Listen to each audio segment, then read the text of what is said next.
evening. Welcome to the regularly scheduled meeting of the Mayor and City Council of the City of College Park. I'm Mayor Bianca Motley Broom. We have a quorum present with Council Members McKenzie, Karn, and Arnold. I believe Council Member Gay will be joining us shortly. So at this time, at 7:31 p.m., I will call the meeting to order with my continuing objections to the omnibus motion this body passed on January 2nd and Ordinance 2024-01. We'll start with the Pledge of Allegiance.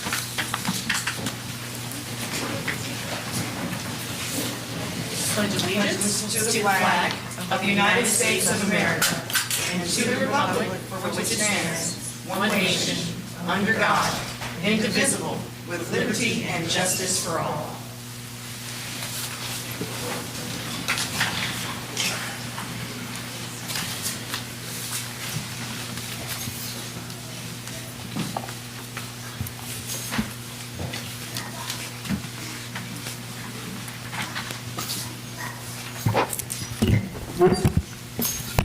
Assalamu alaikum, which means may God's peace be upon you, Mayor and Council, city officials.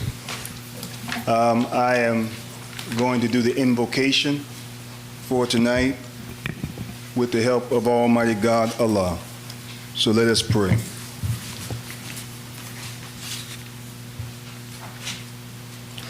O Allah,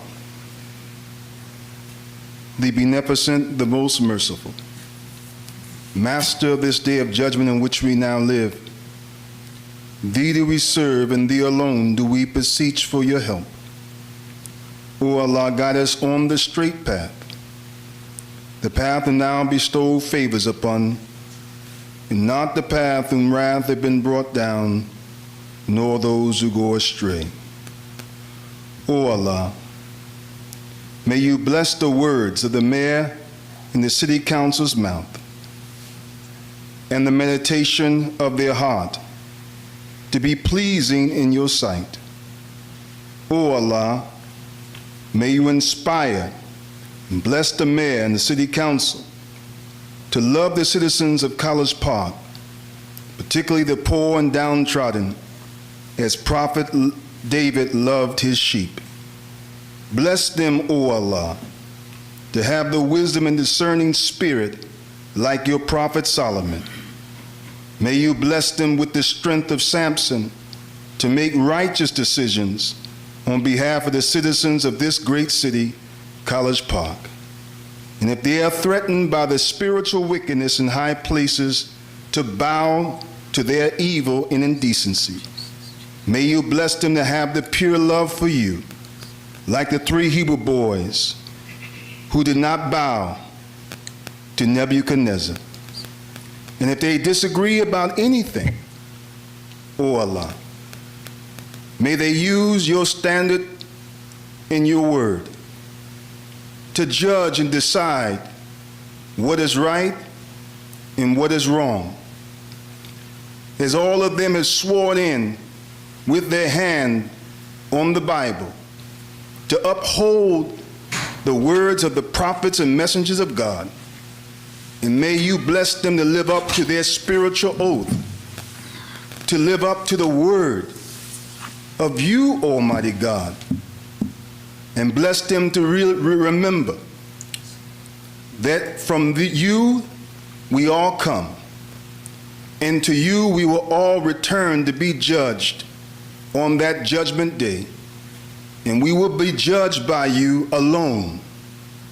May you bless them with your anointed spirit, the anointed spirit of Christ, the anointed spirit of all the prophets of God, to represent the citizens of this great city. And may you protect the unity among this legislative body, and don't let anyone break their unity or their bond. And let that unity and bond be rooted in love and righteousness. And O Allah, I say a special prayer for the citizens of this city who are without lights, who are without food, who are without clothing, who are without shelter, and looking for a solution to their problems. May the mayor and council vow to be an answer to the prayer of the poor and downtrodden of this city. We pray in the name of all your prophets and messengers. We pray in the name of all those who are righteous. Let everyone say amen. Amen. Thank you. Amen. Amen. Amen. Additions, deletions, amendments, or changes to the agenda? Are there any?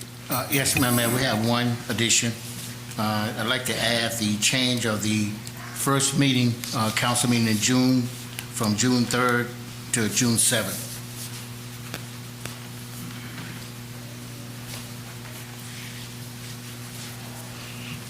I have a change I'd like to make too.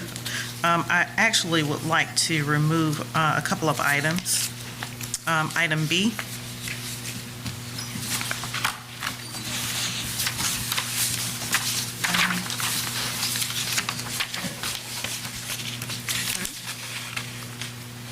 Item, say that again. 7B. 7B. B as in boy.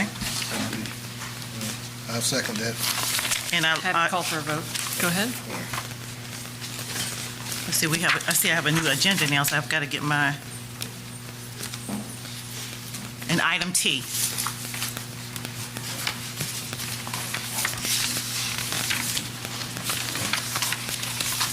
Item 17. All right. All right, so, I think we need to look at these separately. First thing, okay. and Queenie, just so, we got the new agenda here. What was taken off from my old one to my new one? I can't hear you. What was taken off of this agenda, so since we have one less number, what was removed? Councilman Carr, I don't remember. Well, if we could just find out before the end of the meeting, I'd just like to know that. Can I give it to you tomorrow? Well, that's fine, but I'd love to have it, this meeting, so I could just kind of be aware of that. I mean, you've got both of the agendas, right? No, I deleted both of those sets so I could be consistent. So Okay. it's not multiple in We the drive. have the old one on paper in our packets, and we were just handed the new one. I just wanted to know what was missing, that's the, since it's one less letter. So if we could find that out before the end of the meeting, City Manager, that'd be great. I'd just appreciate that. Sure. Thank you. All right, so we'll have item 7A be to move the June 3rd meeting to June 7th. Is there a motion to add that to the agenda? Motion. Thank you, Councilmember Carn. Is there a second? Second. Thank you, Councilmember Arnold. Any discussion? Hearing none, we'll move to a vote to add that to the agenda. All those in favor? Aye. Thank you. That is unanimous. That will be item 7A. Is there a motion to remove item 7B from the agenda? So moved. Thank you, Councilmember Arnold. Is there a second? Second. Thank you, Councilmember Carn. Any further discussion? Hearing none. I have a question. Councilmember Gay? This item is to be moved to next council Yeah. meeting?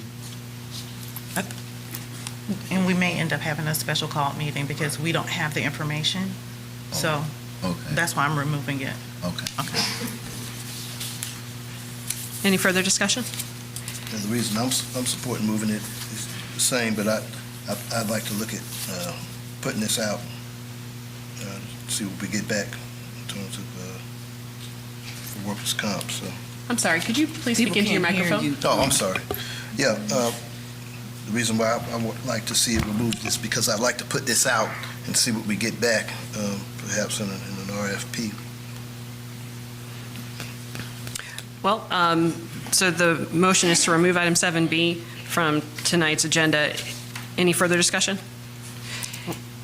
I'm just looking forward to us getting more details from the provider so that we can make a sound decision. And right now, we don't have those details. All right. Any further discussion? No, that's it. All right. All those in favor of removal? Aye. Aye. Thank you. That is unanimous. And motion to remove item 7T from the agenda? Is there a motion? Motion. 770. 7T, consideration of an action on a request for invoices totaling $10,000 or less shall not require 3 estimates. We're going to move it off the agenda? There's a motion, Councilmember Arnold, you made a motion? I Is that did. correct? Is there a second? Hearing no second, that motion dies for lack of a second. It will remain.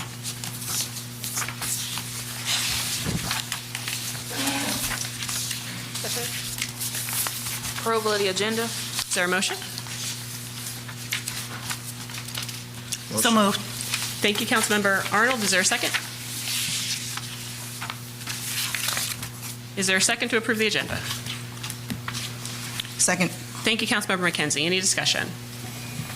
Hearing none, we'll move to a vote. All those in favor of approving the agenda? Aye. Any opposed? Any abstentions? Abstain. Okay, thank you, Councilmember Carn. Councilmembers McKenzie, Arnold, and Gay are in favor of approval of the agenda. Councilmember Councilmember Carn abstained. Approval of the workshop minutes dated May 6, 2024. Is there a motion? So moved. Thank you, Councilmember McKenzie. Is there a second? Second. Thank you, Councilmember Arnold. Any discussion? Hearing none, we'll move to a vote. All those in favor? Aye. Thank you. That is unanimous. Regular session minutes dated May 6, 2024. I can barely hear you. Regular session minutes dated May 6, 2024. Is there a motion? So moved. Thank you, Councilmember Arnold. Is there a second? Second. Thank you, Councilmember McKenzie. Any discussion? Hearing none, we'll move to a vote. All those in favor? Aye. Thank you. That is unanimous. Proclamations, Favor Track Club. Is there a motion? I'll make a motion. Thank you, Councilmember McKenzie. Is there a second? Second. Thank you, Councilmember Carn. Any discussion? Yeah, I have discussion Councilmember on McKenzie, go right ahead. all of these, but I'll make it. It goes for one, but it's in general. I would like to revisit the how we look at proclamations, resolutions, plaques, and because in the sense with these are all organizations pretty much, except for Mother Viola Ford Fletcher. It's my opinion that when we decide to honor a member of the community or an individual, it is to honor that member of the community. And having to vote on the second council meeting of the month to determine whether we will honor someone can cause a dishonor to that individual if that vote is not unanimous or if it does not pass. So it is my opinion and my desire for us, if I, as a council member, want to honor an individual in College Park or somewhere, I do not want to have a vote taken in a meeting to determine that. I think that can do more harm to an individual than the good that we're trying to do. So I do understand us having to approve these organizations, but I am asking that we, city manager, would revisit this, and I don't know if city attorney, if this what needs to be done, but I have several. I actually have 3 persons that I would like to honor with a proclamation at the beginning of June on our first meeting. But I did not mention their names in this meeting and have it not be unanimous to give to them. So I do not want to bring that out at this time. But I do believe that we need to give advance notice and perhaps get the consensus of our council members, which can be done through email, but not to openly show any dishonor to an individual who's to be honored. I would say, Councilmember Carn, go right ahead. thank you. I would say, when I was county commissioner in Fulton County, the way we would normally do it is if commissioners such as myself had some folks we wanted to honor, we would, let the clerk know, and they would draft up the proclamations, and we would just do it along those lines. In terms of what we made, the change that, I think our intention for the change that, in the adjustment that we made was that other proclamations that come from outside of the governing body we just have a check and balance on those, say from staff or from an outside individual or from an outside entity. And speaking of that, I wanted to mention this. Now, it's not necessarily a proclamation, but as you all are aware, June 15th, the South Korean delegation is journeying to the state of Georgia. We were going to have a reception for them on the 15th, I think around 8 p.m. And what they did when we were over there is the governing bodies, the heads of the 5 mayors we met with, as well as the governor, we would sign it's not a proclamation, but I guess a MOU as a sister city in cooperation with each other. It wasn't anything binding or anything along those lines, but it was just an MOU of good cooperation and amity between entities and whatnot. They did want to do that with the city, the city of College Park, of course. Fulton County is doing one with them as well. So I wanted to know if that was something that was okay with you all. Again, it's just an MOU of agreement, peace and amity, and fostering cooperation with that community across the ocean there. They're very, very big on the ceremonial type stuff, and I thought it would be a really good feather in our cap for that to happen. We've also invited our federal delegation, since this is another country, and reached out to Congresswoman Williams' office, and Fulton County is reaching out to Senator Warnock and Senator Ossoff's office as well. But I thought it'd be a nice touch, but I said I have to bring it back to the body.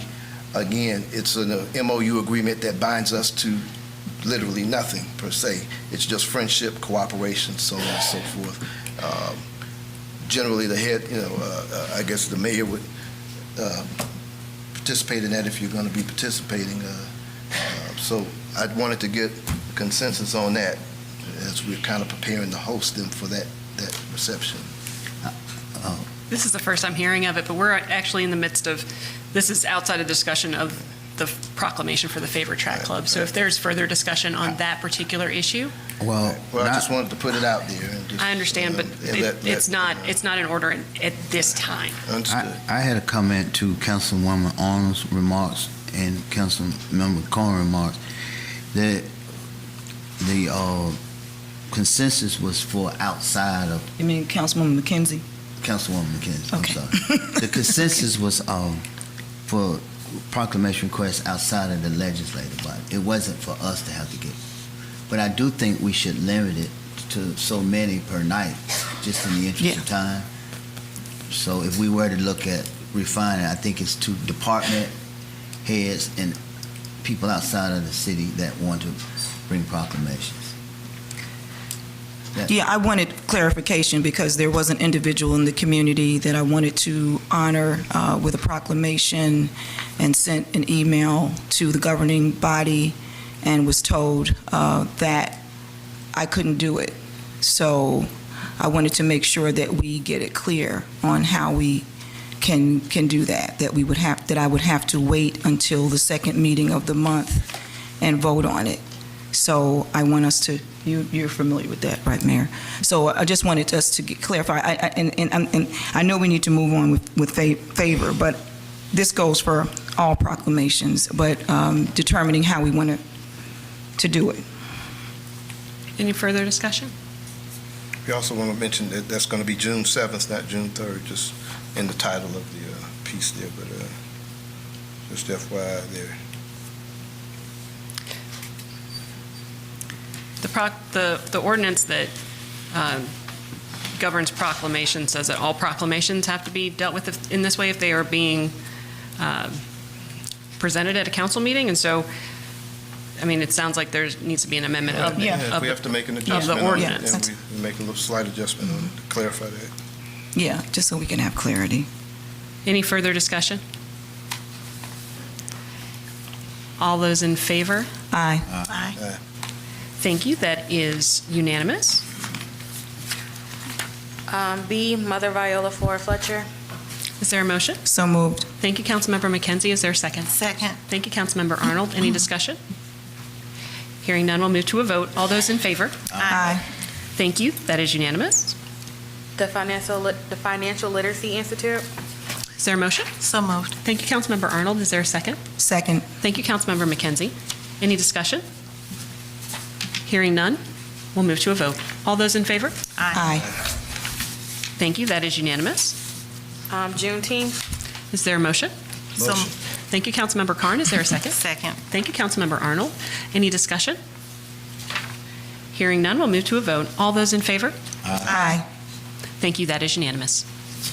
Next, we have remarks to citizens. First, I have James Walker of 2071 Rugby to discuss general. Good evening, Mayor and Council. Again, I am here because there are certain things that are done by this body that don't make sense to the constituents that are your employers. So we just want things to make sense. For one, Councilman McKenzie, I saw you had on the agenda tonight to discuss a budget item for quiet spaces. Well, I've spoken with several employers, including the members of our police force and fire force, and can understand why we are going to have budgeted items for quiet spaces in the very buildings that house the hostile work environments, as well as the threatening acts of some of the employees. Wouldn't that money be better spent with possibly training or counseling as to how to retain employees, how to help our employees deal with hostile work environments, than providing them with quiet spaces? I think they can find their own quiet spaces. What we need now are raises for our police officers and our fire department and our EMTs. So we're just asking for things to make sense. Maybe you will provide clarification of that, but the people who I've spoken with don't see that that makes very much sense to spend our tax dollars on that. Secondly, Councilman Arnold, well, I have a lot of respect for you. I am questioning what has happened here with the $60,000 that you assigned to Dr. Edit Aaron to investigate the wall. From what I understand, he then sent that to our city attorney, Denmark, who went and hired the police chief and the city administrator of Lithonia, who has no experience in rock walls, to investigate our rock walls. And furthermore, I come to find out that he is a client of Denmark's. So how is that not a conflict? How is that not questionable? And how does that make sense on spending our $60,000? If you were serious about investigating the wall, have somebody serious investigating it. Why is our city attorney hiring a client of his who is a police chief to investigate our rock wall and our issues here in College Park? I yield the rest of my time to Dom Kelly, who has an announcement to make. Thank you. Thank you, James. My name is Dom Kelly. I'm at 3546 Hemphill Street. I have just 30 seconds for you. Many of us are tired of the games that this council has been playing since this council started this year. From the battery plant, to the rock wall, to Bill Evans Stadium, to the firings and resignings of city employees, to the lying and the obfuscation from the members of this council. We've had enough. A group of College Park residents across races, genders, ages, political beliefs, and more have come together to demand accountability from our council. Today, we are launching United College Park, a political action committee working to ensure our city has the council leadership that we all deserve. To our neighbors, to learn more about the recall process, next year's elections, and to get involved with our efforts, you can sign up to get involved at unitedcollegepark.com. Thank you. Thank you. Ms. Brown? Next, I have Booker Washington of 3120 Godby Road to discuss SPK.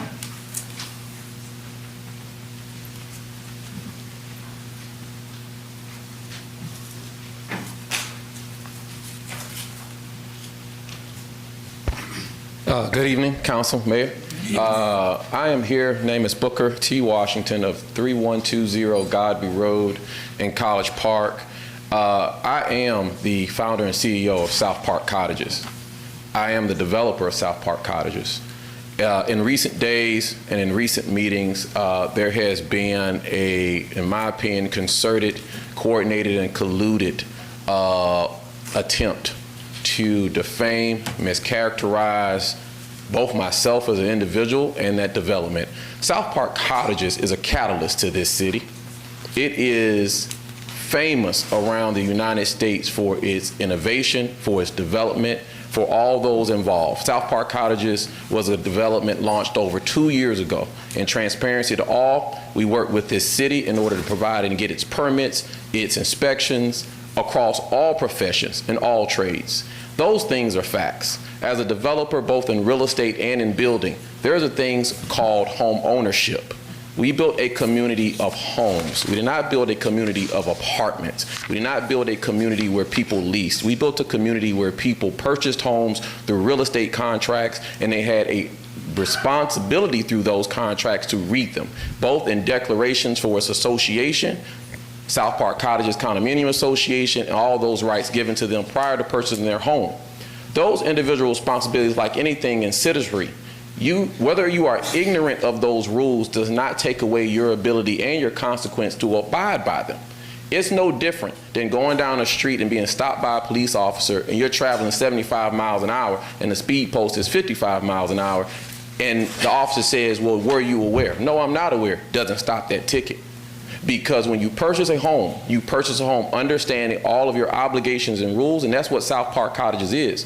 And it's defamation, perversion of facts, and its attempt hurts all other homeowners who did right, hurts all other citizenry who have done right, hurts all other development in this corridor. South Park Cottages was once a desolate, abandoned piece of dirt 3 years ago, and now it houses 29 homeowners, and it spawns more than $100,000 in tax revenue that's found around this county. Given that, we will always talk on facts. I'm sorry, Mr. over Washington. time. Whomever has their phone on, could you please turn that to silent? Thank you. Okay. Given that, we will always talk about the facts of that bill, and we're very transparent. This body, whether it's Councilman Karn, Councilman McKenzie, Councilman Arnold, Councilman Gay, no, I'm very prevalent in this community, visible in this community, and you can contact me at any time.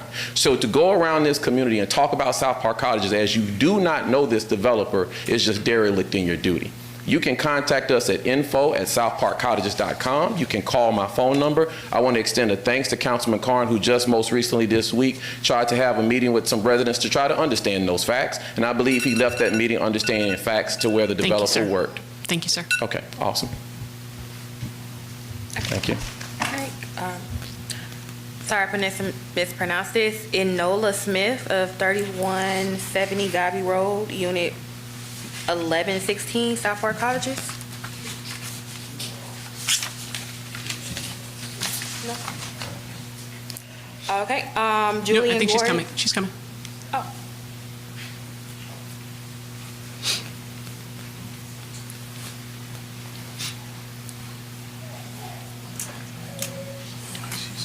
And it's Eniola Hekmatnejad, and David Smith is with me as well. All right. Can you just make sure you speak into the microphone? Okay, sorry. Thank you. I just wanted to add on to what Booker was saying. We are residents at South Park Cottages. We love our home, and we are happy with our development. We don't have any issues, and Booker has worked really, really hard to make sure that the residents are happy and all of our issues are resolved. Excuse me. So I just want to notate that and have that on record. Thank you, ma'am.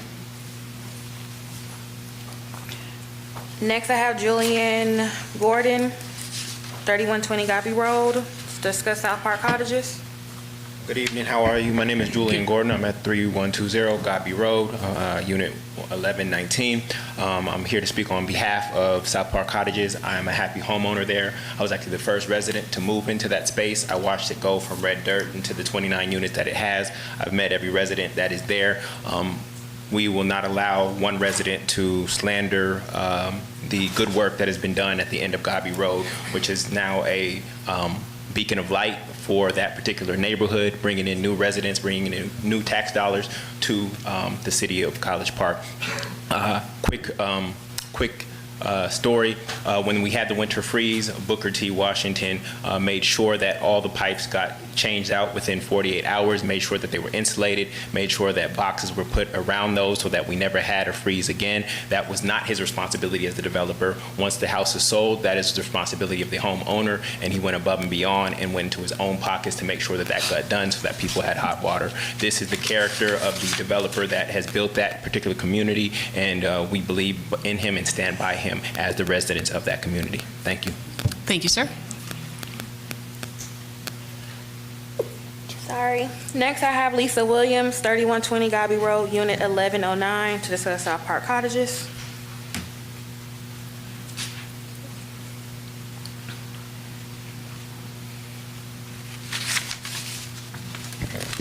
Good evening, council members and mayor.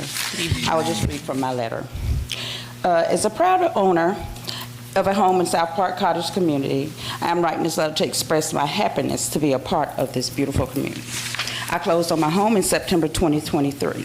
However, I received this home in a giveaway from the developer Booker Washington, in December 22. Mr. Washington wanted to give away a home in honor of his late mother. To qualify for this home, I simply had to meet the requirements, complete the application, write an essay stating why I felt that I deserved a home. There were over 1,000 applicants, and my essay was chosen. At closing, there was no complicated requirements or stipulations. The home was mine, free and clear. All I had to do was pay taxes and fees at closings. I have watched South Park community grow from roughly 9 homes surrounded by mostly dirt and rocks to the 29 beautiful modern dwellings with well-maintained landscape with a variety of flowers, fruit trees, herbs. The homes are close enough to be neighborly, but far enough apart for privacy. The wide sidewalks that wraps around the community is one of my favorite things. You can tell that there was a lot of thought put into the design of this community. Mr. Washington took his time with this project, and I can't wait to see the next community. Of course, nothing is perfect, and things happen. New doesn't mean perfect. There was a couple of issues with my home, but Burke and his staff were prompt to address any concerns and made sure things were taken care of before they left me with my new home. For example, there was an issue with the glass to complete my bathroom, which included proper design and shipping without breakage. Mr. Washington decided to redesign the shower so that I did not have to wait to continue to be able to move in. I feel that it is unfathomable for people to think that anything is perfect.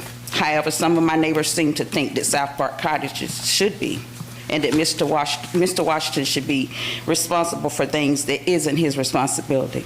After an owner has taken ownership, Mr. Washington included a year of home warranty at closing to help with unforeseen issues that may come up. Some of the owners have also failed to familiarize themselves with the bylaws, rules, and regulations that were provided to them when they close. Due to their lack of due diligence, they want to unfairly blame Mr. Washington and his team. Some has gone as far to insinuate that most homeowners are unhappy with South Park Cottages and Mr. Washington. They do not speak for me. I can say that South Park Cottage is a gem and a blueprint of affordable home ownership. People like me and others. Thank you. Thank you. Next, I have Christy Campbell, 3120 Gobby Road, Unit 1104, to discuss South Park Cottages.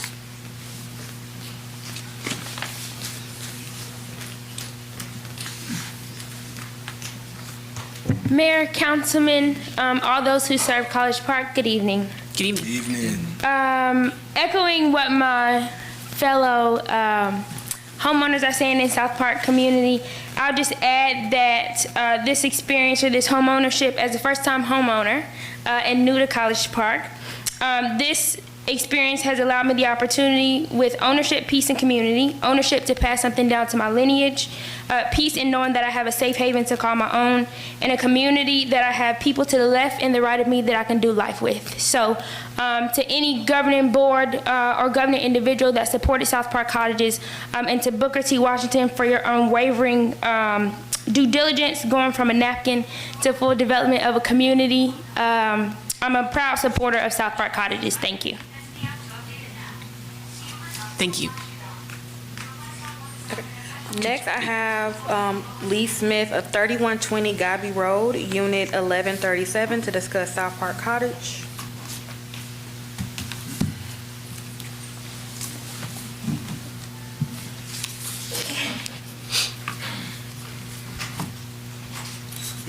Good evening. Good evening. I'll try to be brief. You've heard a lot of these statements. I am a first-time home buyer, at South Park Cottages, and I closed in September of 2023. There were some minor problems with the home that I worked with the builder to work out. Number one, on the punch list, we went through the issues we had, and then subsequent to the punch list, there were some issues with the plumbing, but I paid for a plumber to come out. The plumber found that it was builder's waste that was in the lines, and Booker reimbursed me for that that incident. It's unfortunate that things have gotten contentious there. For the most part, South Park Cottages is really peaceful, really quiet. I enjoy it. I love not having someone above me, below me, and on either side of me. I can listen to my music, my movies, reasonably loud enough without disturbing anyone. I chose tiny home living. I've been a fan of tiny homes for about 7 years. So when I found a place in Georgia where you could actually have a tiny home, I picked a tiny home. I love it. Thanks. Thank you. Next, I have Sue Cross, 3120 Gabby Road, Unit 1103, to discuss South Park Cottages. Queenie, what was that name? The next person? Yes. Sue Cross. Sue Cross. Oh, Sue. Hello, how are you guys doing today? My name is Eva Cross. I'm actually Chief of Staff to the Development in Booker T. Washington. So I haven't been involved with the community since it was dirt also. And I've been involved with all 29 sales. I've met all of the residents. And I'm also a broker who has 2 listings within the community. And I can speak on the values of the homes. The values are there. We get full price offers. And as a real estate professional, you know, home buyers have an obligation to go through their due diligence and make sure that, you know, they are fully knowledgeable of what they are purchasing. And I think it's disheartening, some of the things that are happening within the community, because it does not represent what is actually happening in the community. You know, it's just awful. Like the community is very positive. They're very together. If there is an issue, they work together and solve those issues. So thank you. Thank you. Thank you. Next, I have Shakita James of Rugby Avenue to discuss College Park morale.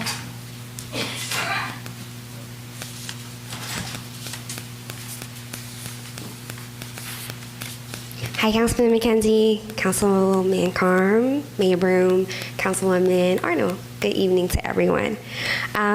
It's me again.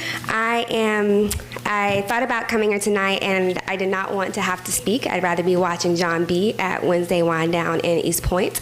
But yet I'm here because there are important things that are important to me, important to my family, important to this community, and I can just not let them go by the wayside. So I'm compelled to be here as a resident of College Park to advocate for our city and advocate for its resources. In this community, what I'm advocating for is what many of us based our platform on when we ran for this governing body: expansion and affordable education and recreation programs for our children and seniors, expansion of job opportunities for citizens and increased wage for city workers, enhanced sustainability measures like green space and clean streets. This is the platform that some of you use to get elected, and I share these values. And it's because of these values that we elected this governing body. And this governing body as a whole is not living up to these values. Something Cameron said in a budget meeting described the role of the communications department resonated with me, and that's that College Park has many positive things to share and to offer. And I really want to get back to just talking about those. Our recreation, cultural affairs, and green space options are beautiful. I don't want to have to keep coming up here to talk about those. Can this governing body please help support the things that the community wants? Can this governing body continue to listen to the voice of their community? Can we spend funds in a fiscally responsible way, make responsible decisions, put our personal agendas aside, put our bargaining pieces for wanting to have votes for the things that matter to us, and listen to the community, listen to our voice? I don't want to come up here. I'm tired of coming up here. Can we please just listen? Thank you. Thank you. Next, I have Mose James of Rugby Avenue.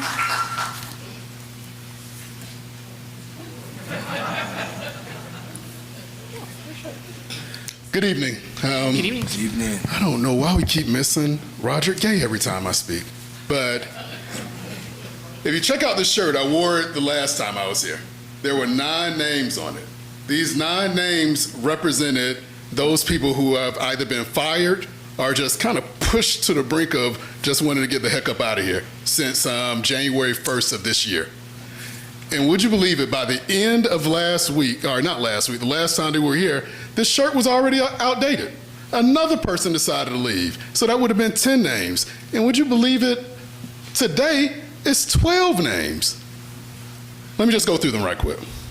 City Manager, Stanley Hawthorne. Human Resources Director, Dwight Baker. Communications Director, Jamisha Harrison. Economic Development Director, Michelle Alexander. Purchasing Officer, Willis Moody. City Engineer, Dean Bahari. BIDA Attorney, Dan Lee. City Clerk, Chevalier Ames. Executive Director of the GICC Arena and Golf Course, Mercedes Miller. Community Development Administrator, Tasha Hall Garrison. Economic Development Project Manager, Ben Camber. Fire Chief, Wade Elmore. And again, thank you so much for your service, sir. That's 12 people that we've lost since January. Who is running the city? How are we able to get anything done? It doesn't surprise me that we're in the situation that we're in right now. Just like my wife just said, we're tired of coming up here talking. Thank you for joining us, Mr. Gay. Believe it or not, I'm tired of being on TV. I've been on the news more times than I can count. I've been in the newspaper more times than I can count. And some people might think we're out here doing this for clout, but we're not. We're doing this to protect our investment. We're doing this to protect our home and leave something for our children. But some of you just smugly look at us and don't answer us. That's another thing too. You tell us email you. You want to hear from your constituents. You want to know what we think about. Then we email you and you don't email us back. You don't respond. Nope, I emailed you all twice within the last 72 hours. The only person that responded was the mayor. Is your email address still mayorandcouncil at College Park, Georgia? What is going on? And I will say, Councilwoman Arnold, I appreciate you. I've been watching you in the budget meetings. I know that you study, you come prepared, and you are ready to do what's right. I don't agree with you on this rock wall, and you've yet to tell us why you want the rock wall down. But in other instances, just like tonight, when you wanted to make sure that we protect purchases under $10,000 that Karn, for some reason, believes that he can just go willy-nilly and give it to his friends and family, when the director of finance actually said this opens us up to scams. This puts us in a position where we'll just give projects to our friends and family, and she believes we shouldn't do this. Thank you, sir. Oh, I'm sure one of y'all are going to give me more time, right? I'll motion to give you more time, sure. All right. How much more time? No, just finish your thought. All right. Councilmember Karn has made a motion to have Mr. James finish his comments. Is there a second? I second. Thank you, Councilmember Arnold. Any discussion? Hearing none, we'll move to a vote. All those in favor? Aye. Thank you so much. And that's exactly how a motion and a second works, you all. Like somebody motions something, and then you support your colleague, and then you give them a second. Just like Councilwoman Arnold has tried to do 2 times. When she found out that this battery project was a bad idea, she said, you know what, you all, let's think about this again. We shouldn't move forward with this. The news done told us not to move forward with this. The state reps and the senators told us not to move forward with this. You all, let's reconsider it. And you know what the rest of you all did? You just sat there.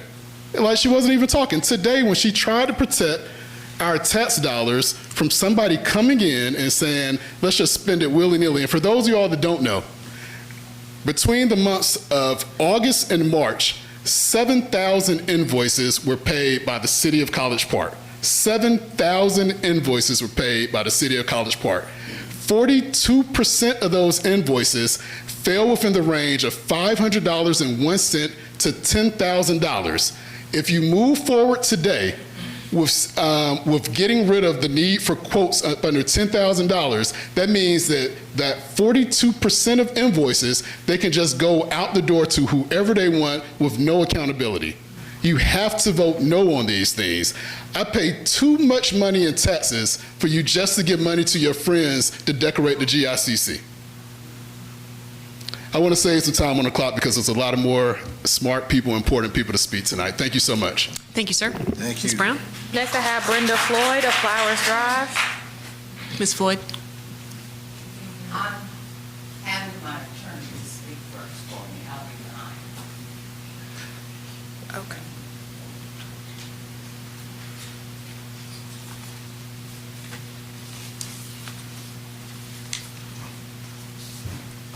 Good evening. Good evening. Good evening. Good evening, Mayor and Council. Good evening. My name is Lolita Chapman. I am the managing real estate broker and president of Stella Group Realty. We're located at 1750 Lyle Avenue, College Park. I come before you to talk about the stormwater runoff problem on the property located at 3336 Flowers Drive, College Park. And I ask that the City of College Park rectify the stormwater runoff problem by agreeing to provide maintenance. As property manager for 3336 Flowers Drive, I have been working on the stormwater runoff problem at the property since October 13th, 2023, with no resolutions yet. I've spoken and met with Raymond Cotton with the Department of Public Works, the Stormwater Division. I've also met with the interim city manager about the maintenance agreement granted by a previous maintenance of the easement that was granted by a previous owner of the property to install a stormwater drain. The trench that was dug needs to be maintained.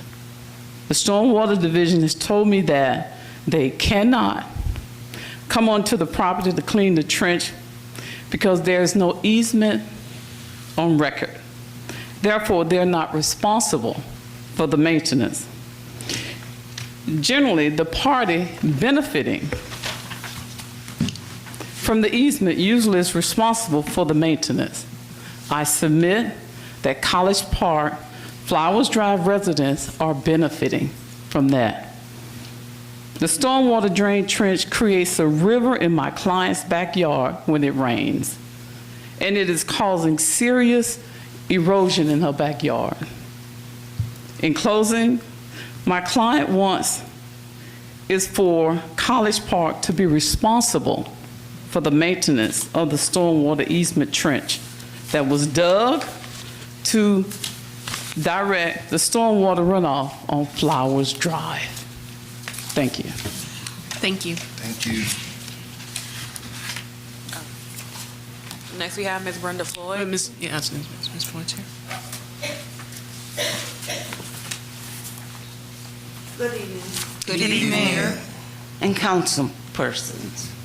My name is Brenda Floyd, and I live on Flowers Drive. I moved here in 2016, and I noticed that I had a beautiful, I thought I had a stream in my backyard. I didn't know what it was. It wasn't described by either one of the real estate agents. So, I thought I had a beautiful thing. It was gorgeous. It had birds and flowers. Well, as I stayed there and the rainwater, it started flowing all the way through half of my backyard. I can't use half of my backyard now for any purpose. Heavy storms, there's rivers going through.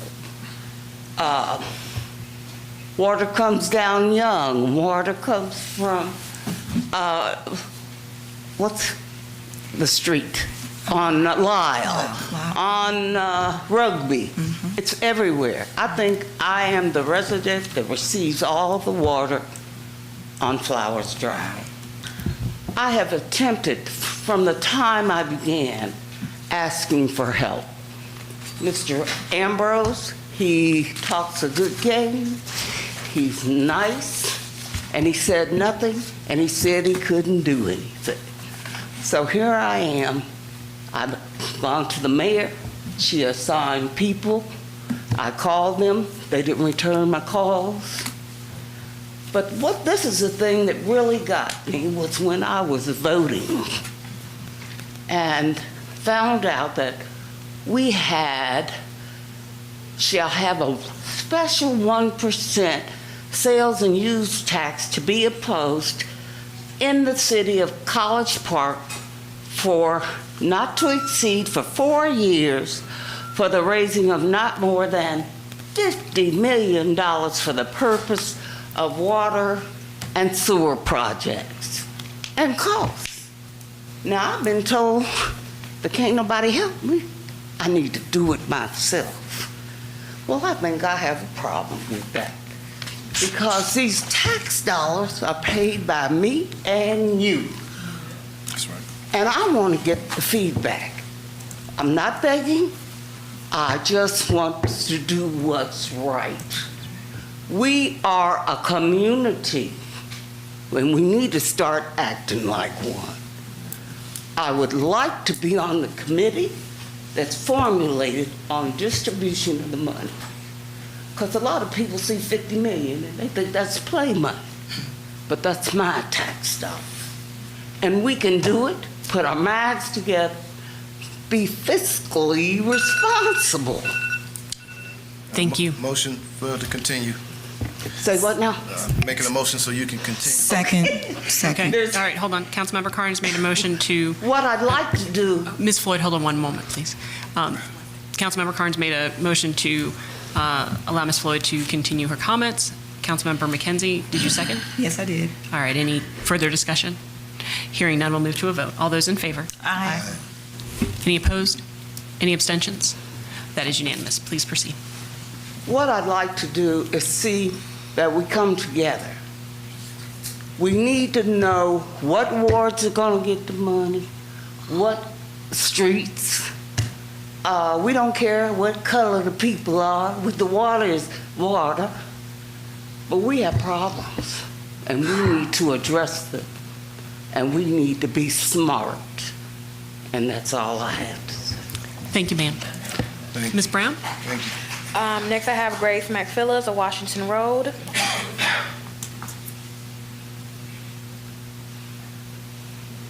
Okay. Next, I have Derek Fuller of 2561 Lakeshore Drive.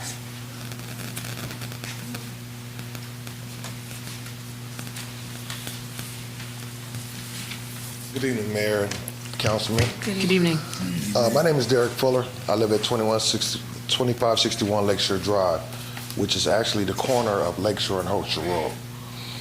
In the last 6 weeks, they've added 2 signs, a flashing stoplight, and a utility pole in my yard.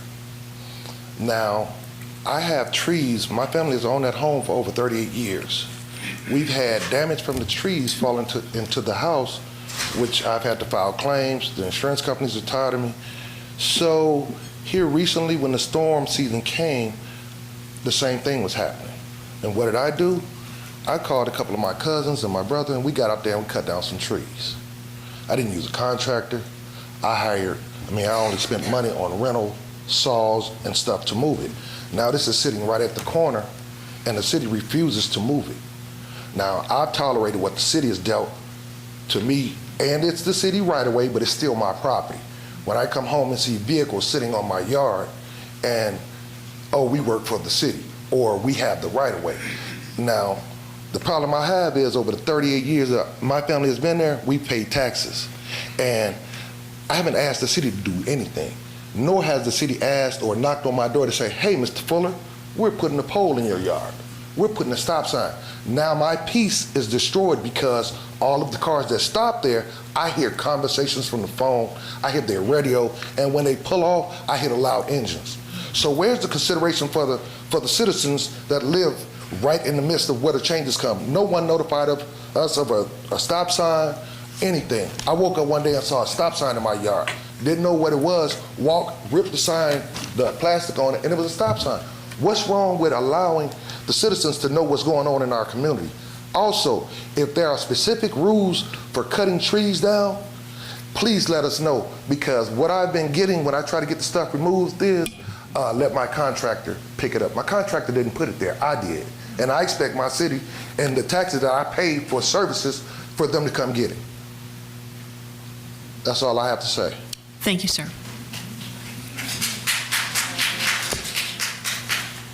Next, I have Sister Victoria of 6390 Peppermill Lane.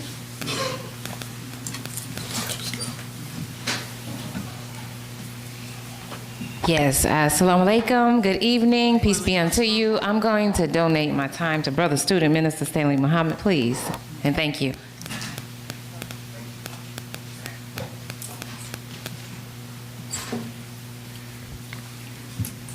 My name is Brother Stanley Muhammad. I'm a student of the Most Honorable Elijah Muhammad and divine leadership of the Honorable Minister Farrakhan. In the name of Allah, the Beneficent, the Most Merciful, I'm here to discuss our interim city manager. I like to call him Dr. Emmanuel, which means God is with us. I listened to the budget hearing, and I heard that there is a desire to hire a hiring firm for a city manager, which we've been down that road before with the chief of police, and we wind up with white racist candidates. And before you all did that, not you all, because I'm talking particularly to the mayor at that time, Councilman Roderick Gay was a councilman at that time, and you all knew that I wanted Chief Sheriff McQuarrie to be the chief. When Chief Meadows left, you had the Deputy Chief Williford, who you all made to be the interim chief of police, and then made him a chief, although he didn't have the educational qualifications, as you required the other black chiefs to have. And Chief Williford, racist and very contentious in nature, I opposed that. Then when he actually finally was no longer in the position, we had Deputy Chief McQuarrie, who naturally was supposed to step in that position. You all jumped over him, not you all, Councilman McKenzie, Councilman Kahn, Councilman Arnold, jumped over her, a black woman, and went to Ward 1, Kuznacki, who got fired from the chief of police department for getting drunk and disorderly conduct. But you put him on a website like he was a knight in shining armor. So now, I'm making a point. Then I did an opens record request for all those in Ward 1 who like to come up here and talk about this wonderful black council, because they're united. But I didn't hear you when Ambrose, Councilman Ambrose, and Councilman Ken Allen was here. I didn't hear you criticize them, but now you see black unity, you want to crucify them. See, this is plantation politics here. House Negroes and white supremacy coming together, attacking my wonderful brothers and sisters who are working hard. Thank you, sir. I'm not finished yet. Motion to continue. A second. Thank you. All right. Councilmember Carn made the motion. Councilmember Arnold, I'm sorry, Ms. Brown, did you say that there is no time left? Or? No, it's time left. Oh, okay. I'm just saying he's not in. Okay. I understand. Any discussion? Hearing none, we'll move to a vote. All those in favor? Aye. All right. Any opposed? Any abstentions? That is unanimous. Please proceed. Ward 1, plantation politics, I see. You all are conspiring against those who you see is trying to help the poor and downtrodden black people of our city. What about a rock wall? Black people don't climb no rock wall. No, I'm saying from statistics. I'm black, and I'm speaking now. I'm speaking. I didn't disrespect you when you were speaking. See, this is House Negro business. And see, here you come up here. I didn't hear you when Ambrose was here or Ken Allen was here. But what about our black people in College View who are suffering? I don't hear you open your mouth about them. Man, I'm telling you, Don't conspire with them, because I see when Kuznacki, when I did the opens record request and said, let me see his drug and alcohol test, they gave him a drug and alcohol test months after he was already hired, violate the policy under you, Miss Mayor. That's right. You all knew that. Yes. The interim city manager, Miss Mercedes Miller, knew that. That's not fair to all the other ones and employees who have to have a drug and alcohol test before they're hired, but you all hid that. That's right. Because Kuznak is your crony of Ward 1. That's right.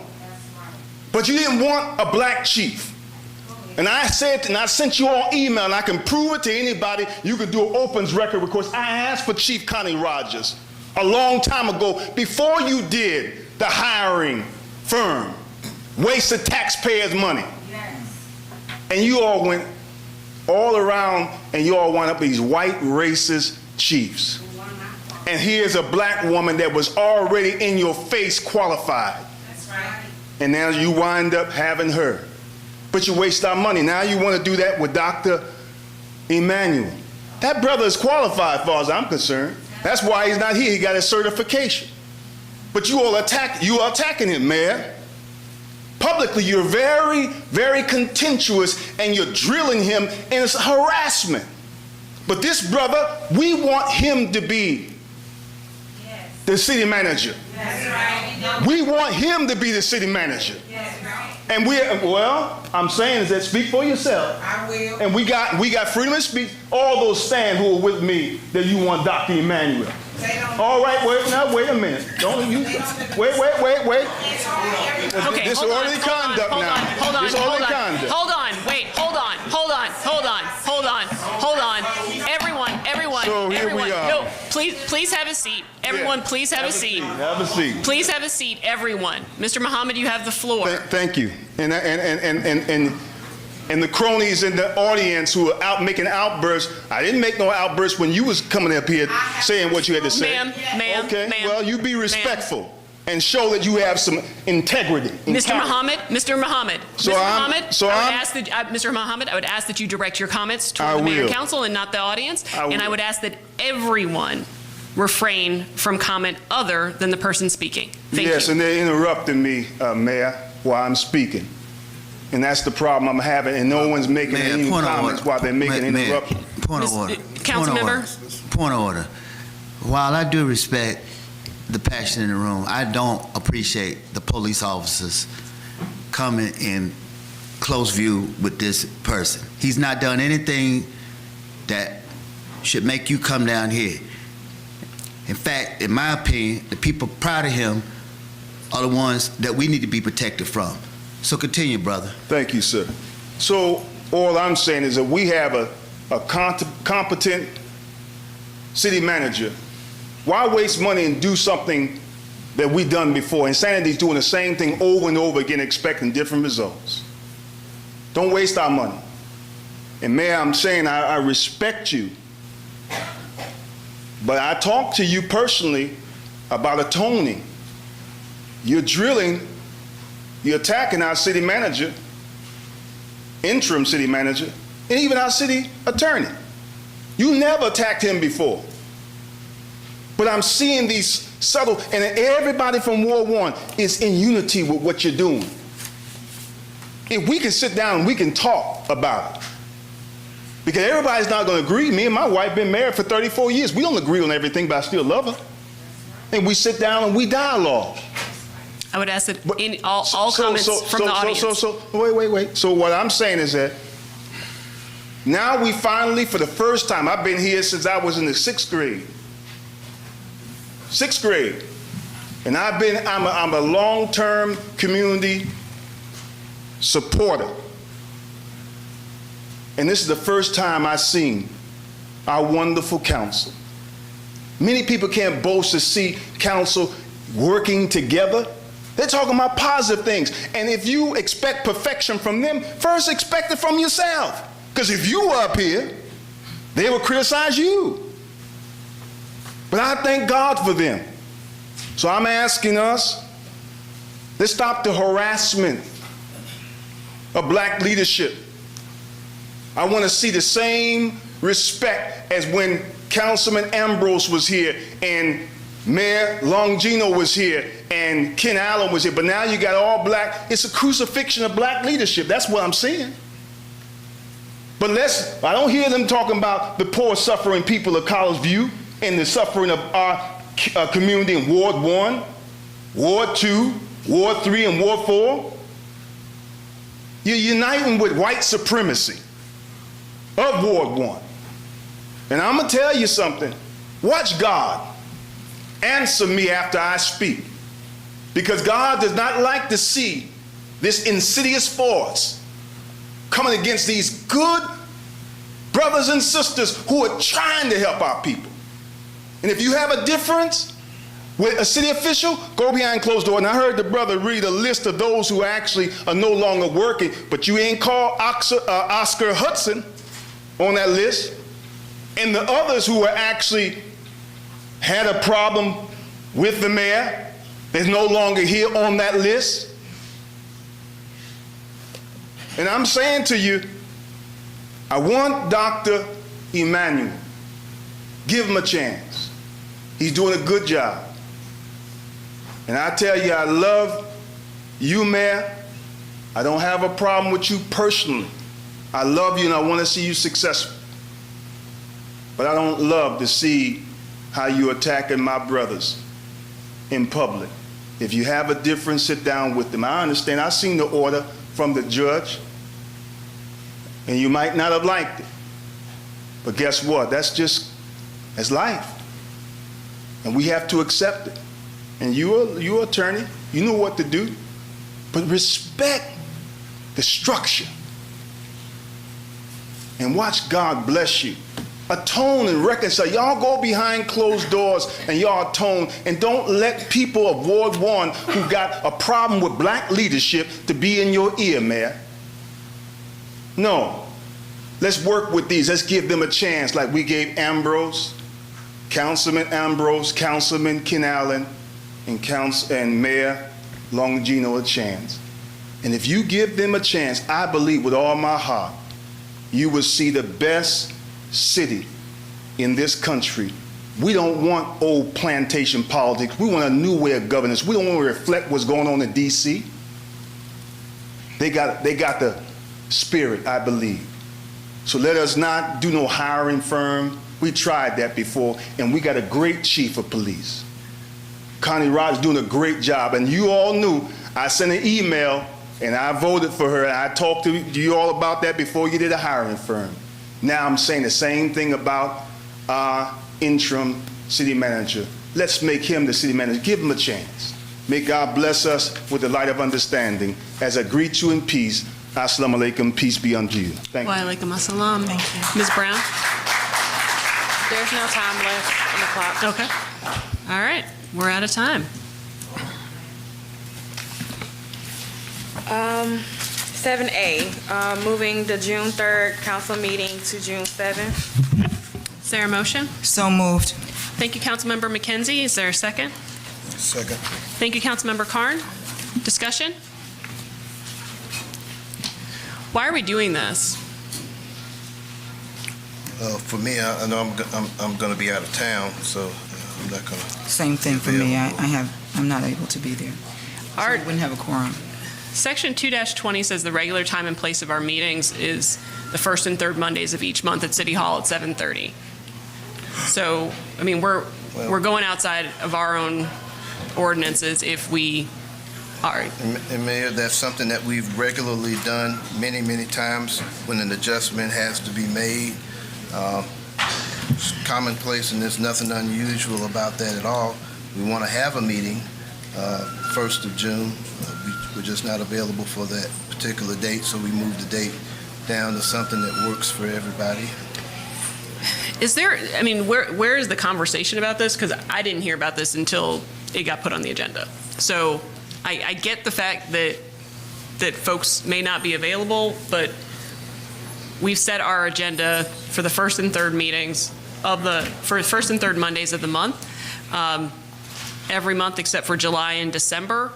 And this is the second time that we're moving meetings. Are you not available that date? Well, I mean, nobody's asked me, so I mean, I'm literally, let me look. Okay, good idea. I mean, I presume since no one else seems to be surprised by it, that there was some level of conversation about it before it got on the agenda.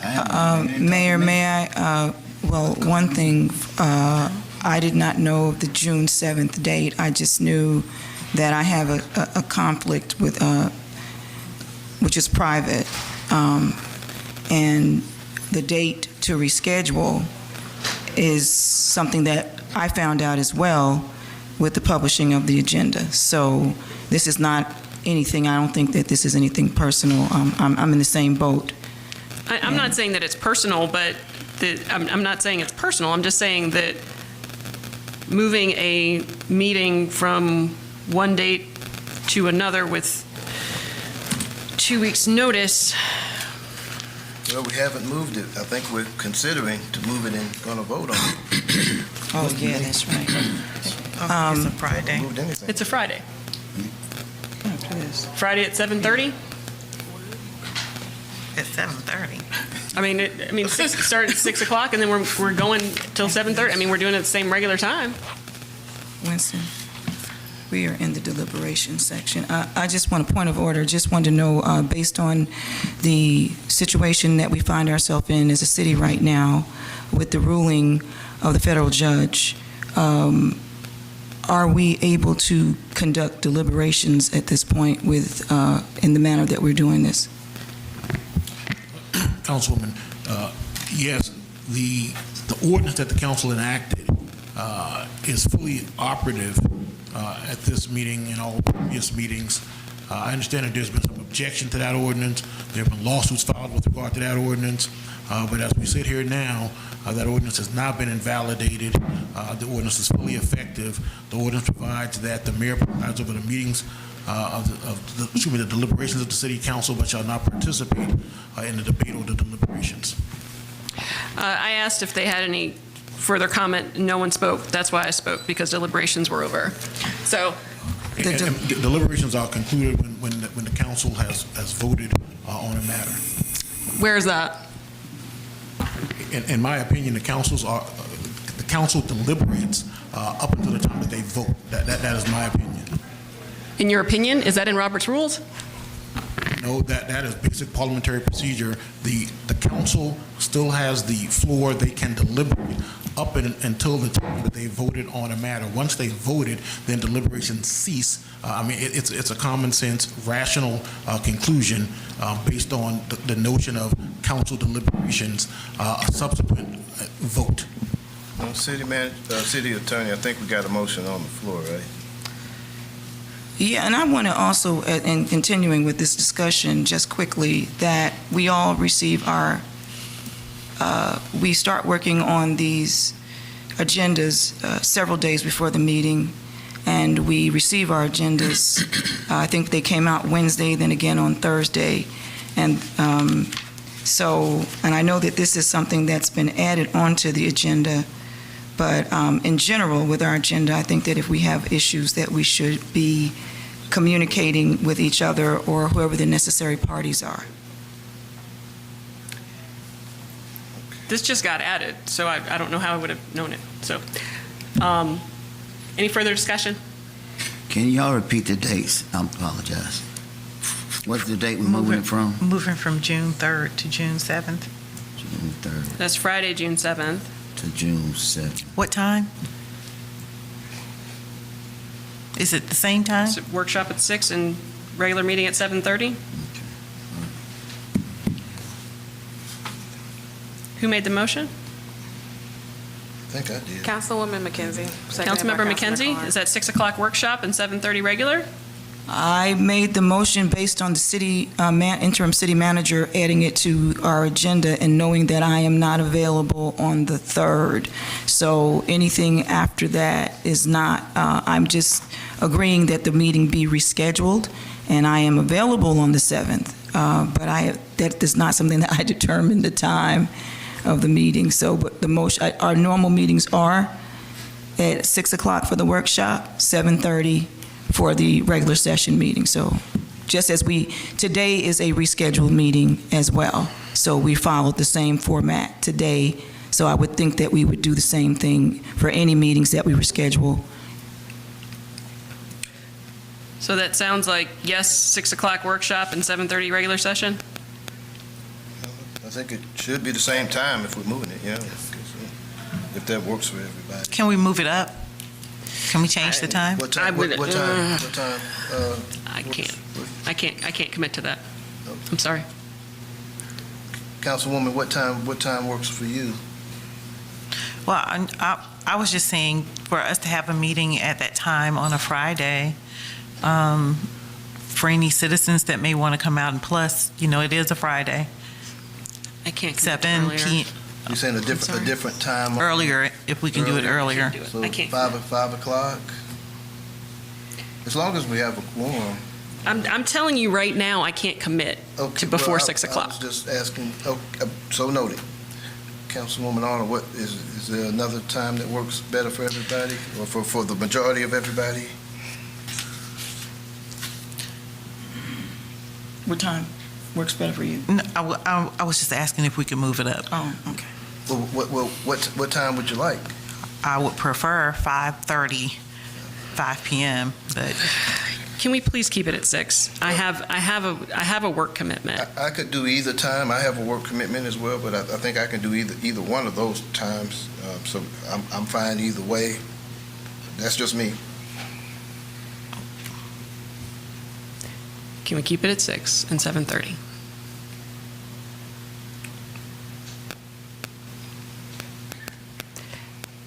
That's fine. Thank you. Any further discussion? Hearing none, we'll move to a vote. All those in favor? Aye. Thank you. That is unanimous. Item 7B, consideration of and action on approval of the 2024-25 benefits, options, and contribution. This item is requested by Christa Gilbert, Interim Director of Human Resources. This will service the city's employees and retirees. This is not a budgeted item. Is there a motion?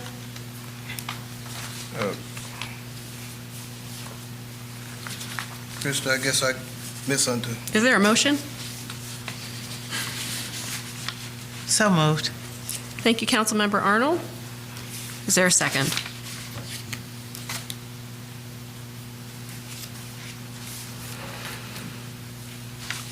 Motion dies for lack of a second.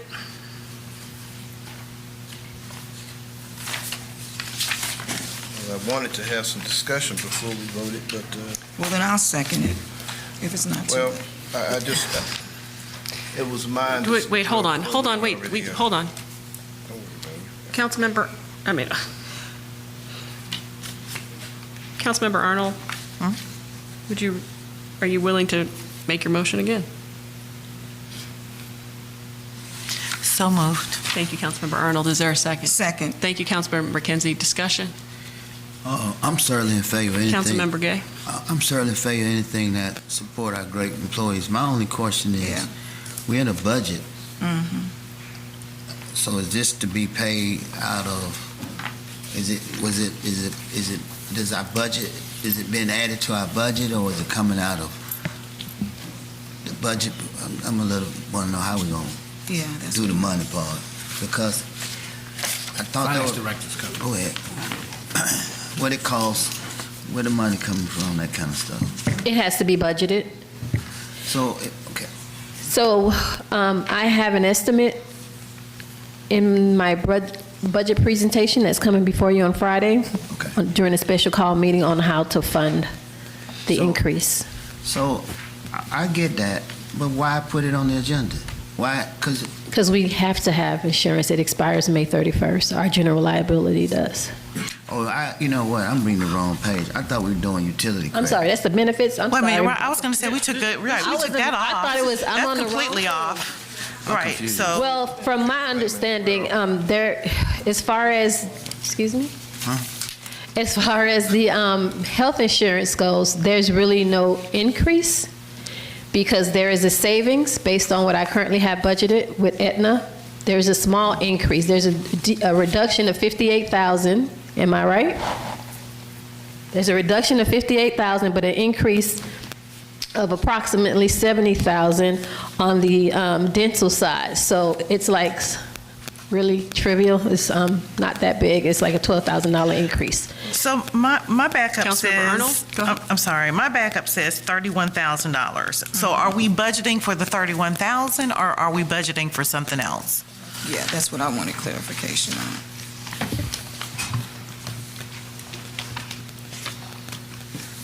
I see 80,000. What do you see, 80? 7B, right?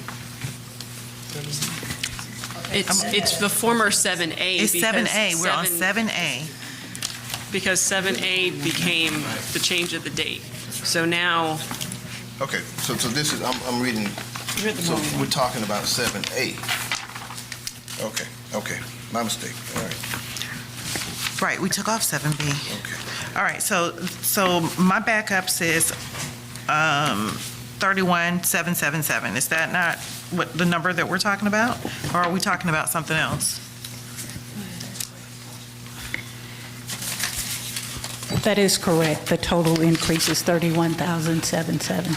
Okay, so, but everything else is budgeted, is that correct? Yes. Okay.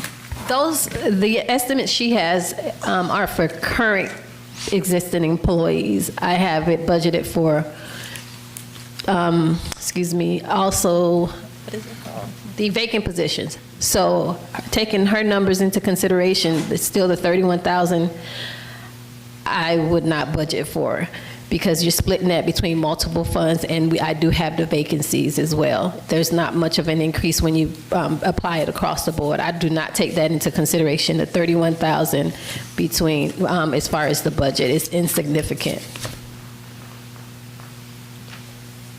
Okay, so, but I want to make sure that we are very clear, because the backup makes it appear as if it says cost to the city, Right. which is $4,783,519. And that's so it budgeted. makes it appear as if we don't have the $4 million budgeted. It So is. I want to make it clear for the record, the $4 million is budgeted.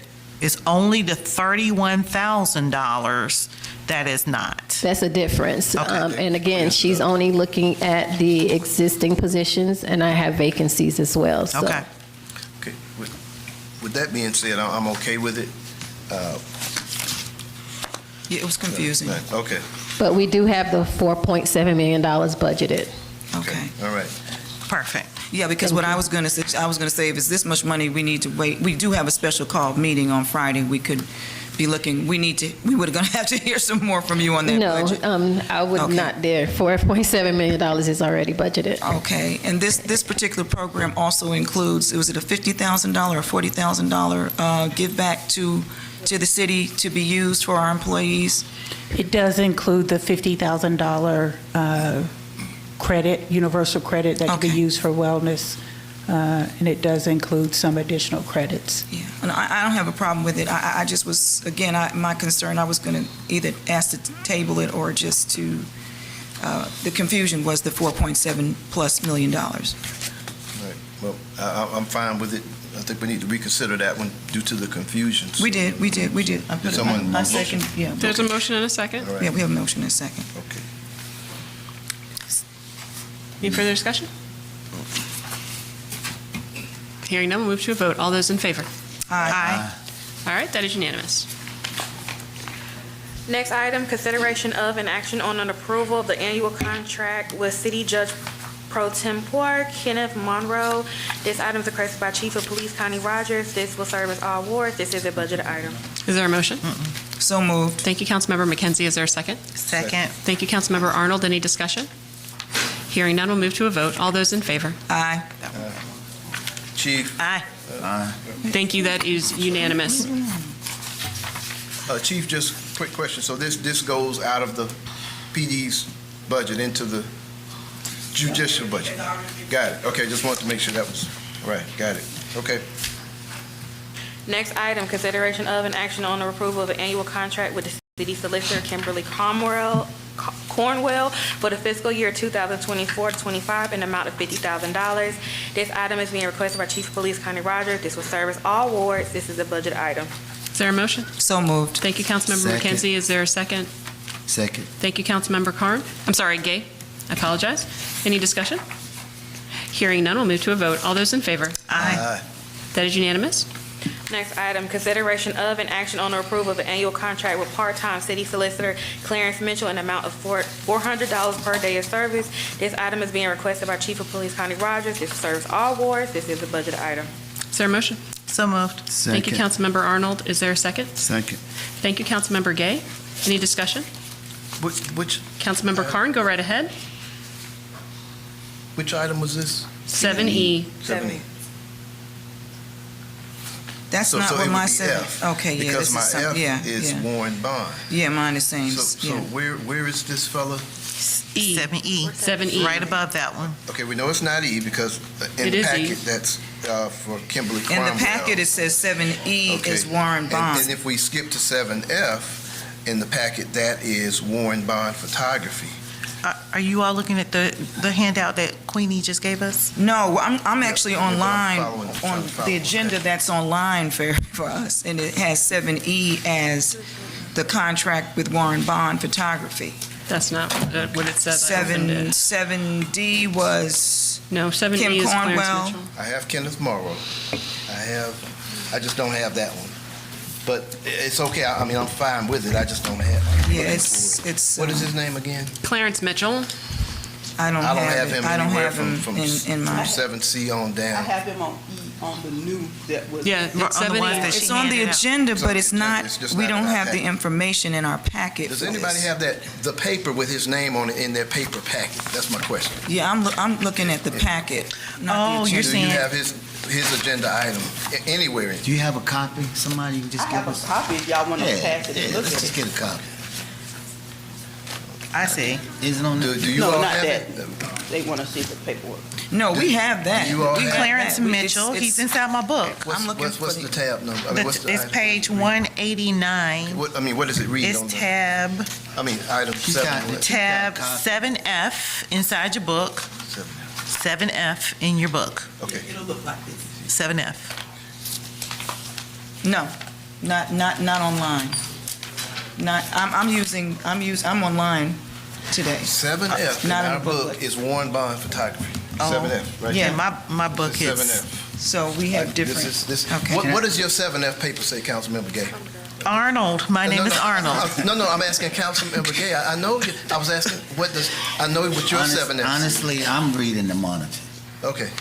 The monitor is right here to me. So we have two papers with 7F on them that say two Can you different go up things. one? Can you go up? Is that right, Councilwoman Arnold? We have two 7F 7F papers. says consideration of an action to approve Warren Bond. That's what I have physically on 7F. And my 7F in my But book. I guess what I'm asking is, obviously there's some errors in the, but for the purpose of getting these votes through, can we just take it to the record based on the sounding of the agenda? I'm fine with it, but I guess the point is, even with moving up our agenda items a slot, this agenda item's nowhere in my packet at all. Yeah, I I'd like- understand the numbers moved down, but it's not here. I have the contract. Do you want to look at it? Right. Yeah, I don't like to add things on to, I'd like to table this because I don't have any paperwork for this at all. And I can't make a decision on something like this without being able to have some time. So personally, I don't have anything here to look at. I haven't had anything to look at. Okay, so there's It was a motion. always in my book, so. There's a motion and there's a second. Any further discussion? Hearing none, we'll move to a vote. All those in favor? Wait a minute. I think that she said that she wanted to move to table it. Yep, but we already had a motion and a second. So, Councilwoman, where you want to table it to? Could table it till Friday night. I just need, Can or we to the table it next. to Friday night? Next, Friday night. we have a special call meeting. We can put it on the agenda. On the I just budget need hearing? I need to read about this Yeah, we first. put it on I don't have it in I'm not my. available this Friday. Well, you got the paper, we just want the paper. Yeah, I can have the. Yeah, we'll look at the document. I have my paper, I already looked at it, so. You okay with Friday? Is it I'm fine with possible? Friday. Is it possible to just get a copy of it and I mean, move I this have a later copy into the of agenda? the author in his contract here. Right. I mean, it's the same as it was last year. I mean, he fills in when the solicitor's not available. I'm okay with it. It's just that they don't have have just said They haven't if something read is the added, paperwork, if I yeah. don't have the information in advance, there's certain things I am not going to vote on. So, I mean, I don't want to look at it now. I already have it. Can we have it for the special call meeting, Mayor? Yes, I have it. If you I have won't it be for our there. special call meeting, we'll handle that business, ma'am. We surely will. I've had enough things here that we've come up with the last moment, and I'm not going to, I'm We'll take keeping care my of it. word. We'll take care of it. Okay? So, all those in favor? All those opposed? Any abstentions? Councilmember McKenzie, what is your vote? I'm not voting, I mean, I said I want to table it, so. Can we amend the? I'm not voting motion? against it. Can you amend your the motion motion to to bring ta- it I'd to like to executive table session? I didn't motion. No, can you, Who motioned? who motioned it? Arnold and Gay. So I'd like to amend my motion. Okay? What was your motion? What are you amending it to? I would like to amend my motion to table the item Until? and bring it to our next meeting, which is scheduled for what? The special call meeting, which is Yeah. scheduled for Friday. That, So I'll have this information. that's fine. That's fine. All right, is there a second? Second. Thank you, Councilmember Gay. Any further discussion? Hearing none. All those in favor? Aye. Thank you, that is unanimous. Next item, consideration of an action on an approval of the annual contract with the city photographer, Warren Bond Photography, an amount of $86,500. This item is requested by Chief of Police Connie Rogers. This will service all wards. This is budgeted. Is there a motion? Motion. Thank you, Councilmember Gay. Is there a second? Second. Thank you, Councilmember McKenzie. Any discussion? Discussion. Councilmember Gay, go right ahead. Is this in addition to the fee we pay for city photographer, or is this inclusive of both those services? It is inclusive of both of those. Okay, all right. Any additional questions? Hearing none, we'll move to a vote. All those in favor? Aye. Any opposed? Any abstentions? Councilmember Carn, what is your vote? Aye. All right, thank you, that is unanimous. Next item, consideration of an action on a request to approve payment to East Point Police Department for services rendered for the month of April in the amount of $14,400. This item is requested by Chief of Police Connie Rogers. This will service all wards. This is a budgeted item. Is there a motion? So moved. Thank you, Councilmember Arnold. Is there a second? Second. Thank you, Councilmember McKenzie. Any discussion? Hearing none, we'll move to a vote. All those in favor? Aye. Any opposed? Any abstentions? All right, that is unanimous. Thank you. Next item, consideration of an action on a request to approve quote from Dell Technologies for 15 Dell Latitude 5430 rugged laptops in the amount of $41,543.76. This item be requested by Chief of Police Connie Rogers. This will service all wards. This is a budgeted item. Is there a motion? So moved. Thank you, Councilmember McKenzie. Is there a second? Second. Thank you, Councilmember Arnold. Any discussion? Discussion. Councilmember Gay, go right ahead. Chief, you're gonna spend all your money before the budget run out. Hey, I'm hiring a whole bunch of people. I need them to work, so I need the laptop. All right. We need them working too. Any additional discussion? Hearing none, we'll move to a vote. All those in favor? Aye. Thank you, that is unanimous. Next item, consideration of an action on a request to approve quote from Axon Enterprises, Inc. for car cameras in the amount of $48,628.50. This item is requested by Chief of Police Connie Rogers. This serves all wards. This is a budget item. Is there a motion? So moved. Thank you, Councilmember McKenzie. Is there a second? Second. Thank you, Councilmember Arnold. Any discussion? Hearing none, we'll move to a vote. All those in favor? Aye. Thank you, that is unanimous. Next item, consideration of an action on a request to approve the invoice payment for Forensic Technology, Inc. for NIBIN in amount of $251,739.00 $100. This item is requested by Chief of Police Connie Rogers. This serves all wards. This is budgeted. Motion. Is there a motion? With discussion. Is there a motion? Motion. Councilmember With Carn, discussion. there are opportunity for discussion every single time. Yes, So, motion. okay, thank you. Is there a second? Second. Thank you, Councilmember McKenzie. Go right ahead, Councilmember Carn. The Chief, is this the grant from This- Senator yes, Ossoff, right? yes, yes. Okay, I just wanted to publicly thank Senator Ossoff for the grant money. It's going to do us a lot of good and our other partners as well. Any further discussion? Hearing none, we'll move to a vote. All those in favor? Aye. Thank you. That is unanimous. Thank y'all. Next item, consideration of an action on request from Fulton County 4-H Yard Sale Fundraiser for the exemption to the Advertising Matter Ordinance in order to display directional signs beginning June 1st, 2024 for the inaugural community yard sale scheduled for June 8th, 2024 from 6 a.m. until 2 p.m. on Herschel Road at Camp Truitt. This item is requested by Chief Building Official Marcus Robinson. This will affect Wards 2 and 4. Is there a motion? Motion. Councilmember Gay, what is your motion?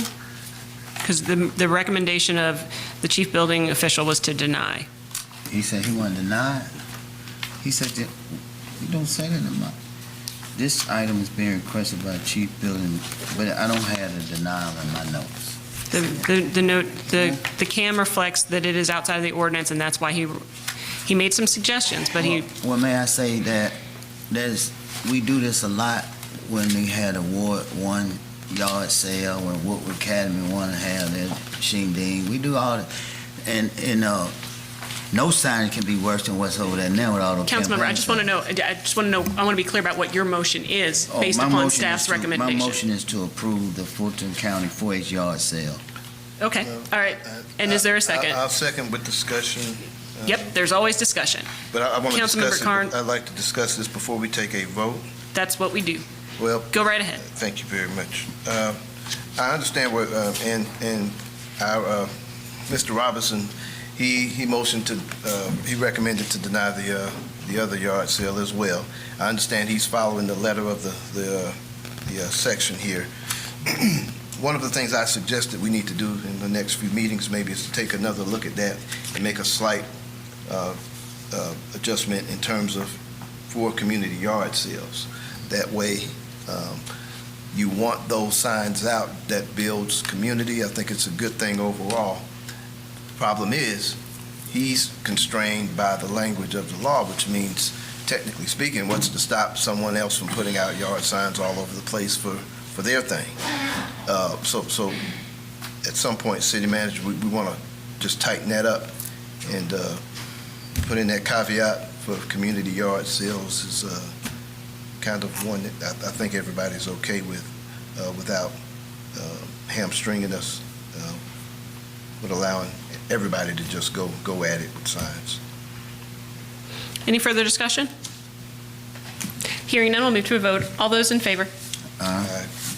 Any opposed? Any abstentions? Now, Councilmember Arnold, did you vote? I didn't hear you. I didn't vote because I don't understand. Yeah, I'm trying to understand what's happening here. May I, Mayor? Councilmember Gay moved to approve the exemption to the Advertising Matter Ordinance.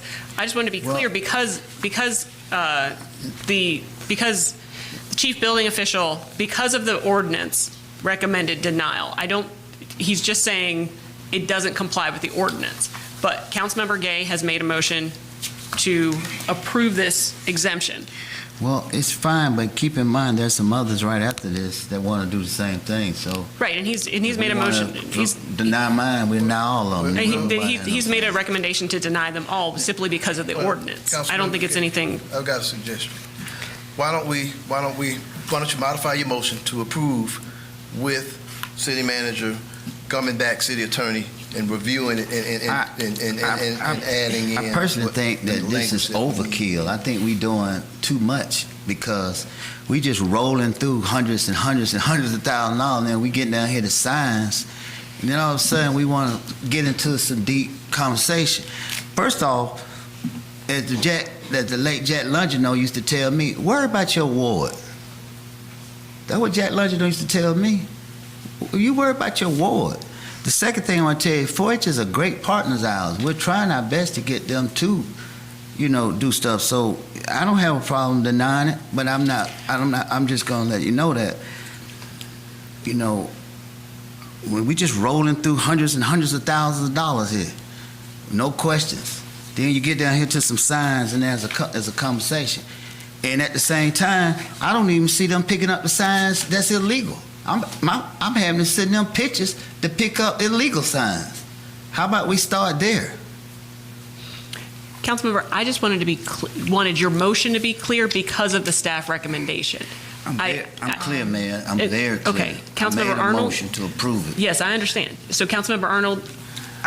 So the motion to approve would be to approve the denial. That's why I did not vote. So, because I don't think that To approve the exemption to the Advertising Matter Ordinance. I got it. That was It's Councilmember an Gabe's exemption. motion. See, what threw us off is we're reading this, but the mayor got involved and said that, brought up the denial, so we're thinking we're approving exactly. I thought denial the approval was for rather the than an denial. exemption. Exactly. That's why I didn't vote. That's where the confusion came in. That's what they say all the time. No, because Okay. we're seeing exemption, but then we're seeing denial. If we're not voting to approve the denial, then I'm good. Okay. To approve the exemption to the We are to the approving, and ordinance. that's what it says. Okay. I would just add that we take a look at the language and make some adjustments. And again, we do this, my understanding is, even like I said, when the when HCPNA has their yard sale, whoever has a yard sale, and yard signs may be put up, that this is an exemption, that's what you're saying has been done in the past? Yes. Okay, Yes, so all the time. I Yes. approve. All the time. This is just so that, It is a routine thing. Most of the things that come before this body, staff is recommending approval. In this case, staff was recommending denial. And so I wanted to be clear about what the motion was in order, so there was no ambiguity, because I had the sense that the body would be. Mayor, Hold on, I'm still talking. I'm still talking. Point of order, I think. I know. this issue- Mayor, I know, but Mayor. unfortunately, I'm still talking. I still have the microphone. And what I was saying is that I believe that I wanted to be clear on that to ensure that there was no ambiguity about the signs. And so that the body, I didn't think there was going to be a controversy about it, just wanted to make sure that that everyone was clear on that. And so, any further discussion? yes. Mayor, I have discussion. Go ahead, you can Point of talk order. first, Joe. Mayor, with all due respect, what we're trying to do, in light of the litigation and the things we've been dealing with, I think it's a consensus that we want to stick to the policy that we established in terms of discussion and deliberation. I also think that we want to accept the federal judge's recommendations and guidance. Now, it was not a ruling, but we do want to accept his recommendations and guidance until something changes there. But right now, again, with all due respect, we're currently operating in a legislative capacity, which means the four of us. So if you could allow us to deliberate, and then you can move us on to the next item. And that way, I think everything goes a little bit smoother for us. Does that make sense? Yeah, but you're right. But she did make a catch, and the catch was I was about to vote for denial. She was clarifying.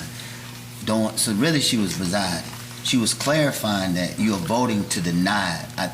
You need to. So she was still in the presiding mode. She started clarifying, and then it got into the discussion. No, y'all got into a discussion. Well, so did the mayor, but it can slip that way very easily. You all got. It is amazing. I just wanted to make sure that the vote was not to vote to deny. The vote is not to deny. Councilman, then I'm good. Exemption to the ordinance. Then I'm good. All right, Councilman Gay, I want to just clarify, the motion that Queenie read was a motion for exemption. What brought it, she did, so you did motion for an exemption. When you said so move, you motioned for what Queenie read, which was an exemption. What she read? Oh. So you did motion for an exemption, okay? Is that correct, Queenie? Oh, You read the consideration of an action on a request for the Fulton County 4-H Yard Sale Fundraiser for an exemption to the Advertising Matter Ordinance. And that's what I heard. But then when the mayor started speaking and she talked about denial, that's when it became confusing. Okay. Your motion was always for exemption. All right. But when the denial came in, that is where, so if we had just continued with that, we would have not gotten confused. I get it.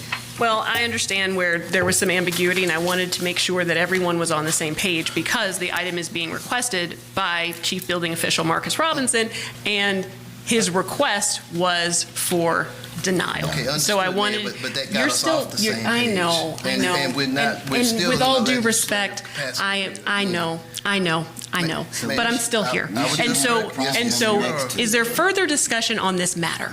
No. Yes, there is just one more thing, and again, the fact that we read this, we have read these packets.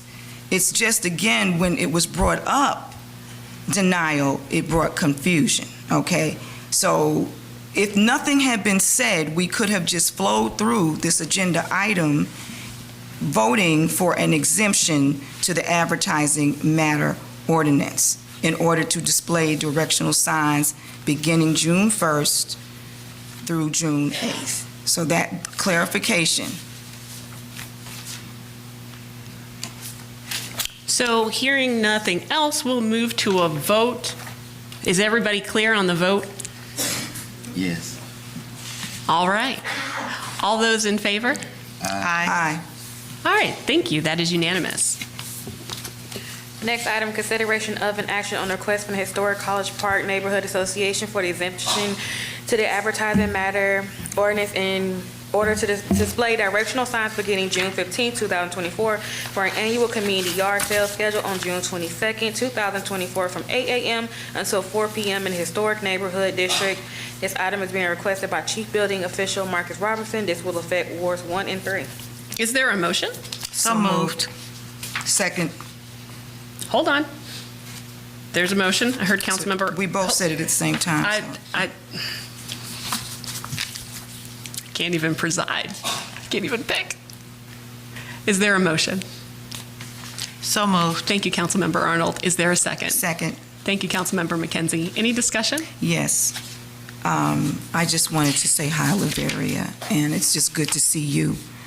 And I know it took a lot to be here today, and my heart is with you. It was good speaking with you. So I just didn't want you to be standing here knowing what it probably took to be here today. And just know that you're in our thoughts and prayers. Thanks. Any further discussion? Hearing none, we'll move to a vote. All those in favor? Aye. All right, that is unanimous. Next item, consideration of an action on the request from the Historic College Park Neighborhood Association for an exemption to the Advertising Matter Ordinance in order to display directional signs beginning October 5th, 2024 for an annual community yard sale scheduled for October 12th, 2024 from 8 a.m. until 4 p.m. in Historic Neighborhood District. This item requested by Chief Building Official Marcus Robinson. This will affect Wards 1 and 3. Is there a motion? Motion. Councilmember McKenzie, is there a second? Second. Thank you, Councilmember Arnold. Any discussion?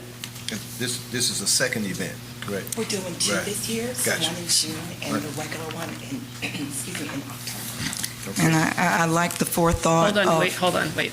Let me make sure that I'm acknowledging each one of you. All right, so Councilmember McKenzie, go right ahead. I like the forethought of coming and getting this approved now and not having to come back a couple of months, so that's commendable, and we're looking forward to this. This is a great event that we have annually, and I'm glad to see that you're doing two of them. And I'm gonna get in this one because I got a lot of stuff to get rid of. I'm not to give. So just thank you again, Laveria. Any further discussion? Hearing none, we'll move to a vote. All those in favor? Aye. All right, thank you. That is unanimous. Next item, consideration of an action on a request to approve an emergency replacement of the second 250-gallon water heater with a 100-gallon water heater at the GICC in the amount of $23,400. This request is from GIC Gateway Arena and Historic Golf Course Executive Director Mercedes Miller. This will service Ward 2. This is not a budget item. Is there a motion? So moved. Thank you, Councilmember Arnold. Is there a second? Second. All those in favor? Aye. Oh, I'm sorry. Oh. Was there any discussion on that? No. Hearing none. All those in favor? Aye. Councilmember Gay, what is your vote? I approved it. All right, thank you. Next item, consideration of an action on a request to replace one 250-gallon hot water tank at the GICC. This request is from GICC Gateway Arena and Historic Golf Course Executive Director Mercedes Miller. This item will service Ward 2. This is the budgeted item. Is there a motion? So moved. Thank you, Councilmember Arnold. Is there a second? Second. Thank you, Councilmember Carn. Any discussion? Hearing none, we'll move to a vote. All those in favor? Aye. That is unanimous. Next item, consideration of and action on a request to provide both 24/7 security and event services security for the arena and the Georgia International Convention Center, GICC. This is a request from GICC Gateway Arena, Historic Golf Course Executive Director Mercedes Miller. This item will service Ward 2. This is budgeted. Is there a motion? I have a motion to approve Fort Worth Protection Agency. I'm sorry? I'm on the wrong page. No. I mean, yes, because we're on seven item what? P, and so moved. I'm on 7Q, I'm sorry. So moved. My bad. Thank you, Councilmember Arnold. Is there a second? Second. Thank you, Councilmember Carn. Any discussion? Can you read the motion again? Consideration of an action on a request to provide both 24/7 security and event services. Security for the arena and the GICC. Okay, so by who? Who gonna provide it? August Security would provide the 24/7, and Contemporary Services Corporation will provide the event services security. Okay, I'm confused. I think he wants you to repeat his motion. Hold on. Wait, hold on. Councilmember Carn, hold on. You haven't been recognized. My Councilmember question Gay? is, those are your recommendations? Right, we brought this to council before. We did an RFP, we brought it to you before. You all requested that we put the RFP out again. We put it out again, and we came back with our recommendation. So, packet page, okay, make sure I'm on the right page. I'm on 7Q. Are we not on 7Q? No, we're not. No. We're on 7P. We're on P. So what's Q? Well, It's Q Q is is X mark mowers. Wait a Q is minute. what? Q is for X mark mowers at the golf course. Hold on, Councilmember Carn. So let me ask you this question. For the 24 hours, you know what, ma'am? I'm looking at the unarmed security service RFP. Yes, that's where we are. That's where we are? Yes, sir. So on package page, okay, so we on the unarmed security service solicitation 030724, is that right? Where you reading that at? 03? I don't have Where's it. that? Hold on. Where's that at? Bid number 030724, unarmed security service. Yes, that's what the bid tabulation Okay. says. 037024. But my point is, In the packet, Hold on, that's seven- Councilmember that's Carn. 7Q. Hold on, Councilmember Carn. Please hold on. I know I'm on the wrong package, but you have 15 bidders on our page, right? 16. I see 16. Mhm. Now, I made a motion to select Argus event staffing. That was my motion. You But just that's, said- you it's said- on here. Not Argus event Hold on, staffing. Wait a minute, I'm confused. Fort Worth Protection Agent. Fort Worth Protection Agent. was my motion. For event security? For 24 hours, for unarmed security service. 24/7. All it says is unarmed security services. And you're recommending who? I'm recommending number 5, Fort Worth Protection Agent, $498,000. Huh? Right here. Are you on? I know, that's not what I have. That's 03. not the number that's in here. Are they here? No. Any of these solicitors here? No, because we had them at the Well, I last mean, meeting. I'm asking, is anybody in the audience from any of these contracts? Can you come up? Okay, can you come to the podium, please? Wait, hold on a second. Have a seat, sir.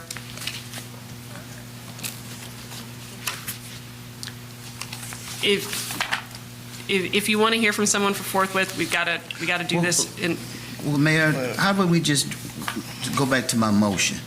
My motion was that I selected a vendor from among 15. You said she recommended Argos, but, yes. But she brought it to us to deliberate. So I think I get to make a motion on who, after reading the packet. It's up to the other colleagues to either approve it or not approve it. And then I asked, which is what we do is reasonable customary, who's here? Hold on one second, sir. We always do that. Hold on. Hold on. You made a motion for forthwith. There wasn't a second on it. You didn't get time. Councilmember Arnold made a second for Argus, and there was a second. No, I made a motion. She did make a motion. There is a second on the floor. There was a second he made a motion for forthwith, and there was a second. Councilmember, I'm sorry. I made a motion for what was in the packet. Yes, Okay, she well, did, and there was a second for that. That's two different motions. There was a second from Councilmember Carn on that. On Argus. My second was not for August. My second motion was from the motion that Councilmember Gay made. When Councilmember Gay Would you like to withdraw your second to Councilmember Arnold? I didn't make a second for Councilwoman Arnold. Can we look Right, Councilmember Gay made a motion, correct, Queenie? No, I have Councilwoman Arnold and Councilman You didn't hear the motion from Councilmember Gay at all. He made a clear I motion. did. I heard it after you said second. Oh, no. Before I said anything, Councilmember Gay made a motion. You're saying you didn't get that or record that at all? Well, whose motion needs to be amended? I think, hold on. Councilmember Gay's motion Stop for 1 second. was first. Is Hold that on. right? Councilmember Gay made a motion. Queenie, did Councilmember Gay make a motion? Councilmember Gay made a motion. There was no second to it. I second that motion. You seconded my motion. No, I second Councilmember Gay's even if motion. he did Okay, Councilmember Carn. himself. So what's happened right now is that you are down as seconding Councilmember Arnold's motion. So if you wish to withdraw that second, that's fine. Okay, Queenie, Councilmember Gay made the first motion. Is that correct? No, I heard the mayor said Councilwoman Arnold, and then you said seconded. No, I made the first motion. Councilmember Gay, excuse me, Mayor, if I could please, I have the floor. Is there any way we can No, look back? because I haven't acknowledged you. I haven't acknowledged you, Councilmember Carn. So just sit tight. If you was the wish first to, motion? if Councilmember Carn, if you wish to withdraw your motion to if you wish to withdraw your second to Councilwoman Arnold's motion, that's absolutely fine. I'm going to say it again. I did not second Councilwoman Arnold's motion. I seconded the first motion, which was from Councilmember Gay. And Councilmember Carn, that one was not recorded. So I understand what you were saying, and so we at have a this point, stenographer here. Ma'am. She can't do it. Hold on. Queenie, hold on. could you Hold on. go No, back and no, see no, what was no, the that's first not, motion? Councilmember Carn. Yes, I would like to know what the first motion was, please. What was the first motion that was made on this dais for this item? Councilwoman I can't hear you, I'm sorry. Councilwoman Arnold. Okay, that's not what I heard. I heard Councilmember Gay make the first motion. I seconded that motion. And I heard Councilwoman Arnold, I'm assuming, make another motion. She said so moved. So there's three women here telling you that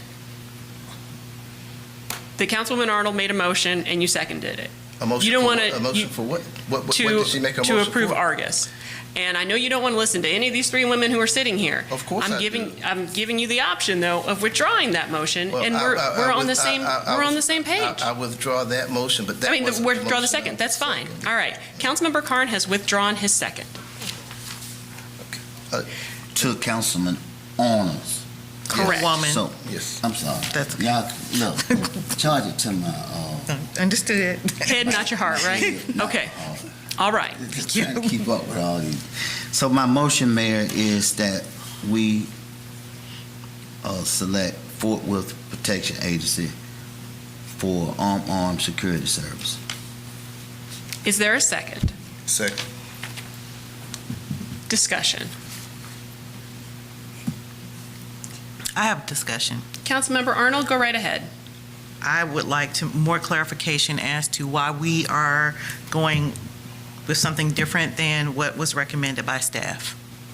We just did it a minute ago with the yard signs.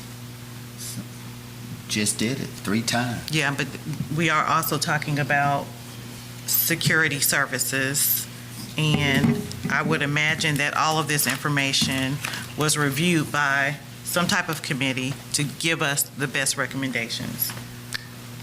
Well, I can. Hold on. Councilmember Carn?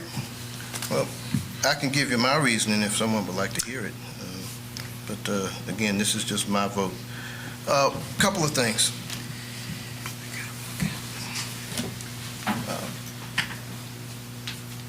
You know, when we have to make a choice with something, one of the things I would like to see are the vendors show up. Now, August is here. August is here. Okay, understood. Got it. I did not receive, I received 2 packets in here in terms of companies that submitted. I see 16 on here. I did not receive anything from anyone else except for Forthright.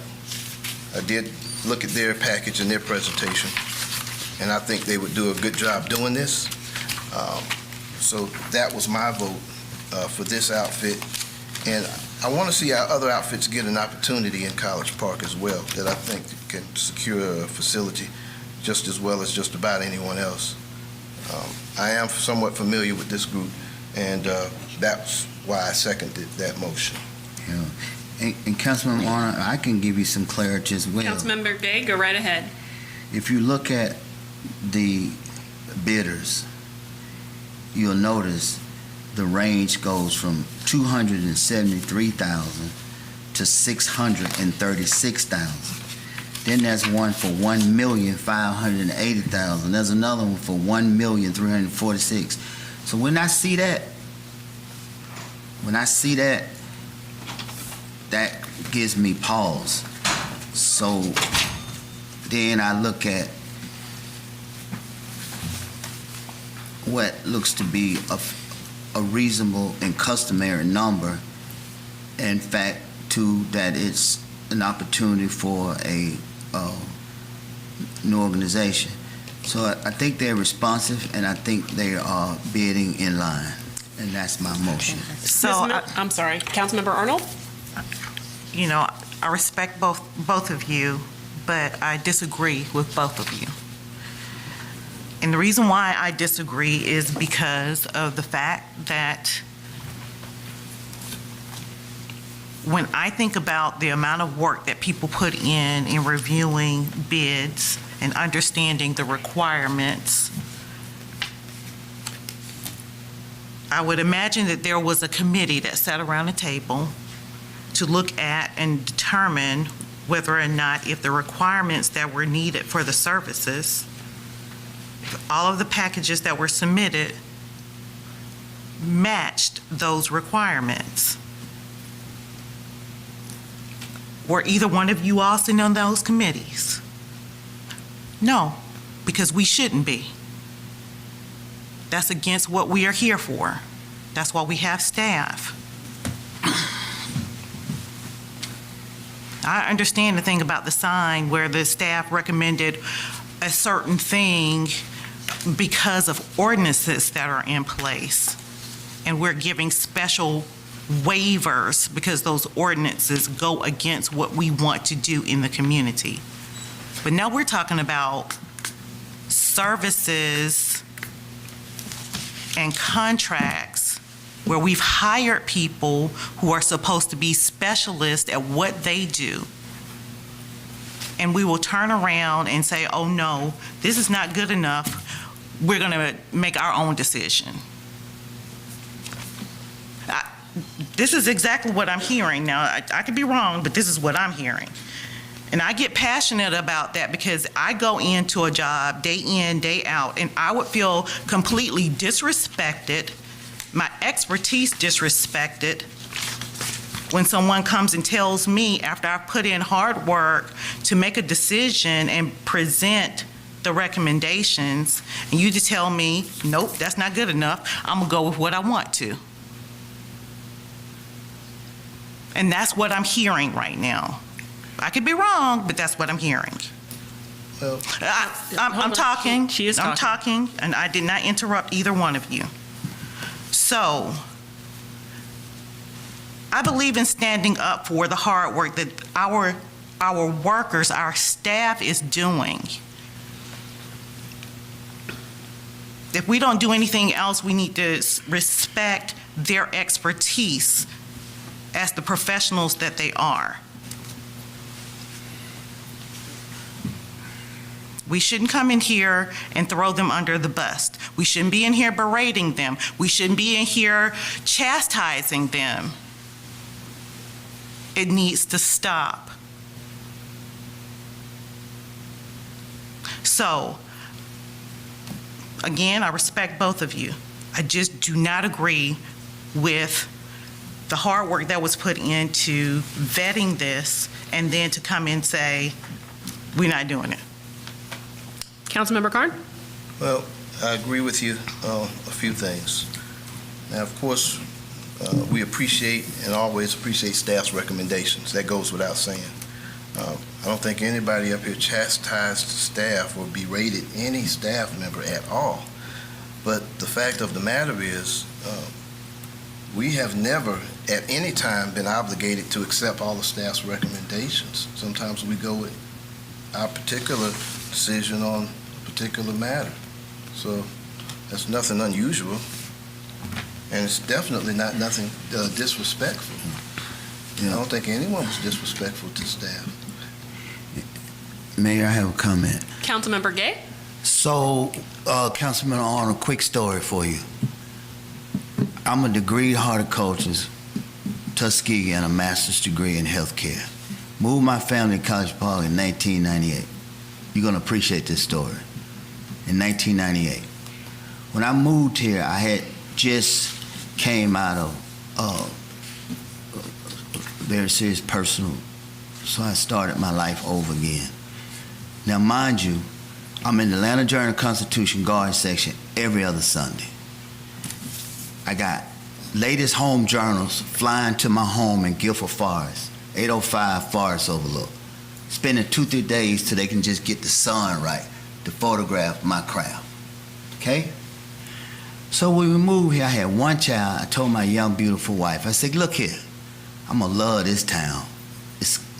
And then we got a bid to do the sign across the street at the History Center, a planter. It was a planter. And I bidded on it. And they gave it to another vendor. I said, okay, it's cool. We just moved here. I'm going to get into it. We're going to get to know the community, right? Councilman Arnold, about 6 months later, a bid came to do Philip Park. It was called Jamestown. It was, I think it was like $700,000. I told my wife, Pam, I said, man, this is it. This is our bonanza. I got a college degree. They want me everywhere. Everywhere I'm sought after. I mean, I got $100,000 gardens that we can go there now. So I came here, I was right down there, like they over there. I bidded on it, and the GICC, well, I lost the bid. I lost it. And then I said, well, maybe I better start cutting grass. Maybe I need to do maintenance. So I started bidding on the GICC. So let me just cut this story short. 1998, 2024. I think we just started using African Americans to mow grass. Probably about in the last few years. The moral of the story is, I don't get it either. I didn't get it then. I don't think you're gonna get it tonight. Because I didn't get it then. I didn't. So sometimes we just, and then the other thing is I said from terms of procurement, one thing that I need you to really look at, aside from staff recommendation, is you got 15 vendors ranging from almost 2 million to 300,000. That tells you right there that they're looking at the same bid, So this company is in line. They're responsive, as Councilman Corn just brought out. So I don't hear us throwing Ms. Miller under the bus. And last thing I'll tell you is that if a director could pick their own vendor, there's no need of us to be sitting up here. That's why we're here, because we make the final call. Councilmember Carn? I want to speak after him, please. Last thing I say is, one of the things we also, want to try to do in our capacity is to also provide opportunities. And that's very important. Opportunities to outfits, that are qualified, but, may not ever get a shot in College Park. And, you have a lot of companies that do well in different cities, and they become big shots, and they do pretty doggone good. And that's a good thing, I suppose. But also, there are little shots that want an opportunity at different things.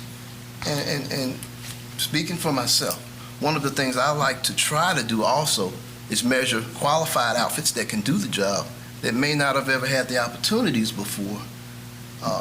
Now, I think just about the vast majority of all of these outfits could secure that center and handle the security. A lot of them hire from the same pool of people.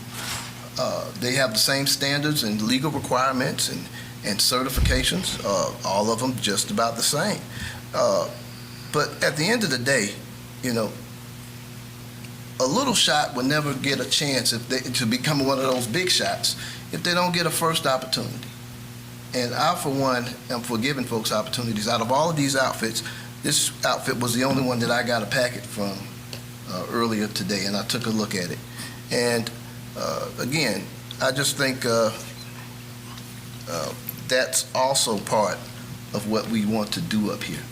We have residents that have been looking to do business with this city for years, and I don't think this outfit's a resident, but everybody deserves an opportunity. And so, again, that's part of my reasoning as well. Councilmember McKenzie, and then Ms. Miller. Okay. I have a couple of questions, and I guess, like I said, I do hear what Councilwoman Arnold has said in terms of we are not the procurement staff, that we have people that do this for us. I do just want to notate, I do see that we're looking at almost a $200,000 difference between Argus and Forthwith. But then, of course, there are also other organizations that could provide this service that are much less than Argus. And I don't know why the decision was made or how the decision was made. But my dilemma right now is that the only information that we have in the packet, which is what you gave us, was Argus. I have not received any packet for Forthwith. So for me to make a decision, I haven't read a packet from Forthwith. So it would be difficult to make a decision of that terms without having to look at it, but then even still, I'm not an expert. So that's just where I'm coming from right now. I'm not an expert. I'm not a procurement person. I do like the fact that when I'm looking at Forthwith that it's a savings to the city, but I don't feel like I'm in a position to make a decision on an organization other than what we have been presented. Councilmember Gate, hold on. Well, Hold on a second. Ms. Miller's next. Okay. With all due respect, when it comes to the RFP, if you all remember, I did it the first time. When I did it the first time, you all had a problem because of the different ranges of prices. So you had me to do it again. I knew it would be different ranges of prices because it's different organizations out there, and they pay different prices. What I don't understand is the company that you all are recommending. They called me today from City Hall, one of the assistants, and said they dropped a packet over here. Well, it is amazing that they dropped the packet over here, but they never dropped anything to us. And my concern is that you are putting your over $100 million building in the hands of someone that we have not vetted and we don't know. I know that you all may know them, but we do not. So again, it is your decision. I go with whatever you say, because at the end of the day, it belongs to the city of College Park. But I think you do need to be concerned about the safety of 750,000 people getting in and out of that building, and the 24-hour security that you put around that convention center and that arena. It's my time now, right? Madam Mayor, just from a procurement law perspective, and maybe I misunderstood, but the packet that these gentlemen dropped off, this was not a part of what you considered, Ms. Miller?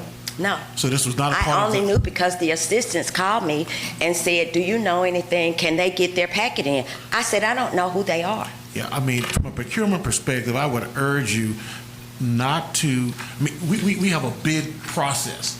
People submit their bids, they submit their information, they have to do it within a timely manner. If someone submitted information outside of the bid process, and we're going to use that outside information to make a decision, I would strongly urge you to do that, I mean, not to do that. Hold on, hold on. Councilmember Gay? I don't disagree, okay? In fact, I'm 1,000,000% concur with you. But this is my dilemma. My dilemma is, first off, we respectfully ask the directors to bring us 3 recommendations, not 15. Now, that's in the records. That can be pulled up tomorrow. We respectfully ask for 3 contracts. Let us consider amongst 3. Having said that, I don't know that they haven't turned in their packet. I'm just sitting here going by this sheet. They did bring a packet by today. No, that's not what I'm saying. I'm saying you putting me in a dilemma. First off, you giving me more applicants when we ask all directors to bring only 3. But Councilman Gay, we always give everybody. Miss Miller, listen, Miss Miller. All I'm just simply saying, for me, I'm trying to clarify I'm not speaking for the others. I ask that all directors drill down to 3 successful applicants. That cuts out a lot of the ambiguity, or however you pronounce it. Secondly, city manager, city attorney, I assume that all these people had turned in their packages, or why are they even on this sheet? Why are you even bringing us people if you're saying that they weren't timely submitted? Okay, so now if that's the case, then I'm asking that this be tabled, throw the bid back out, because it's flawed. The whole process is flawed. I just have a question. Hold on, Councilmember Carn? Mercedes, so you're saying that this group, some of these groups did not submit a package to you at all? I don't do the RFP bid packet. When Mr. Moody gets all the bids in, he labels all those bids and what their quote was. You all always told us, bring you all the bids, but bring our recommendation. Got it. That's exactly what I have done. Okay, so I don't know about not putting it in there. We have always put all the bids in there. Okay, so all of these groups did submit a package. Yes. Now, what, Althea, I'm assuming you can verify that, right? Because I thought I'd heard that this, there were groups that did not submit a package. I'm like, well, how did we get the numbers and the quotes here? Yeah. That's not what I said. What I said then I was misunderstood you. I that was the group that's here today, they delivered a packet to City Hall today. You even I said found that you out had from the packet. assistants. Okay. And we haven't received the packet. I haven't received Hold it. on, wait, That's what I'm saying. everybody, The only calm down. packet that calm I down. have is what the only packet. Hold on, everybody, calm down. Please, Ms. Miller, I'd proceed. like to finish my statement, though. Hold on, haven't recognized you. Ms. Miller, please go ahead. All I'm saying is the bid tabulation sheet, this is what you asked for. This is why we have procurement. They're the ones that add this to the bid. I do not. All I add is my recommendation. That's how we keep it fair. So city manager. Hold on, wait, Councilmember Gay, please go ahead, Ms. Miller, go ahead and finish. I am done. Whatever you all want to do, it's up to you. But again, you are trying to secure 750,000 people. And when people need to exit that building, that security company is going to be the one that do it. So if you all trust them, then I'll go with what you say. I don't Hold on, know them. Councilmember Gay. Councilmember McKenzie? I just want to clarify that since there seemed to be concern with what I said, I have only received the pack for what is in our agenda packet, which is Argus. That is the only quote that I have read or received. I have not read or received the quote from Forthwith. So I don't think any of us. Wait, hold on. Councilmember Gay? So city manager, so here's my issue now. You put in the packet of the one that you recommend. Correct. Right? But you deny us the documentation to evaluate the others. Now, what in the point of being up here if we don't get to see the other people's packet? Councilmember Gay, I would ask you to. We don't blindly go by this. We don't just pick people because a director. Because I've been sitting up here, and I'll tell you about this business. Proof of the pudding got over what? How many years we got for them? How many years you gave proof of the pudding? What's their contract terms? I don't remember. 10 years. No, it's not. You just said you don't remember. I know. My point is, never it goes both ways. Don't try and have us to vote on something without giving us the fair opportunity to look at the other ones. So, if it's been turned in timely, then my motion stands. Councilmember Arnold? So it's Mr. City Attorney, please correct me if I'm wrong here, because I'm going based on my experience in the workforce when it comes to procurement. And I want to make sure that I'm understanding the process and the expectations of some on this dais. It's my understanding that the way the procurement works is that there are sealed bids that are turned into an office by a certain deadline, and there are certain people that sit on a committee that vet those bids. They open them up, they have a sheet, they verify whether or not if all of the conditions that were in the RFP versus what was inside the packet and all the materials match up, and they score what was turned in. And based on that scoring, they complete a sheet and they make a recommendation based on all of that information of who made it to the top, what those ratings were. Does the city not have the same process in place? Yes, ma'am. The process works fundamentally that way.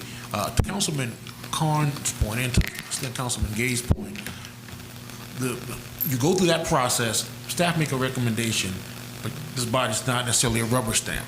I mean, you certainly still have the ability to accept the staff recommendation or make a different selection.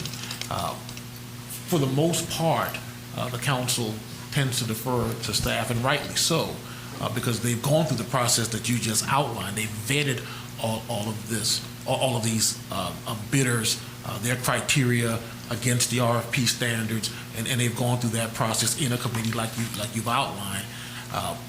My concern, and I don't know whether the information that these gentlemen submitted to members of council was in the packet or not. So they may have submitted a timely bid, and the information that they provided today might have just been redundant information that was already in their packet. But the issue is that, it was not given to everyone, and it was also information that was given outside the sealed bid process. I don't think anything should be submitted outside the sealed bid process. I think it should all be in the packet, in the envelope, submitted within the time frame set forth in the RFP. End of story. And that's because if one person starts to give information outside the sealed bid process, well, someone says, well, I got some information I'd like for you to consider as well. And so, now we don't have a process. I don't know what happened here. I don't know whether that information was in their sealed bid or not, and I'm not even taking a position on that. And that's why I asked Ms. Miller the question, was that information in the sealed bid or not? And I don't know if anybody up here knows that. And so I would just caution under these circumstances not to make a decision based on information that may or may not have been timely submitted within the sealed bid. Thank you. Question. Thank you very much. Councilmember McKenzie? Okay, so, again, we've been given one company. Is it, and again, we're new, so is it the practice that would department heads would just give us one, or do we normally get the top three? Are we given the top three to choose? We are choosing two different security companies, and we usually attach those two that we are recommending. If we put the bid packet together with all 16 of these, they would be huge, and I've never done that before. Not 16, meaning in terms of when you go through the bid process, does council, because we've been having discussion, we will have discussion even later about the three bid process. We only have the information on the bid for each category. We've been given one vendor. So the 24/7, we have Argus, and the event is a different company with a C. So the question, I guess, would be, has it ever been the practice to give three, meaning because we talked about three bids, do we get the top three so that we make a choice? Meaning, I know staff makes a recommendation, and apparently this is the recommendation of staff, and I'm not arguing with that. I understand. I just want to know that it seems like, because I'm trying to read between lines and understand that, is it that we are looking for to know more, meaning is the council saying that we want to have more information in terms of the top three? Can I explain? Or more to choose from? Okay. Councilwoman, when you talk about a bid versus an RFP, it's different. Okay. As a bid, you're calling people and you're basically getting three. When it comes to the RFP, anybody that sends the RFP in, we log it in and we put it down. In the past, I have always brought the one that was recommended. Okay. If you would like them, if you all want to get the top three, by all means, but that has not been the practice in the past. Okay. Councilmember Carn, and then Councilmember Gay. A couple of things. One of the things I like to do is try to give everyone, a fair shot at a presentation. I understand we got two, you have 16 on here. You gave us one for recommendation for this one and one recommendation for the other, right? Okay. I would like to see the other recommendations, and I don't know what I received is the same that was in the packet. I'm assuming it was, but I have no idea. Councilman Carnes, because I didn't get it. Well, and like Winston said, we should be cautious there. Now, I don't know if it was or if it was not. I was assuming that it was the same thing submitted because it looked like the format of a full submission. But again, I don't know. Maybe those numbers have changed or whatever have you, so on and so forth. I'd like to, maybe we can table this and take a look and bring these groups back, those that want to present, and I'd like to hear from them. All 16? Well, those that want to present. Maybe some are out-of-towners that have no interest or whatever have you, but I want to give everyone an opportunity to present in short 5-minute presentation and take a look at it. Councilmember Gay. With that. Councilmember Gay. Yeah. First off, Mayor, I asked for 3 bids. So if you don't want to respect me, you don't want to, you feel like what I said don't matter. We wouldn't even be here tonight. I asked months ago, please start providing us your top 3. Give us that much courtesy. Okay, I did that. I asked that. Ms. Queenie, please go to the Munitrack or wherever we use and find that. I requested for 3. That's number 1. Number 2, city manager, city attorney. I'm assuming that everybody, all 15 of these people, submitted timely and that their packet were evaluated. What we don't have is the numbering system that Councilwoman Arnold mentioned. We used to have a grid where we looked at, they scored it, and it was based on certain criteria. That's eliminated from this. And so third, I think it's not a matter of we not trusting you. I think we're up here all pontificate for one reason or another. I think that we should have been given 3 of your recommendations. We should have been given some type of metric, some type of grading system that was assigned by procurement, then approved by you in finance. So I think it goes both ways here tonight. And I don't want to table it because who else is here from this? I mean, really. We have August that's in-house, and I think we have CSC. No, I mean, who else is sitting here tonight? That's what she just said. But Councilman Gay, I will say this, that during the midst of all this was when Mr. Moody's gone. So your tabulation that you get or your other bids, all those would have come from Mr. Moody. That this is not, we had to try to put this together based on the interview that we did with these customers when Mr. Moody was here. But the way that the bid is usually done, he wasn't here to even put it together. So we're trying to put this together and move on. And if you all want to put it back out again, I don't know when it can be put back out because we don't have a person to do that bid. Ms. Miller, respectfully, you've been here long enough to know how this game go. No, Councilman Gay, All right. I do not know the job of procurement. Listen. You all know that we asked for 3. We asked for you to do a tabulation. Then if you don't know, then why are you recommending anyone? If you don't know, then why are you recommending anyone? Because now you're telling us, and you just said it, that you did it without knowing how to evaluate the other. You said that was based on Moody. Not what I said. That's what I'm hearing. That's not what she said. No, here's the thing. We had, I know, mayor. But you know what? In February, we had this up for consideration. We had security for the arena and the GICC up for consideration. And I believe it was Councilmember Carn who made the motion to send it back out to bid. Now it's come back, and there's a recommendation from staff. And somehow there's been obfuscation.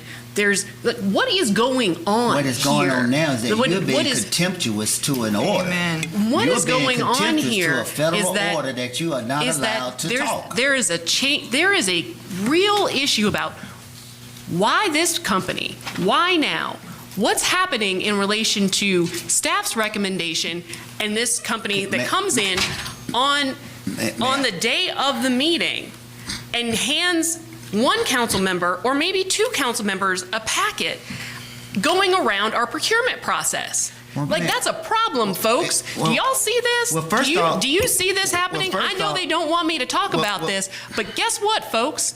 This is a problem. Well, first off, you are being liable, and you could put the city in liable because you're accusing. That is not the definition of libel. A respondent that I'm not didn't accusing anybody of anything. What I'm saying is that packets came in the day of this meeting. Not everybody has them. There's been some circumvention of the procurement process that could put individuals in this city at risk. Ma'am. But there's nothing wrong with the actual RFP process. There is an attempt to obfuscate this. But Councilmember Arnold, who has stepped out, has been very clear, and she said, and our city attorney has said the same. I've been clear as well. There has been no issue about how this has moved in the actual system. I'm confused because the city and there manager. should be no confusion. No one has said there shouldn't be any confusion. I'd like to speak, Mayor. Since we're not following proper protocol, I would like to be acknowledged. I will acknowledge you, but I will please. absolutely do that. But this particular bid and this particular process, there's been nothing wrong with it. We're trying to create something that's not here. I'm going to renew my motion. We have a staff. I understand, sir. I'm not recognizing you at this point. I'll be with Councilmember McKenzie after I'm finished. But the thing is that there has been something around this particular bid. It seems like to me that the only thing that... And that Councilmember McKenzie has the floor. Go ahead, Council. Okay. Enough of the suspicions, enough of the dirt throwing around here, enough of it making it look like we're up to no good. I take offense at the contemptuous allusions and alludes that there's something going on with this council and members of this council, specifically for myself.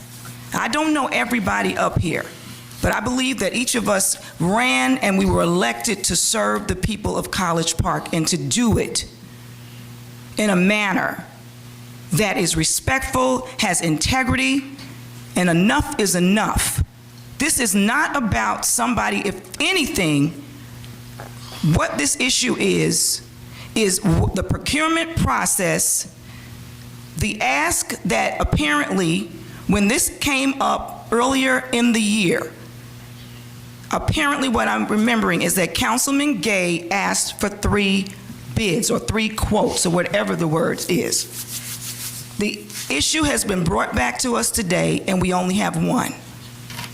Now, how this procurement process works, that's not my business. But in order to make a decision for the people of College Park, when we're talking about, Mercedes keeps talking about all the people that are going to come through and how we need to secure this. This is much too important to make this decision if all the parties involved, because I can say on the other end, something smells fishy when we don't get what we've asked for. You may say something smells fishy because somebody is requesting something different than what's been given. But on the other flip side, why aren't we being given the information that we need to make a decision on behalf of the good of this city? Security at the GICC and the arena is much too important for us to do nepotism, to go with some company that we have just had because we keep wanting to have them come back. That may be an issue right there. I don't know. I don't know what the issue is. I don't know what the issue is. But I know on every end, you can throw stones in every direction on this one. What we need to do is we need to get it right. So I'm requesting that we give this back to the city manager and allow this process to table it again, because we are not going to make a decision tonight that's going to benefit the city of College Park. Councilmember Carn? Well, first of all, I'm definitely not attempting to throw stones at anyone, number one. Second of all, I certainly wouldn't want to put this back out. I think we got a lot of qualified bidders for this project here. When you had mentioned, Mercedes, I think that we have Argus here I thought that meant that physically they were here. So you're saying they are here. Okay, all right. I think, and I do remember Councilmember Gay's request for 3 bids, to bring back 3 bids. Again, I would like to hear from outfits that would like to present. That would be my suggestion, and that way we can kind of make a decision. And if what I received is different from what was submitted, then City Attorney, like I said, like you said, that's a big problem. But I didn't think that it was. It looked like a bid submission, but I hadn't seen an original one to know the difference, or if the numbers were the same, but it looked like that. If I might clarify one point, That's not what he's saying. I think it's an important point to clarify. Even if the information that you received was identical to what was in the packet, what was submitted, it's not the issue. The issue is that would be problematic, but the issue is that everybody didn't receive that, because I don't believe that Councilwoman Arnold or Councilwoman McKenzie had the information that you received. And so now you have some council members that have the information, other council members who do not, and that's the heart of the problem. Okay. And let me just say this. Let me make Hold on, Councilmember Arnold. Is Councilmember Carney finished? I was just trying to digest what he was saying. I definitely can understand that.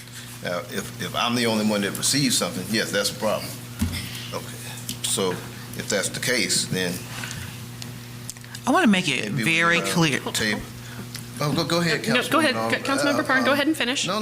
Yeah. I don't mind you interrupting me. It's okay. Councilmember Arnold, go right ahead. So, and it's fine that you receive something, and whoever else received something that Councilwoman McKenzie and I did not receive. That's absolutely fine with me, because I don't want to receive anything that's not going through the proper process. I want to make it clear, I do not want to receive anything that's going through the proper process. I am not putting myself in a position where I am going to be at risk for going to jail. I'm too pretty to go to jail. I'm talking. Councilmember Gay. I'm talking. Councilmember Gay. Councilmember Arnold has the floor. I'm too pretty. Orange is not my and I'm favorite just not. color. I mean, I like orange. It looks good on me. Hold on 1 second. Councilmember Arnold has the floor. It Please looks go ahead. good on me. It just don't look good on me every day. So, with that being said, I'm not. That's fine if you want to take or receive documents that are outside of the proper process. Mayor. No, Councilmember Arnold I has mean, the floor. when she finished, I'm just trying to put my number. I understand. when Please she let her finished. finish. But I do think that is unfair, and I'm going to continue to say this, that there was a process in place. There was whatever vetting. I'm sorry that we didn't get the amount of, and let's make sure that we do this correct. It's not bids, it's proposals. Proposals. Now, bidding and the proposals are two different things. I don't know whether or not if our procurement procedures speak differently to bidding versus proposals. I would imagine that it does. And with the proposal, you would only get just what was selected, not everything. However, Councilman Gay requested to get 3. And I think that, I mean, based on the rating sheet, we should get those top 3 that were rated with all of the qualifications and the criteria, what have you. But I am also not going to make a decision tonight. If that's the case, if we're going to wait for the rankings to come back, then that's what it's going to be.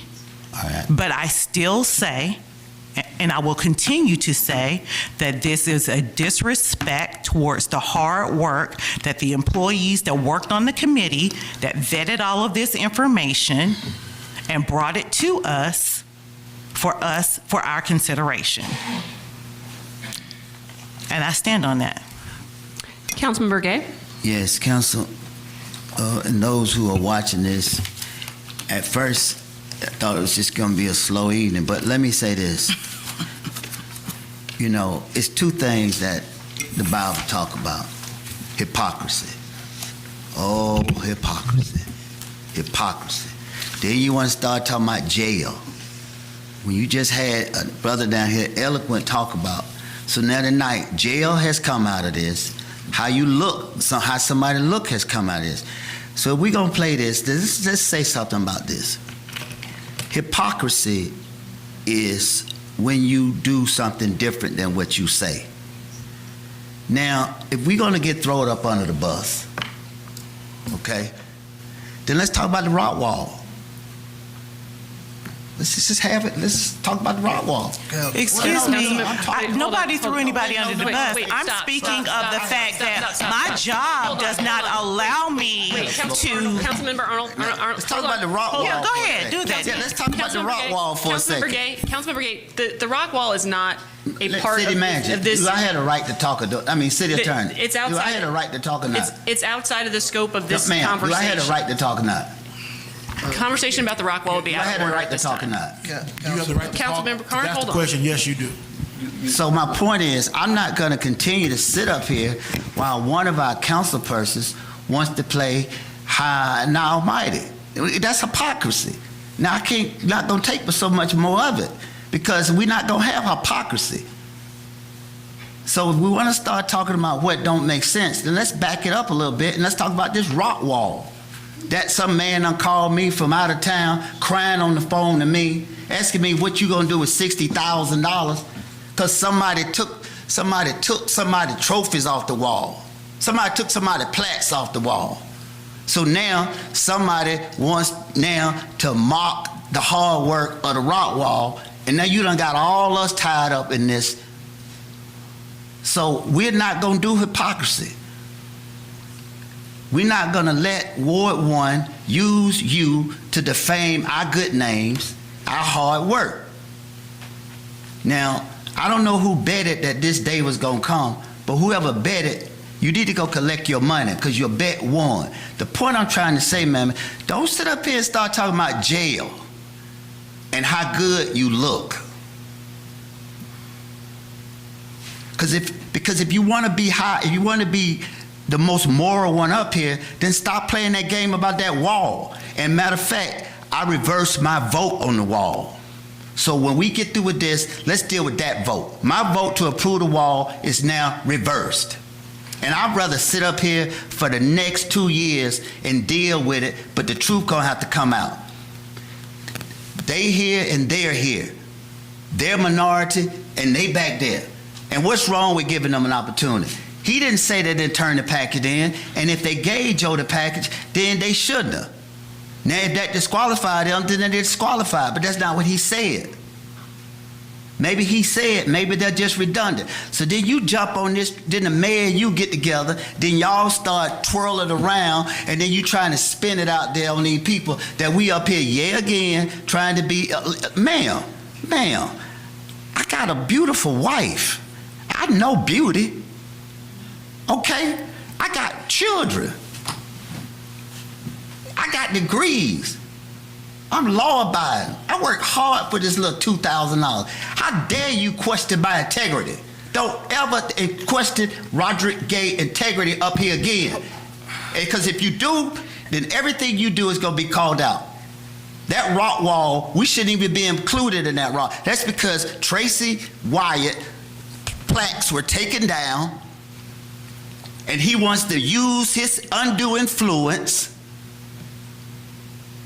to tear it down. Now I remove my motion about the RFP. You withdraw your motion for, for the RFP. I withdraw my motion for unarmed security service. All right. Thank you, sir. Is there a motion? And then after that, I'm withdrawing my motion on the rock wall. Hold on. Okay, let's vote on that again. There's no motion on the floor. Is there a motion in regard to the 24/7 security and event services? I would suggest a substitute motion.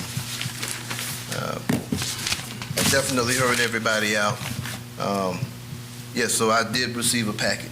Now, I receive packets all the time from different outfits, week in and week out, so that's nothing unusual, but I would say maybe we take a look at this and bring us 3 recommendations to present to us at a upcoming meeting. And that way we can figure out, take a look at your best recommendations and take it from there. How about that? And again, I don't have any interest in putting this back out again. I'm sure we have well-qualified outfits in all of these outfits, so I would suggest that motion and float that motion if anyone would be interested. Could you restate that motion? Queenie, did you get it? You just want them to bring it back. You didn't give any date. My motion was to bring it back with 3 of the three qualified outfits. Did you hear all of that? Okay. You did get it? Well, how about the 3? Can it be the 3 top?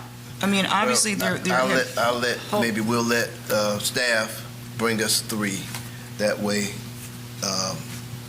based on their recommendation, they bring us 3. We take a look at them and we make a decision from there. That's my substitute motion. 3 qualified outfits? Yes. 3 outfits that staff brings us, yes. I can second that. So there's a second on staff bringing 3 qualified outfits. Any further discussion? Hearing none, we'll move to a vote. All those in favor? Aye. Aye.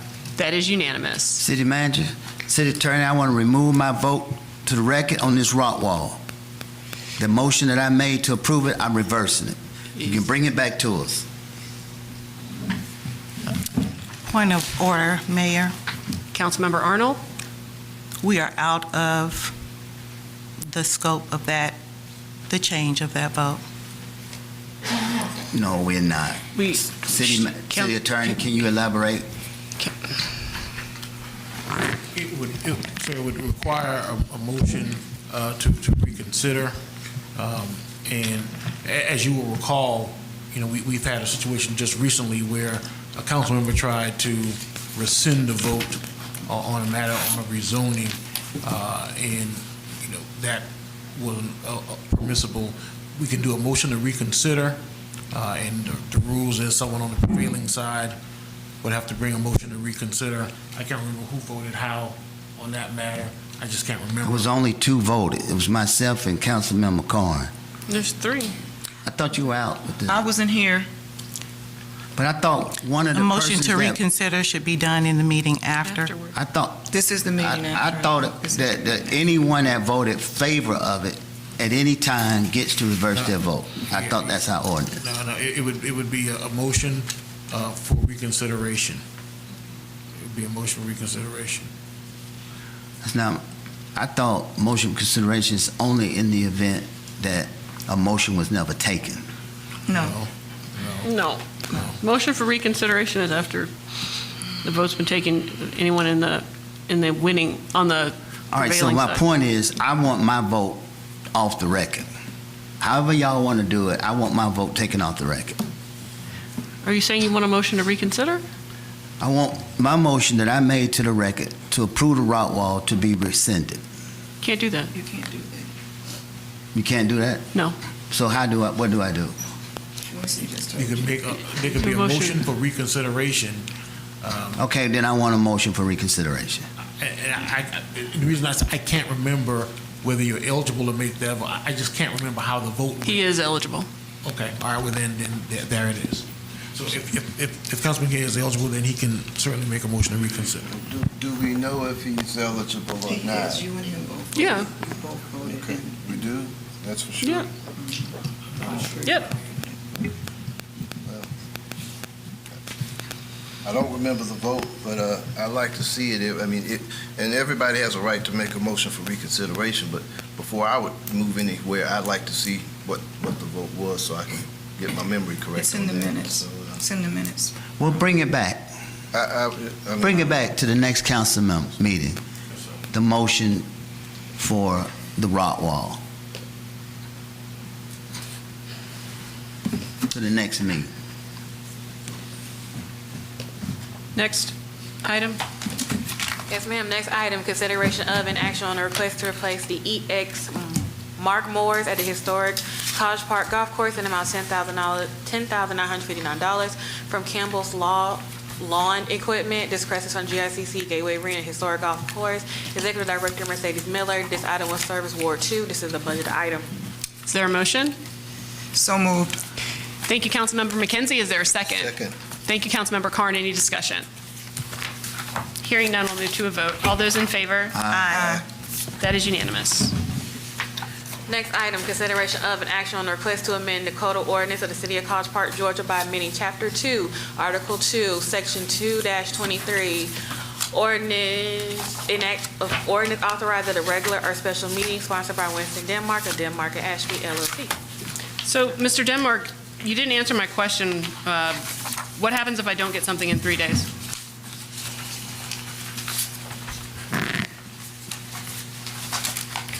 I don't know why you wouldn't get something in 3 days. It happens all the time. Yeah, well, then, I would imagine that anyone, either you or the Mayor Pro Tem, would be able to sign the measure after the 3 days. Okay, but it doesn't say that. The ordinance doesn't speak to that. Well, and though it doesn't, it says that if the mayor doesn't sign an ordinance, resolution, or contract within 3 days, then the Mayor Pro Tem is free to sign. Says the mayor pro tem shall sign. And so, I mean, I can't sign something I don't have. Okay? And so I mean, I asked you that because I thought that it was a pretty glaring issue in the ordinance when I read it, and I didn't get a response, and so I don't know, like, it just doesn't speak to that, and there are plenty of times, and I think that Ms. Brown can, she's not over there nodding, that happens, that we don't get something within 3 days. And so I understand the desire for expediency, however, I can't sign something I don't have. I've got a question. Councilmember Karn? Who exactly is responsible, and maybe, well, I know you're interim city manager, but when Dr. Emanuel returns, who exactly is responsible for delivering a document that we voted on to the mayor? Yes, sir. I believe the ordinance says that the city clerk shall publish on the city's website within 24 hours after the meeting all ordinances, contracts, and resolutions approved by the city council. Okay. Are we aware of that, Queenie? Yes, we do so via action items, not actual documents. No. The ordinance says that all contracts, ordinances, and resolutions shall be posted on the city's website within 24 hours of the meeting. And so the goal is, for these things to be published. So the public is aware of the measures that the city council enacted. And obviously, if these items are published, available to the public, they should be available to the mayor. It's a simple matter of, it's an administrative matter for the city manager to say, this measure has been approved by the city council. The mayor must have it within 24 hours. If it's going to be available to members of the public, well, then why wouldn't we give it to the mayor for execution? So it's a detail that presupposes the efficient operation of city government, where the head of the government, the city manager, directs the staff to ensure that the mayor has the document in a timely manner. And if that doesn't happen, then it's within the authority of the city manager to do what he feels he needs to do, Okay. he or she, Hold on. to make sure that it does. Okay, Mr. Denmark, hold on. Mr. Denmark, hold on, wait. I had my question for you. But I got to recognize you first, and so. Well, Mayor, you did recognize me, and he was answering my question. I still had the floor. Well, hold on, Here's no, my- hold on. here's What, my sir, suggestion here. hold on one second. Mr. Denmark, the practical challenge of this, the practical challenge of this ordinance is that. Point of order. I typically do not receive. Point of order. Thank you. Point I of order, typically Mayor. do not receive. Point of order, Mayor. I hear you, Councilmember So you need McKenzie. to acknowledge me because I have a point of order. I did have- Okay? We I are, just wanted to finish my question, and that's all, if it's okay. Okay, so let's- Councilmember McKenzie, what is your point of order? my point of order is that we're out of order. Okay, we're having discussion and we have not even, I don't even know if anyone has made a motion or a second. No, they haven't, and so that's why I was talking, because you guys aren't deliberating yet. I had the And floor. and we I'm need trying to to get get some that clarity clarified.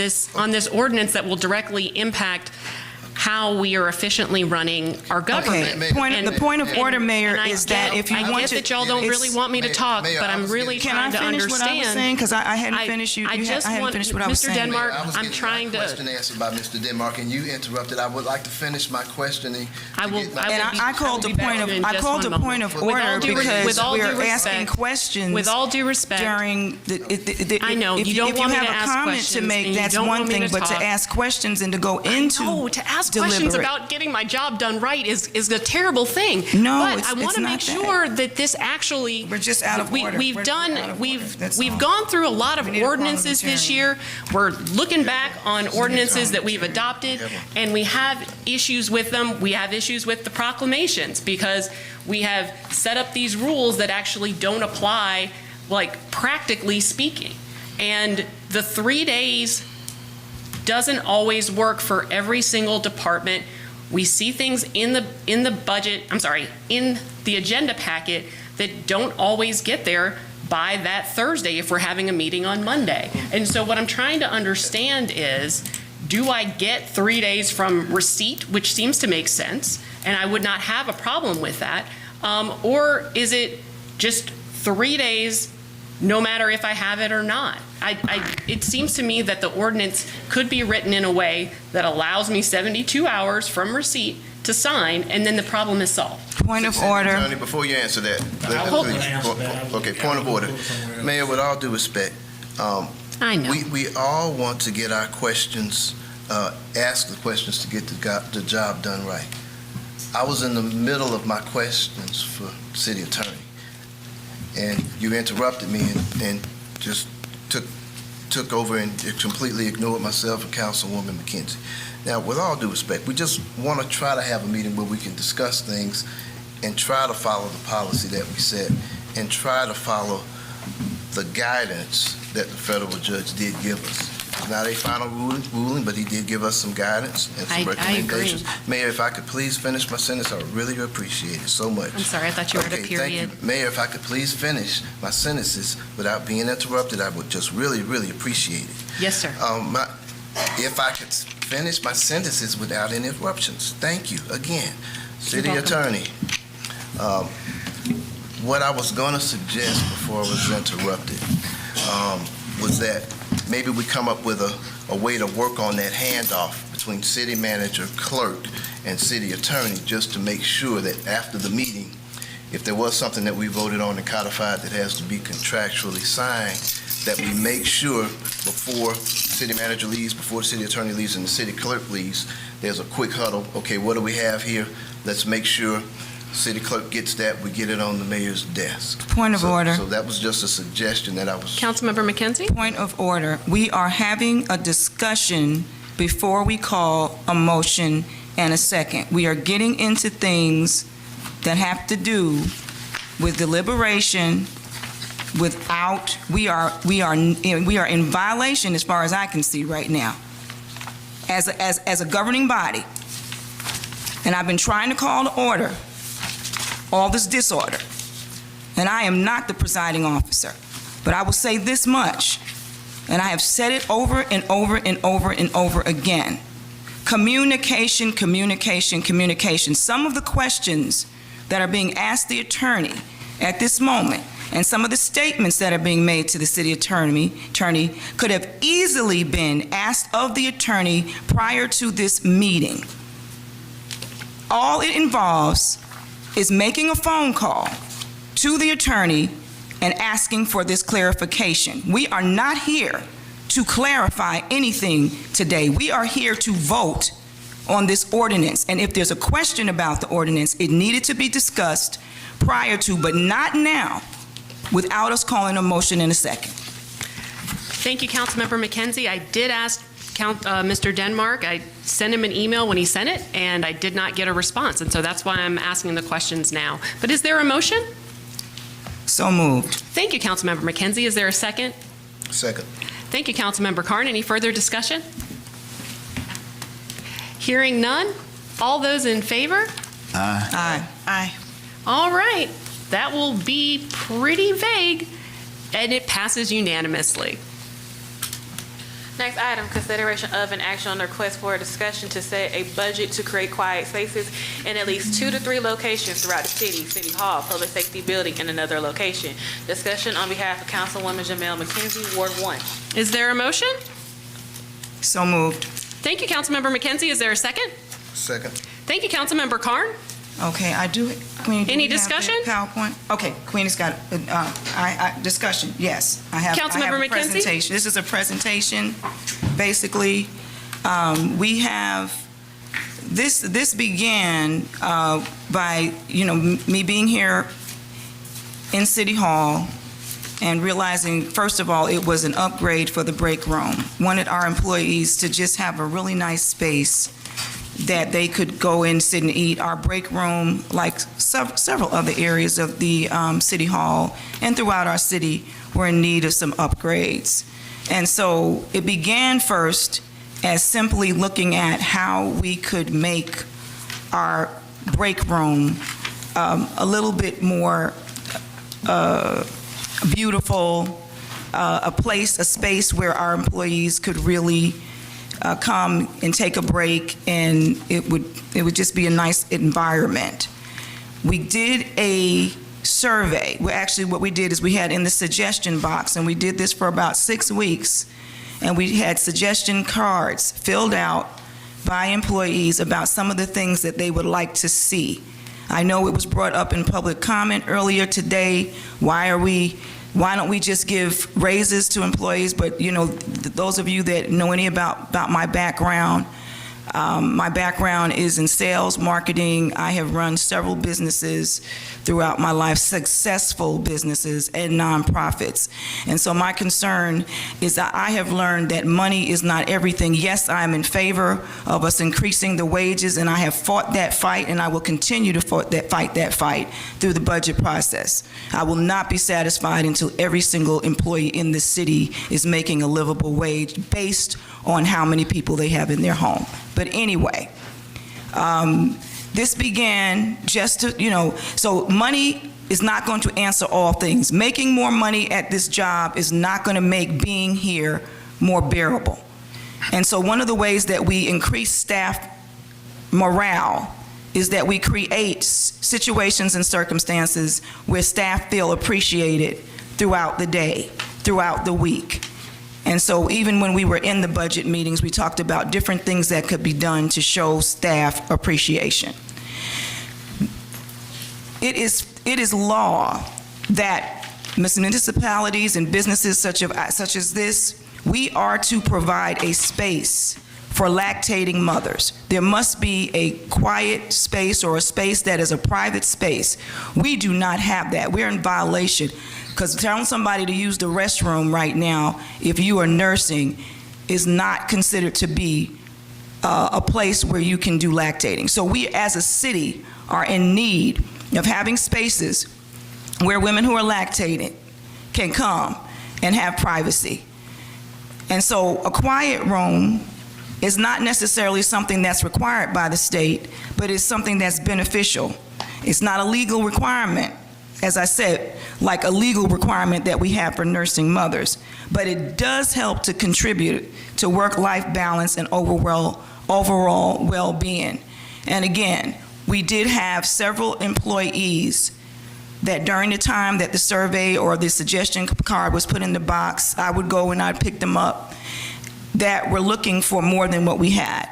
And then we had staff in the police department specifically, which a comment was made earlier today that the police were against this. We had police staff that said we'd like to have a quiet space in the police department, in the public safety building. And so we started looking at how we could do that as well. And then I talked with my colleagues, and we started talking about other areas within the city that we could provide it, because again, we do need to have these spaces. Interesting enough, as you'll see in the slideshow, I actually visited College Park Elementary School and went to visit. They have a meditation room, quiet space for their teachers for some of the same exact reasons, a way to get away from the children and to be able to even just break away. So basically, the next slide is while having a quiet, okay, and I think I said that. It's not a legal requirement. Okay, it's okay, you can go on, Queenie. Okay, so here I list some of the ways that we can create quiet spaces throughout the city. One is we have to find a space or a room, and so that would be one of the things we would be looking at over the next few months should the council decide to move forward with this initiative. And then we would also install a lock or an in-use. There would be something outside the door. It would be a door that could be locked, so when somebody's in there, people aren't just walking in, or just an in-use sign. Secondly, adding comfortable furniture, because that's what's going to really make it valuable for our employees.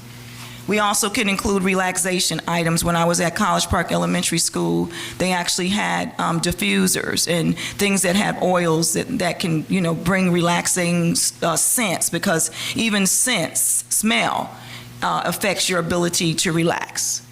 And then we would have a sign-up sheet so that, persons wouldn't be overlapping one another while they're there.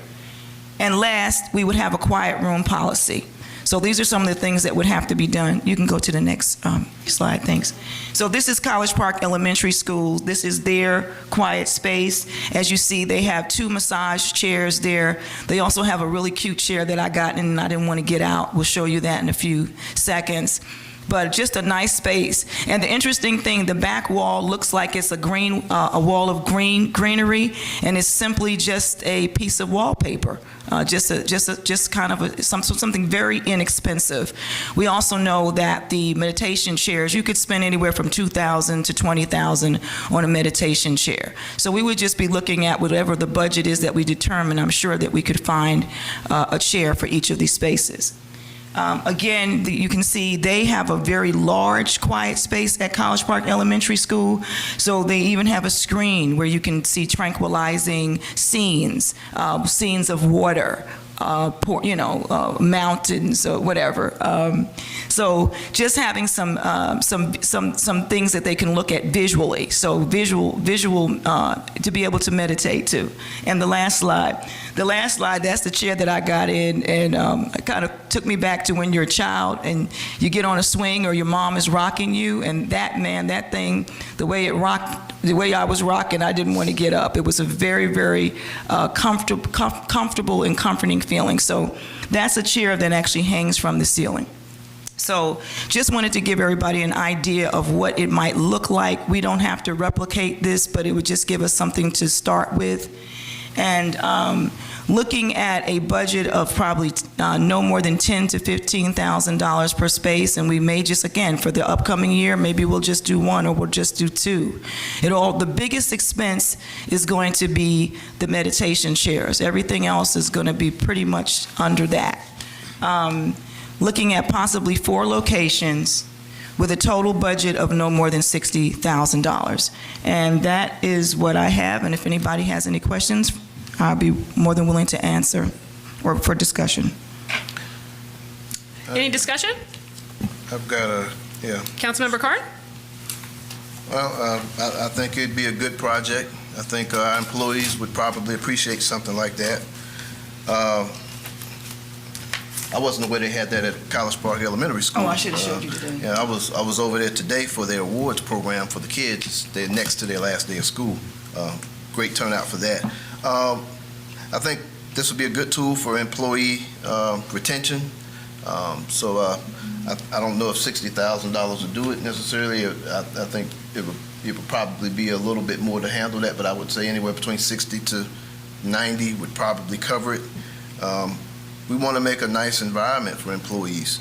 And we want to have something unique and extraordinary that I think staff would appreciate. So let's make it nice. And the cost in employee retention alone is very expensive. So whatever perks that we could do to help mitigate that, I'm all for. So yeah, I think it's a great project. Councilmember Gay? I think it's a great project, Councilwoman Arnold, McKenzie, and thank you for thinking about the staff in that way, okay? That's all I have. Okay. Would this come out of the general fund? Yes.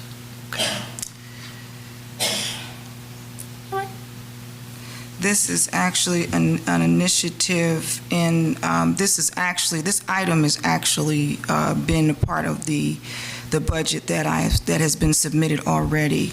So it is actually in our budget at this time. Where is it? It is with, I'm not sure. I have to, on Friday night, we'll get it back. But it's a part of some of the initiatives that I would looked at in terms of for the city and for Ward 1, being that City Hall is located in Ward 1, and so is the public safety building, because those would be probably the first 2 locations that we would look at. But again, you're asking me questions during the deliberation. Yep. Any further discussion? Have a motion been made? Yes. Yes. There's a motion and a second. Yes, sir. Can you call the vote? Is there any further discussion? Hearing none, we'll move to a vote. All those in favor? Aye. That is unanimous amongst those present, as Councilmember Arnold has stepped down. Next item, consideration of and action on a request for invoices totaling $10,000 or less shall not require 3 estimates. This request is sponsored by Councilman Joe Carn and Mike Hicks. Is there a motion? Motion. Thank you, Councilmember Carn. Is there a second? Second. Thank you, Councilmember Gay. Discussion? I do have some discussion. Councilmember Carn? Well, simply, this vote simply cleans up any confusion and simply reinforces and clarifies what's already currently in the purchasing policies and procedures. From what I hear, we've been getting some mixed messages regarding this policy. I had Althea pull this, and first of all, this is not a consideration to be getting rid of the need for quotes for purchases. I want to make that clear. This is not changing or modifying the policy that we have. And the policy that we have right now in terms of $501 up to $10,000, we look for 3 informational quotes if possible, and that's reading from the reference and requirement guidelines for purchasing. And we always want to look for quotes, obviously. We want to get the best price for whatever the service is that we're looking for. While at the same time, a lot of the times what the problem has been, and I've seen with department heads and staff, has been when we talk about smaller item projects, things $10,000 and less. A lot of the time it's hard to get 3 quotes on some of that material and some of those projects because a lot of folks don't bother with sending in a quote or a bid on some items that small. I've seen that happen before, but this policy guidelines has that contingency in place where we look for 3 quotes. If we cannot find them, if possible, we go with 2 quotes. If we get 1.5 quotes, bottom line, the point is getting the work done as quickly as possible. And the reason why we want to get it done as quickly as possible is simple cost savings. From what I've seen here over the years, if you have a issue with one of the bathroom tile floors needs to be retiled, there's several cracked tiles, for instance, and someone comes in and they say, well, you get a quote for $1,800. Well, let's say you don't get any more quotes in, so you wait. That $1,800 job could turn into a $6,000 job if you wait long enough. And it doesn't take long to solve a problem when it's in its infancy. And we use this policy to make sure that a small quote doesn't turn into a large quote that you have to spend big money on. So essentially, my intention was to take another look at this in order to give clarity and direction to the city manager and staff regarding this policy, because there were some differences and some issues that we've had. Now, to address the 1 bid quota when we end up with 1 bids, this is nothing new in the city as well. There are dozens and dozens of times where we end up with 1 quote for things. We try to make sure we get the best work done at the lowest prices we can get work done.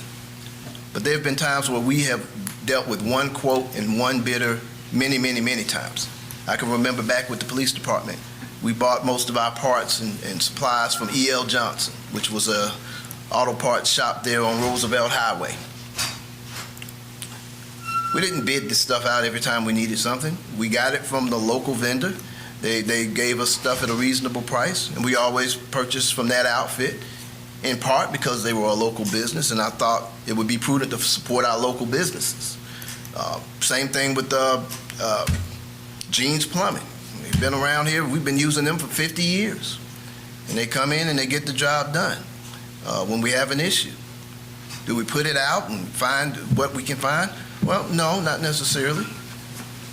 We got someone that we need something done, we call and we get the service done. It's been that same way with plenty of outfits, Brown Electrical, whoever. We need something done, we call and get it done. If it's 1 quote, it's fine.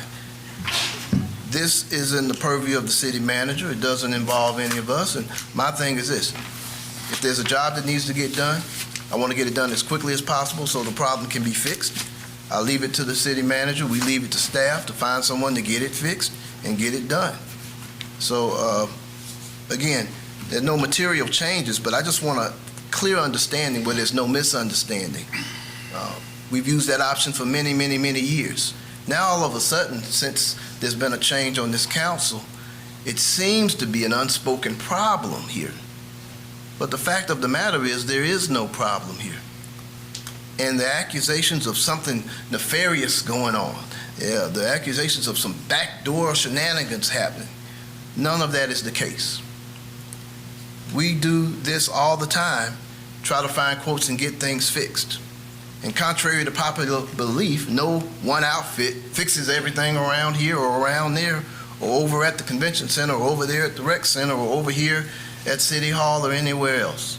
So I wanted to dispel the confusion. And one of my questions is, why the confusion now with the change on council? All of a sudden there's confusion when there used to be no confusion and things were fine. So I wanted to bring that up. I don't necessarily have a vote on any changes whatsoever. And again, this is not a vote to be getting rid of the need for quotes for purchases. That's still in effect and always will be. I just wanted to kind of codify what we were talking about and reinforce, reaffirm what we were talking about to counter these mixed messages regarding policy. So that's what this is about. And my recommendation, again, this says consideration of action on request for invoices totaling $10,000 or less shall not require 3 estimates. That's not the proper wording for this. That's your motion. My motion would be, no, that is not my motion. My motion is this, That and is this your is a motion. substitute motion because this wording is a bit misleading. So, Queenie, what I want to do is have consideration on requests for invoices totaling $10,000 or less, as the policy states, for informal quotes if possible. And that's it. Madam Clerk, could you read that motion? Councilman Carter's motion to approve invoices totaling $10,000 or less shall not require 3 estimates as the policy states for informal. No, That he wasn't didn't what I say said. not require 3. No, he didn't say that. No, that wasn't. Councilmember Carn, it may be productive to withdraw your initial motion and just. Okay, I'm going to withdraw my initial motion, and we'll try this motion again here. My motion is essentially to reaffirm the policy in regards to requests for invoices totaling $10,000 or less. We would like 3 informal quotes if possible, and that's the same policy again that's in the reference guide and requirement limits in regards of purchasing.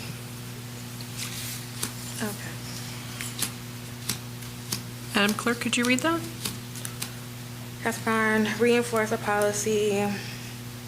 Reaffirm the did you hear what I was saying when Yes, but you would start. I can barely hear you, I'm sorry. Right, but you was like making comments during it. Wasn't a straight motion. Well, let's see if we can clean it up a little bit. Let me hear what you got, and we'll kind of clean that up, because I know I was kind of adding in there. So let's hear what we got.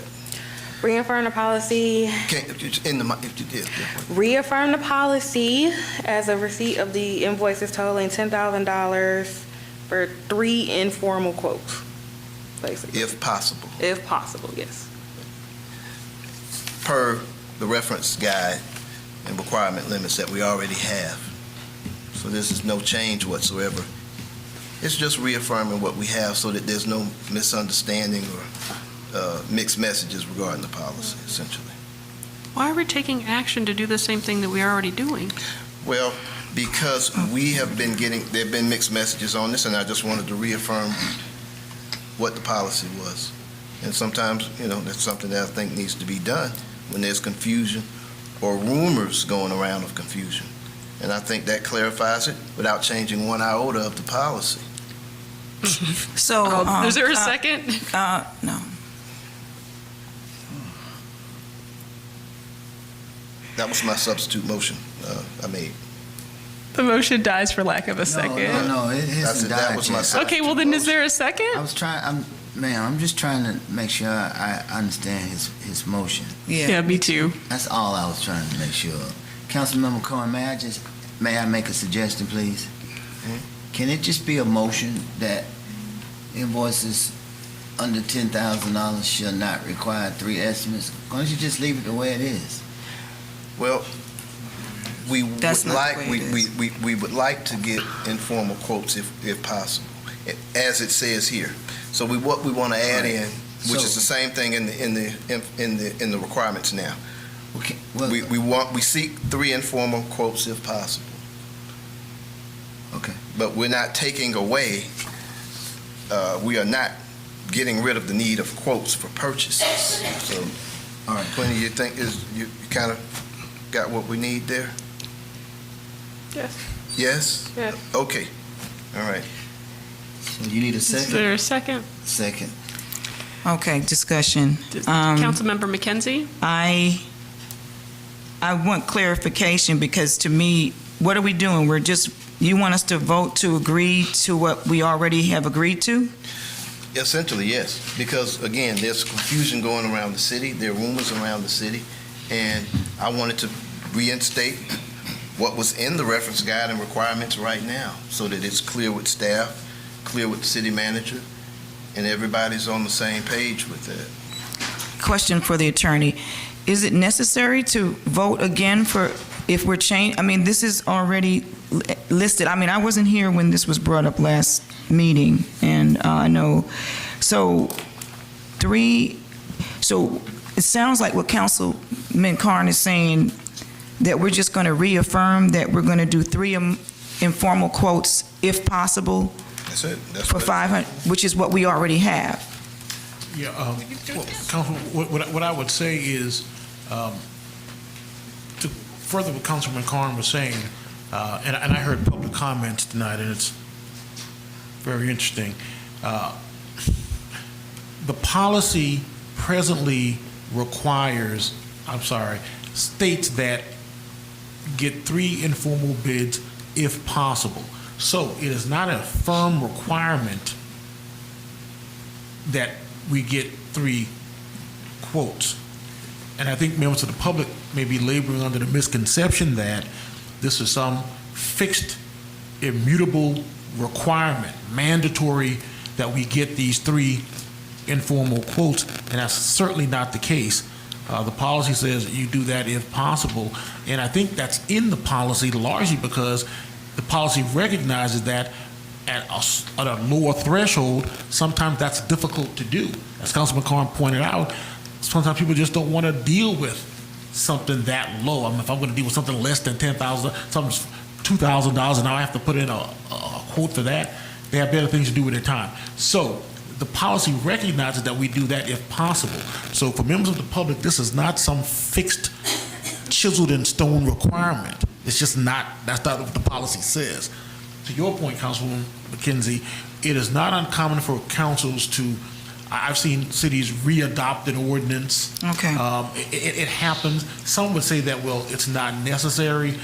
Necessary is an eye of the beholder. I mean, sometimes a council may feel it is necessary to re-adopt an ordinance. I've seen cases where they said, let's re-adopt the zoning ordinance, or let's re-adopt the entire code of ordinances because there's some question about whether we did this right or whether we did that right. Or for whatever reason, they want to re-adopt one particular ordinance or an entire code of ordinances. So it has happened. Some might question whether it's necessary, but Councilman Carn certainly feels it's necessary. Otherwise, he wouldn't be making the motion. Okay. And Councilwoman, this is simply a motion of confirmation. Okay. Because it is a frequent issue, apparently, with some of staff, and the understanding that, I don't want staff being second-guessing, and I don't want the city manager to be second-guessed. That's my point. So it's just, again, a motion of confirmation of what we already have, so that it's clear. Okay, because we had a member of the public who said that we didn't respond to him, who made a video about this, inferring that the council was up to no good, and that we were going to be promoting scandalous behaviors amongst staff. And I just wanted to be clear. I have no problem with voting for something to just reaffirm what's already been there. So if what you're simply saying, this is a policy that has been in force for several years in our city, is that correct? Okay. And the policy itself reads 3 open market purchase, 3 informal quotes if possible. We're not changing anything. We're just making it clear that nothing is being removed. We're not saying that no quotes are necessary. It's just reaffirming 3 informal quotes if possible. That's correct. We seek out 3. Well, I mean, I can go with that. But it's not a requirement. So all we're just doing is what council members before me Exactly. came up with. The same thing that's on the paper. Council members and mayors before me. We seek out 3 quotes, but it is not a requirement. Any further discussion? Madam Clerk, can you read the motion one more time? Reaffirm the policy for, I'm sorry. I can't read my handwriting.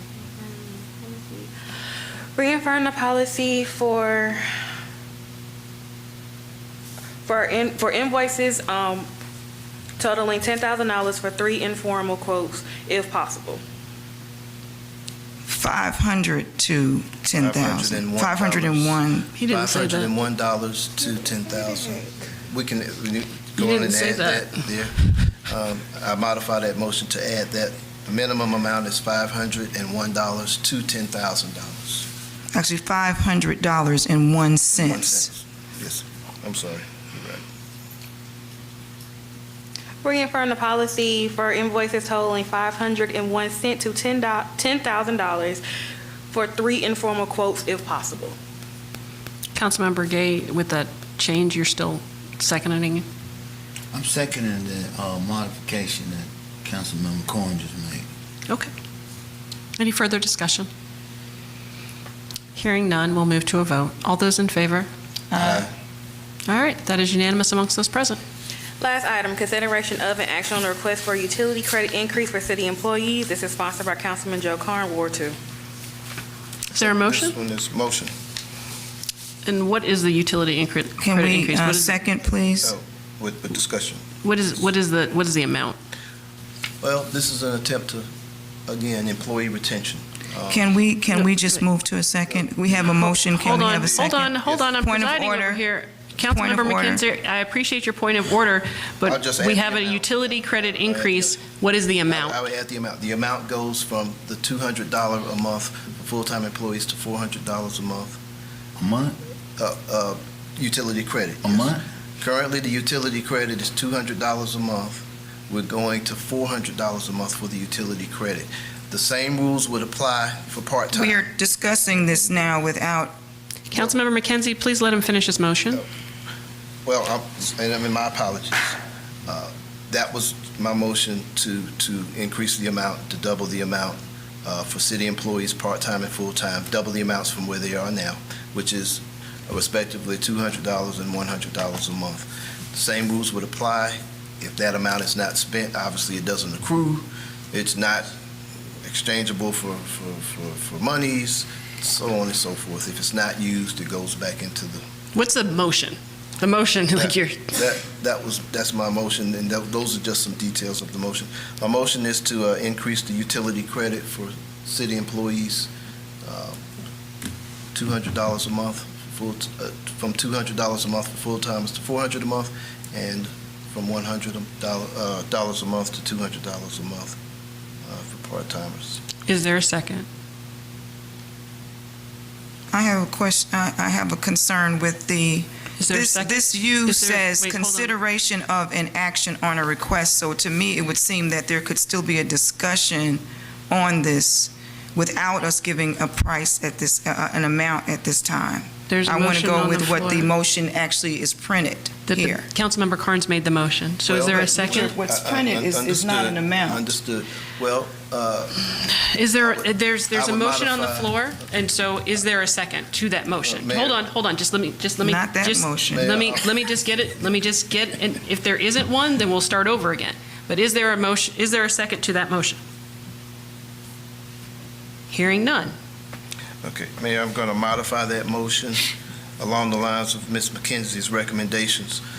I guess city manager, and I know Dr. Emmanuel will be back in soon. I think if city manager Hugh, you here? City manager Hugh, and we get together and out there maybe determine what's a reasonable amount. Again, this is about employee retention. We want more employees to move in the city limits, and we want to give them all the encouragement and incentive that we can to see to it that they do move into the city. So that's kind of the goal of this. And to let, What is your motion?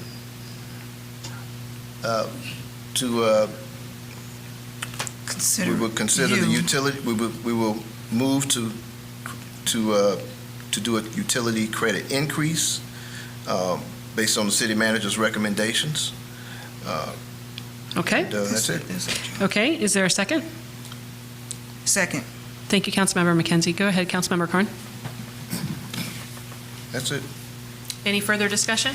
Yes, basically. Councilmember McKenzie, go I right would ahead. definitely be interested in looking at, of course, we are in our budget phase, and I believe that this is another way that we can encourage employees to live, work, and play in the city of College Park. I think that this is something worth looking into in terms of what the amount is. I would like us, again, as Councilman Carn has said, to look at, with the city manager, finance director, we are in budget, and Mr. Richardson, whoever the parties are involved, to see what would be feasible. But again, this is one of the ways, since we do have a concern about our employees, and we are concerned about our employees, we may not be able to get the type of increases that we want to see immediately, but this kind of helps to be a balm or a remedy in some way. So just wanted to make that comment that I'm definitely interested in this, pursuing this. However, to set an amount at this time, I do not think would be in the best interest of all parties involved. Madam Mayor, Mr. Denmark? if I understood Councilman Carn's motion, it was to set, and I very easily could be mistaken, sir, to increase the utility credit in an amount to be determined by the city manager. The city manager's recommendation.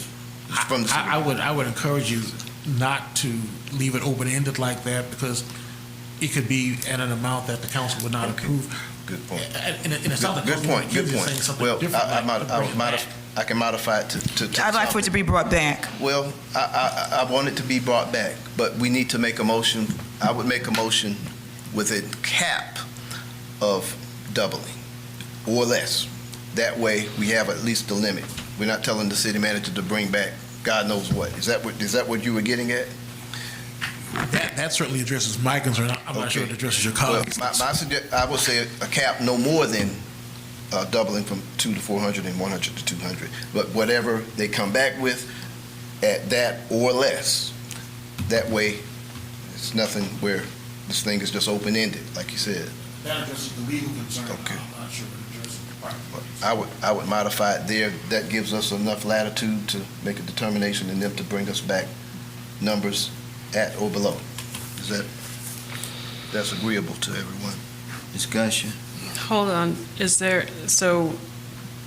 Madam Clerk, I think there's been a modification of the motion, or an amendment of the motion. Do you have that? Yes, ma'am. Yes, ma'am. And the second came from Councilmember McKenzie. You still second it based upon that amendment? Yes. All right, thank you. Councilmember Gay? I think it's a very noble effort to find a way to retain our city workers. And I think it sounds great, but I also want to caution this body, as well as the employees, that there are a lot of other concessions that are before our budget. We have our pension we're being told it's going to increase by almost 40%, well over $1 million. We've also said publicly that we want to give employee raises. We want them to have a certain dollar amount. And I believe that the intentions are well, but we are business. We provide a business. We have to provide services. We got things that are called check and balances. And you have to pay for these asks. And so, as noble as a lot of them are, and I don't want to I've said enough tonight. I worked after several successful careers. I worked at an airline. It was $1 billion company. You get paid for what you do. I mean, it sounds noble to keep offering all these things, but I don't think we're being practical about what it costs. At some point, we're going to have to raise the millage rate. I mean, it's just going on and on. It's like I just don't get it. Well, Councilmember Carn? Not only No, that, I'm sorry, Councilmember Gad, I apologize. I sit on the pension. I sit on the pension board, and we changed the retirement to service and service and Age and years of service. Okay. We one of the few cities, a few companies still providing pensions. Those are dinosaurs. Those things are very, very expensive. Okay, we one of the few cities still doing that. Third, you giving out Christmas bonuses, and we acting like taxpayers are paying for this. This comes from their money. We can't just spend their money. And I love my employees. I think they treated quite well, actually. But we need to be careful to continue to just throw these asks out without. There's not even a cost associated to this ask. I don't even see a document that even talks about what it costs. Councilmember Gay, are you finished? I am. Councilmember Carn, I think you had something to say. And that's why Councilmember McKenzie, that's why I said what I was saying. Probably what we really need to do in this case is have a workshop and have this brought to us, what the cost would be involved in terms of how many employees do we have right now currently who are living in the city limits that are receiving a utility. I think it's less than 50 individuals, if I'm correct. Full-time employees is it may be less than 30. So we're not really looking at a large number, but I think it would be helpful. That's why, for me, I would like to, if anything, my vote would be about us going through, beginning the process to see what is involved, and then have it brought back to us.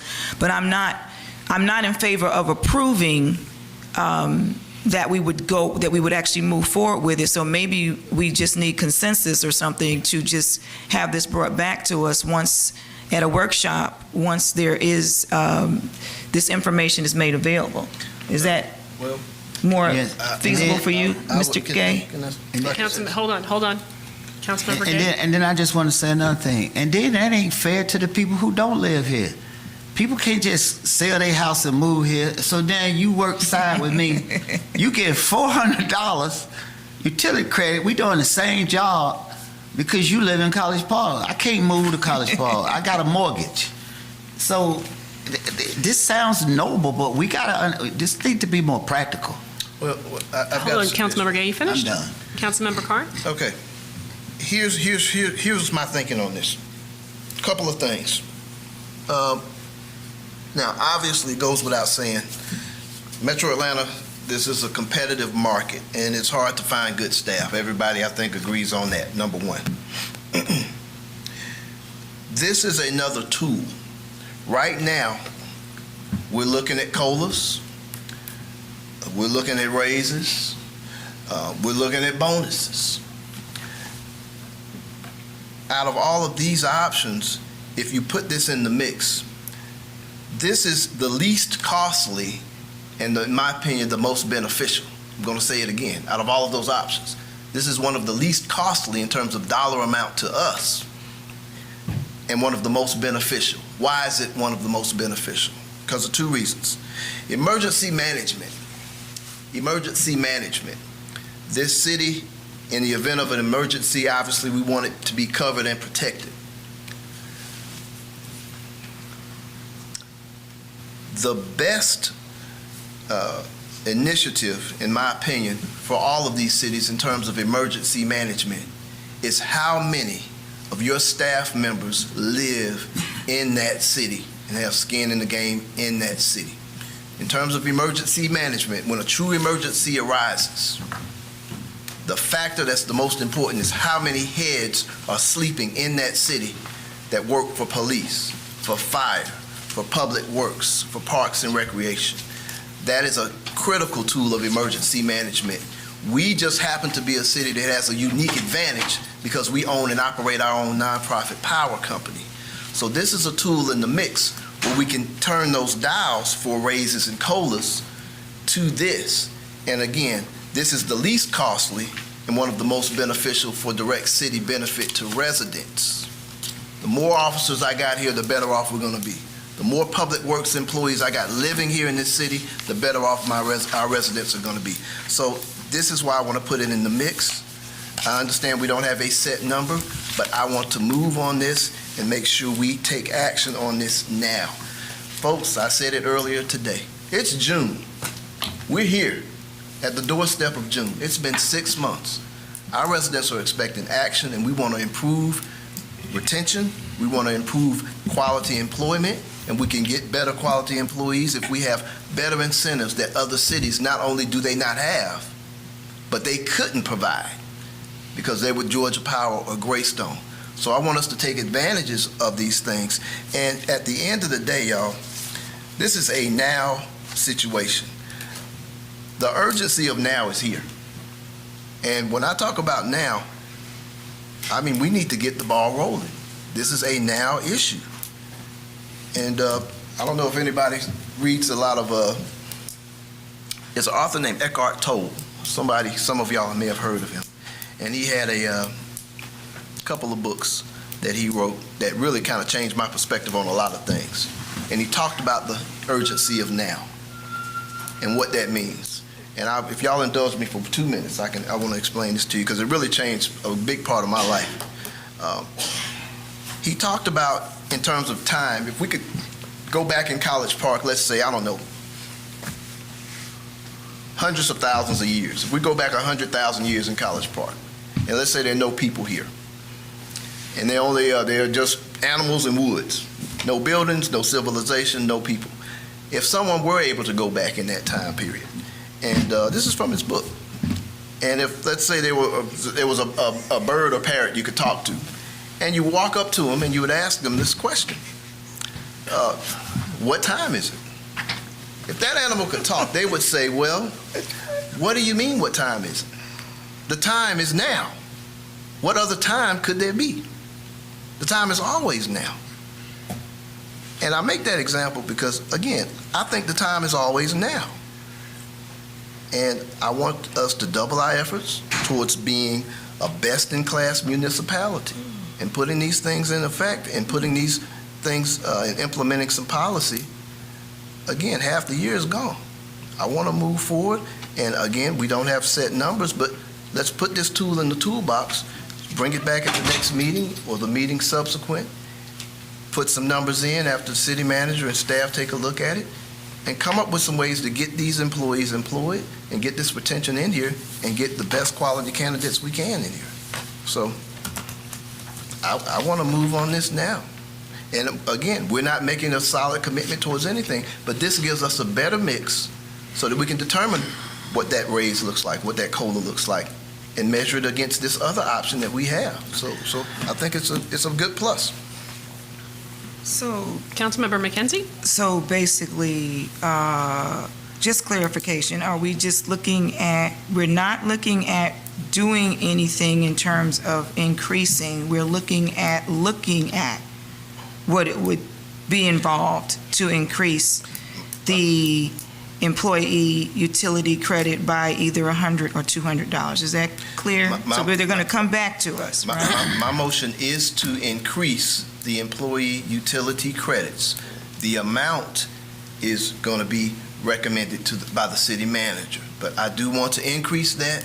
I think it's long overdue. Again, the amount they bring back to us, and we take a look at it. And we make a decision on the amount. But I want the commitment to increase. I think it's time. The, Mayor? Councilmember McKenzie? Again, I want to do something. I want to definitely increase. I think that when we're making decisions about increasing, it would be helpful if we had numbers in front of us as well to know what we are paying out right now in terms of utility, or what's going out for utility credits, and then we could see from there what would be feasible. So I still think that I would still prefer to have some type of, before we even vote to do it, even though I know that I did, I seconded so we could have the discussion, even though I did vote to do it and I would love to do it, I still would like to have some information so that we could even look at, and I know you're saying now is the time, but we all, like I said, is this the time? Is it feasible at this time? So that's really, I guess, what I'm saying, Councilman. Well, Councilmember Carn? I will modify it to that's our intention, and we'll have city manager bring it back to us at the next meeting with some numbers and with a recommended amount of increase. City manager, we want to have Christa bring us the number of employees that live in the city, so we have our metrics and we make a better determination with our metrics. I agree. Okay. So I modified. So our intent is for a utility increase to bring back at the next meeting for recommendations from the city manager and whoever he designates to take a look at this stuff. So I modify that motion along those lines.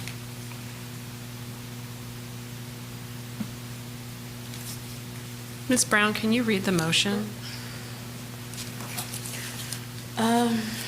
Moves to do a utility credit increase based on the city manager's recommendation of doubling or less and be presented at the next meeting. Queenie, it sounds excellent. You're earning that raise. Thank you. You're welcome. Thank you. So, Councilmember McKenzie, your second still hold? Based on that, yes, ma'am. All right. Any further discussion? Would this exempt council? I mean, we don't need to. Ours is another process if we wanted to look at ours. So. Why you want to get? Why we don't get part of the exclusion? Well, I mean, we don't need to be retained. I mean, like, we're not trying to retain people to run. I mean, this is really about employees. Well, I want to have that conversation at that subsequent meeting, but I do want to talk about that as well. Now, if there's not interest, but there is interest. Well, folks, we do work very, very hard, and I got to tell y'all something. Since January, these new council members, and well, should we just go on and vote first? Yeah, let's go on and vote. Let's vote on that because I do want to say this really briefly. Any further discussion? Hearing none, we'll move to a vote. All those in favor? Aye. Unanimous amongst those present?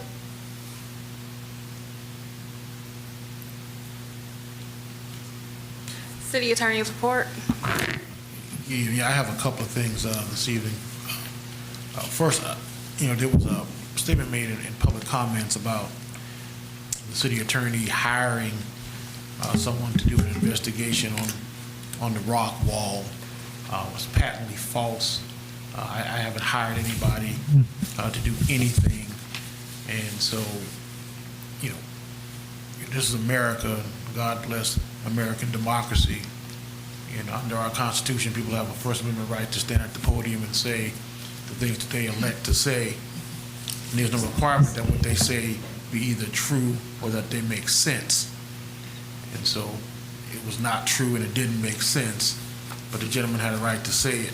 I have hired no one to do anything, and so any suggestion to the contrary is patently false. I didn't intend to say that before I came here this evening, but I felt the need to address that, and I really feel the need to address the public. What I did come here this evening prepared to talk about was the Georgia Open Meetings Act.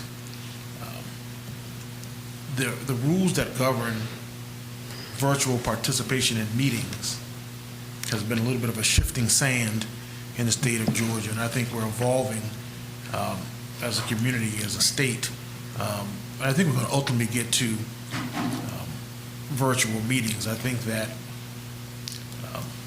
as much as I enjoy the presence of everyone here, I think we're evolving as a society, and we're going to come to a place where we realize that our physical presence in a room together isn't necessarily required to conduct the people's business.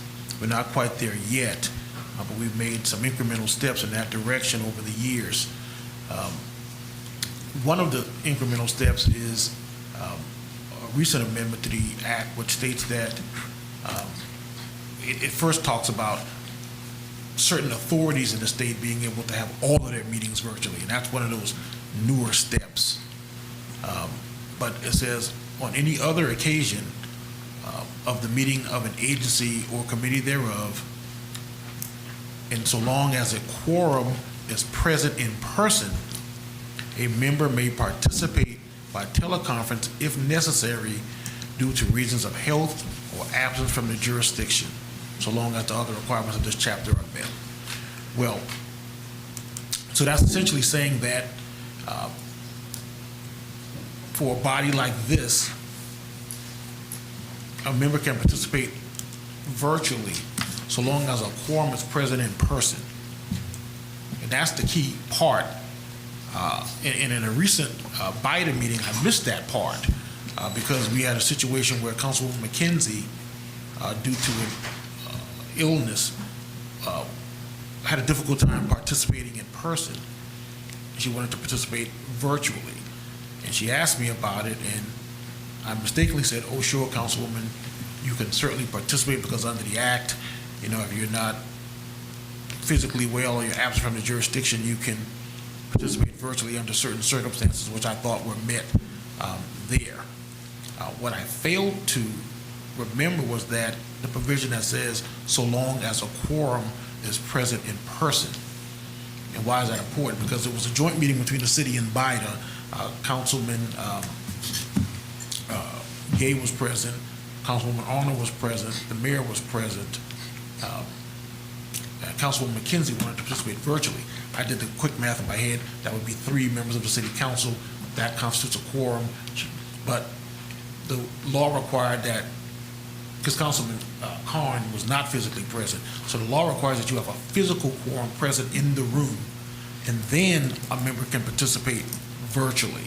So it was my error.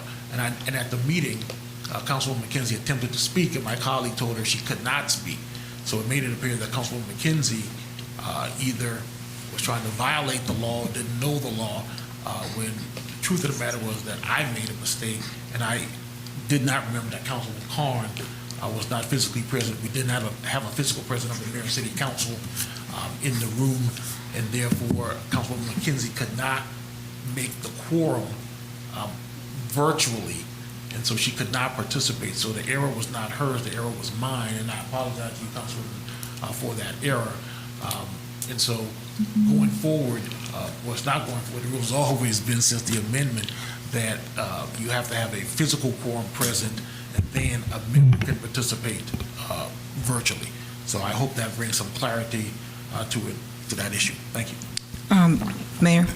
Councilmember McKenzie? Yeah, Winston, thank you so much, and of course I accept the apology. I think what was also confusing to me was that the night before, we had a budget meeting, and I was on doctor's orders to stay off my foot.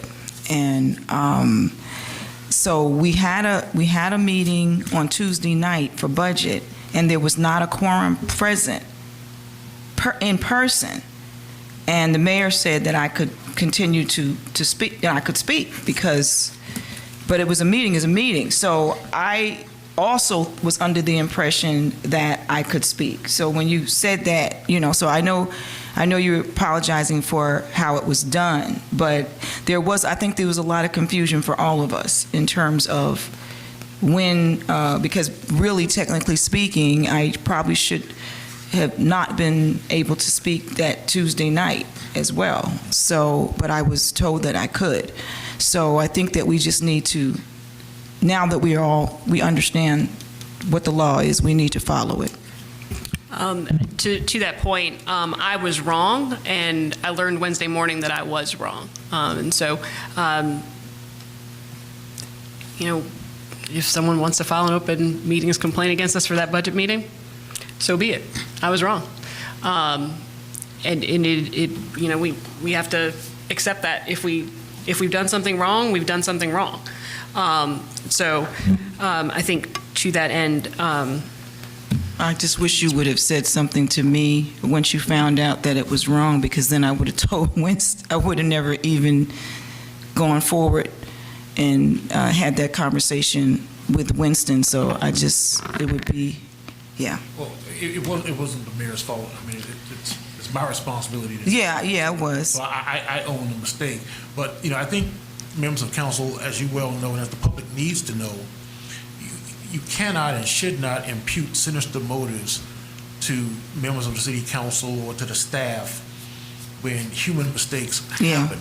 And I think that there's just a fervor in this city now that anytime somebody doesn't cross a T or dot an I, mean, it's, pitchforks and torches, it's, human beings are frail and we make mistakes. And every time there's a disagreement or mistake, there's not an opportunity to say, we need to call the GBI and have helicopters circling City Hall and round folks up. I just think we need to stop that. I know what that's about. Anything else? Because that's liable to happen because, so I'm glad that we're clarifying it and that we understand now and govern ourselves accordingly. City Manager's report. Nothing at this time. Mayor Council report. All right. Well, it is 11:30, so it has been an eventful couple of weeks, as they all are, and it has been a great opportunity to learn a little bit more about some of the opportunities that are available to us.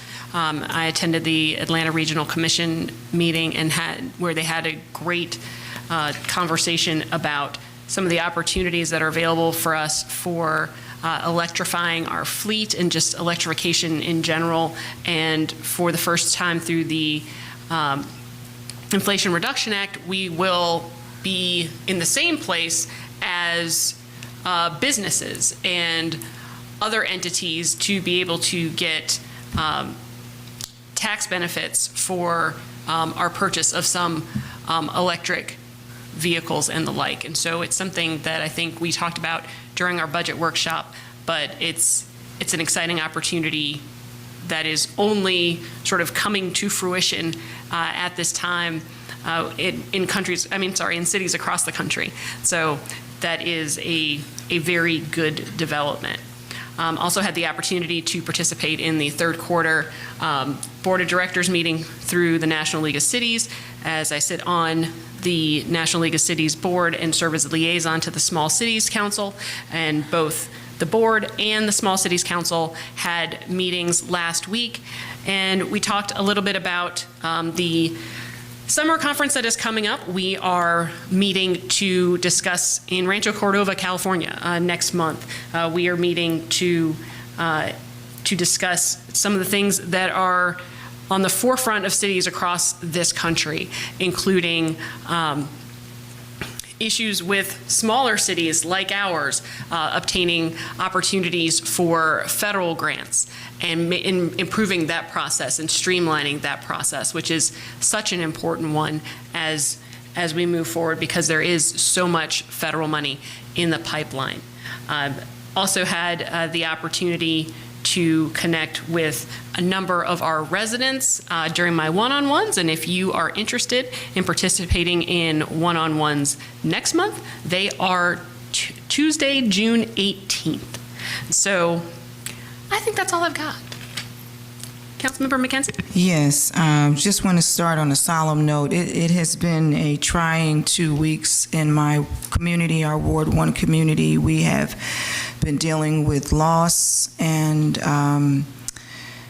just pain.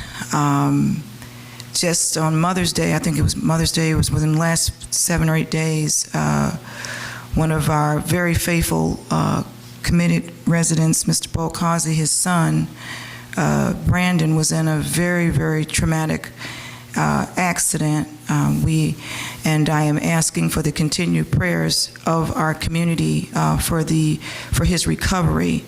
And just within the last day, we lost another very valued and loving member of our community, Miss Natasha Barnett, who is the spouse of Pat Zachary, who's also, these women are just been very, very they're amazing.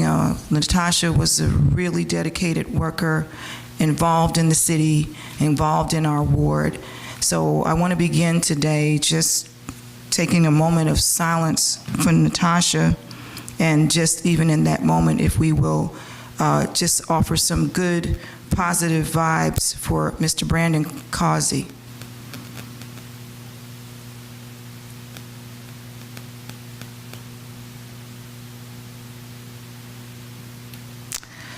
Today was a really fun day. We started off the day at College Park Elementary School. They had their awards ceremony on a more happier note. And it was really great. There were every grade level. There were the children were given certificates of anything from completion, just for completing a year of school. We also had reading certificates and honor roll. And also we had the opportunity to stand with Mr. Rod Mullis and as he celebrated the 8th annual Rose Stevens Mullis Academic Achievement Award, which recognized the top readers at College Park Elementary School. So it was a really great day to just be able to share with our students. I was able to actually see a lot of parents who I hadn't seen in a while, and it was a wonderful day. Councilman Karn was there with us, and we want to thank our communications team also for being on hand to capture that. This past Saturday, we had our Healthy Looks Good on You. It was I think that was the third one, the event that we've had in the city. Ours was held in Ward 1 at the Health Department. College Park Health Department, working with our fire department. I think we had some people from recreation as well, and it was a wonderful event. We had people were able to get their blood pressure. There was diabetes, a lot of information on diabetes and some of the issues that we have as a community being able to be addressed. We actually had we had a company that was on there that actually did little mini medical visits. And so I want to thank Chief Elmore for really kind of leading that, and Joe Karn for being the one to champion that project in our city. And of course, Chief, your staff was amazing. We also had a chance to attend the CPCA meeting with residents throughout the city this past Saturday. That was a very good event. I think it's just important to hear the voices of our people. One brother did say, we work for you. You are our big bosses, and I think it's important for us as elected officials to show up where the people are and to listen and to respond as we are able. Also, we want to let everybody know that this coming Friday, the 24th of this month, we are having the long-awaited grand opening and ribbon cutting at Barrett Park and the restroom. And this restroom is an amazing feat. And I know it's been, we've had the verdict it's been a little controversial, but it's a good thing to have in our community. And I want to just thank all of the staff that has worked so diligently. Mr. Michael Hicks, who is our interim for today, him and his team, we have gotten the technology. We are actually unveiling the first smart safe restroom facility of its kind. I would say probably south of I-20 in the metropolitan area, but definitely the first of many, of four, at least, I think, that we'll be having in the city of College Park. And not only do we have the smart technology with the restroom itself, where you get your own personalized QR codes, but we also are going to be able to have Wi-Fi. We have Wi-Fi now in Barrett Park, and that's a really great thing. So you can be in the park chilling out and be on your devices and not be interfered. I want to thank, again, our recreation staff. Michelle has been working with us, getting ready for this ribbon cutting, and her team. I want to thank everybody, because when we set this date, we weren't thinking that the city was going to close on Friday. And some of our employees will be there in the afternoon working with us. I want to grateful for our new park attendants who are trained and ready to really oversee all of the parks throughout the city. So I want to invite everybody. It's going to be at 3 o'clock.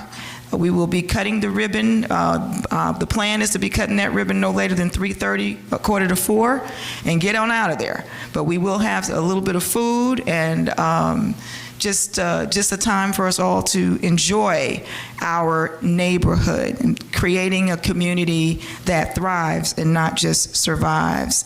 Also want to let everybody know before our next council meeting, we will be having our Black Wall Street event, which there'll be a parade on June 1st. We've been working on that. And last but not least, I made it through my first budget, this part of the budget, so I'm excited about that. It was a really great experience being able to spend time sitting around the table with our different department heads.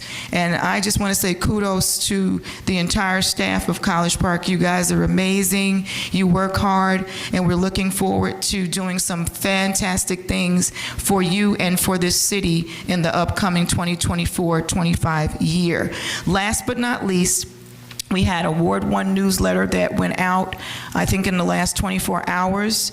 It was sent through our city staff, and I want to thank the staff for getting that newsletter out so that we can continue to keep everyone informed. We want to keep you informed as we continue to keep you first, and that's all I have. Councilmember Carr? Oh, I do have one more thing, excuse me. City Manager, I don't want us to forget about Miss Brenda Floyd, who came up and spoke. She was very concerned about that stormwater that has been flowing. I did meet with her this weekend, and we are looking at ways to address this situation and to see what the city can do. She's been living there for about 7 years or maybe a little bit more, and she's been having this problem, and she has not been able to get the participation that she feels she needs from our staff. So thank you. That's it. Councilmember Carn? All right, couple of things. Okay, so City Manager, the swing at the playground by the track. There's one swing that's broken. It's just the chain is, only one chain is attached. And Michelle, I don't know if you're aware, but it looks like a pretty simple fix to me. Good. Well, let's get the spare out there, because it's been like that for months. It's literally months. So we want to fix that. The railing repair on the Brady Trail, which is something that we began that Public Works started on. It was looking good, and I understand one of the fellows took a little ill that was working on it. Hopefully they're in better shape, and we want to finish that railing repair. It was just a weld on the last guardrail bars or whatever have you, but I don't want that to fall through the cracks. So if we want to get that knocked out, that would be great. Congratulations on the bathroom, the park at the park. I'm just, who would ever think that you would need a QR code and systems, just to take a leak? But what can you do? You live long enough, I guess. Condolences to the Causey family and to the Barrett family. Well, no, they're just, he's still alive. It's just that he's been just critical. Oh, well. We hope they get better. My mistake. We had a great community event today at College Park Elementary, like the councilwoman mentioned. great kids doing great jobs. Their reading scores are improving and things are looking up at College Park Elementary, where a lot of our kids attend. Also, summer school is coming up. This is the last week of school. I think their last day is tomorrow, I think they said. Summer school is not at College Park Elementary, it's at Park Lane Elementary. And for College Park kids, you know, if your child is required to attend summer school, you'll get a call from College Park Elementary. This is something I want to make sure communication gets out for all of our schools, Heritage Elementary, College Park Elementary, and our other public schools, so that parents are kind of aware of what's going on for the summer. We had a great community meeting over at Piccadilly Restaurant. It was a dinner. We invited everyone to dinner, and we had a meeting with South Park Cottage residents. It was very productive. It was a very productive meeting in light of, I think, a couple of council meetings ago where there were a lot of complaints going on over there. Mr. Washington was there. The other residents were there. There's some residents that are happy with things. There are a couple of residents that weren't quite as satisfied. I think we reached a happy medium and actually made some progress in working things out where they could come up with a fix. So it was a very productive meeting. I want to thank Dr. Emanuel for attending, as well as Marcus Robinson with inspections, as well as a police officer who did attend, and I want to thank that officer as well. So thank you, Chief, for providing that officer there at that meeting. Again, very productive. When we hear about issues, we want to get with residents and address their concerns and try our best to get them resolved. The cookout grills are out at Willis Park. I've gotten a lot of comments about that. People were thanking me for finally making sure that was done. It was from request from our residents directly. We were the only park without cookout facilities at the park. So we want to thank Parks and Rec. Michelle, thank you for that. Public Works, thank you for that.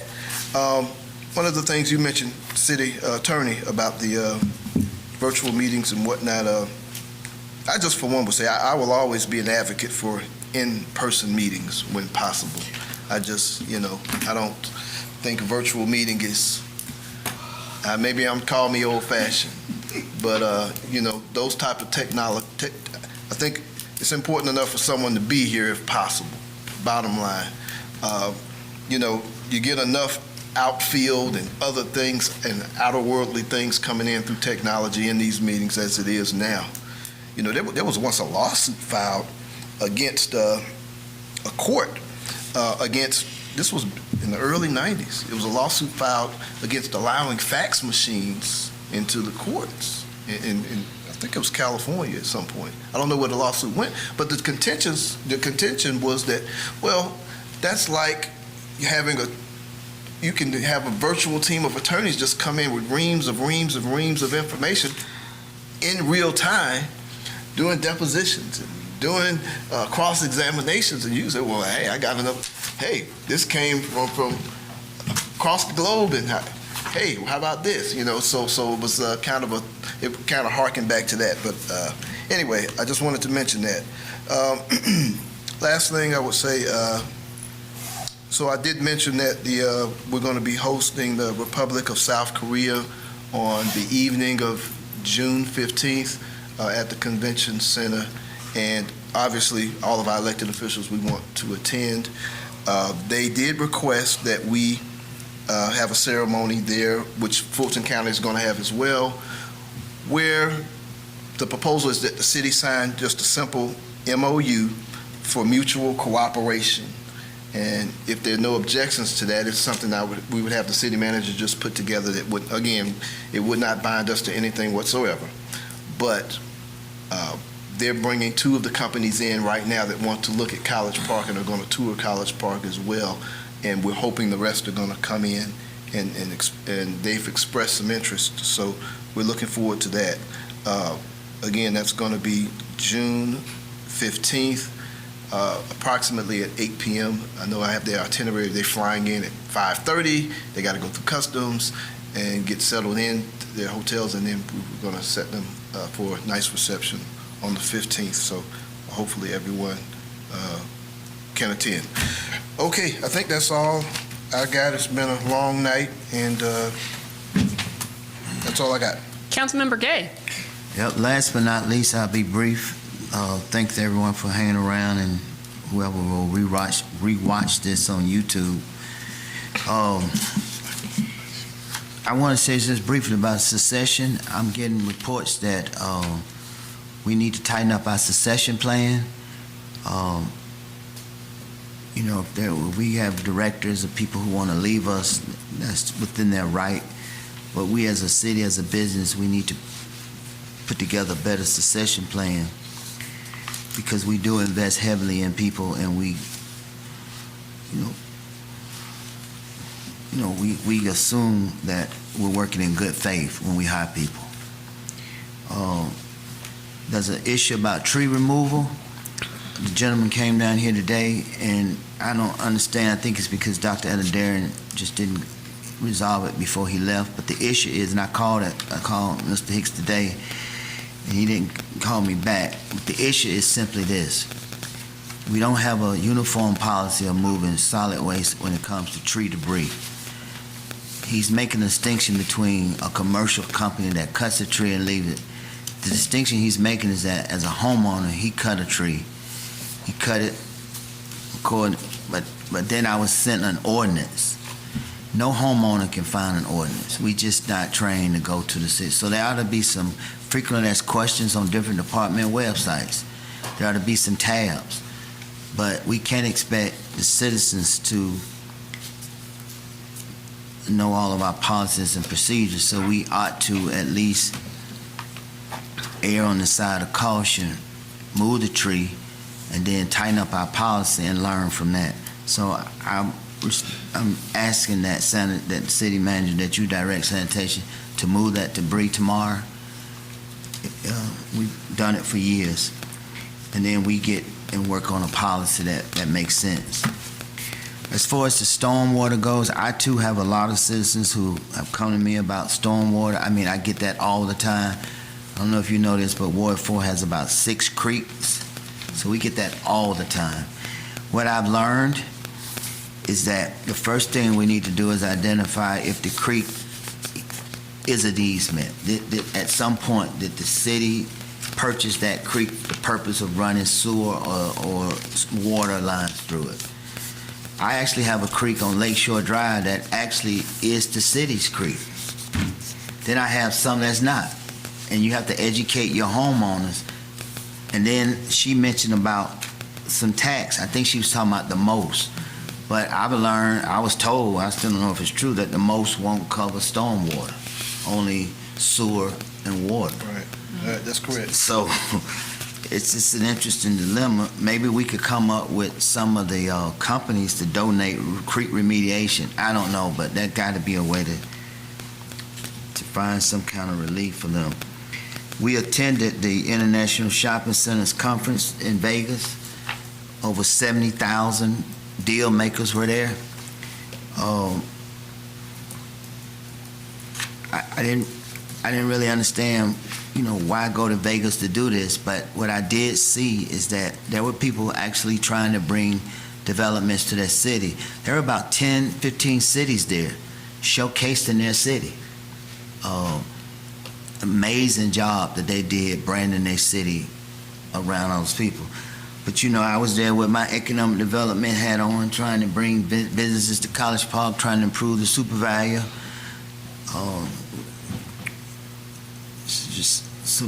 So we'll see in 6 months if anything come out of that. There was a gentleman that came down and said they were going to start yet another group. And,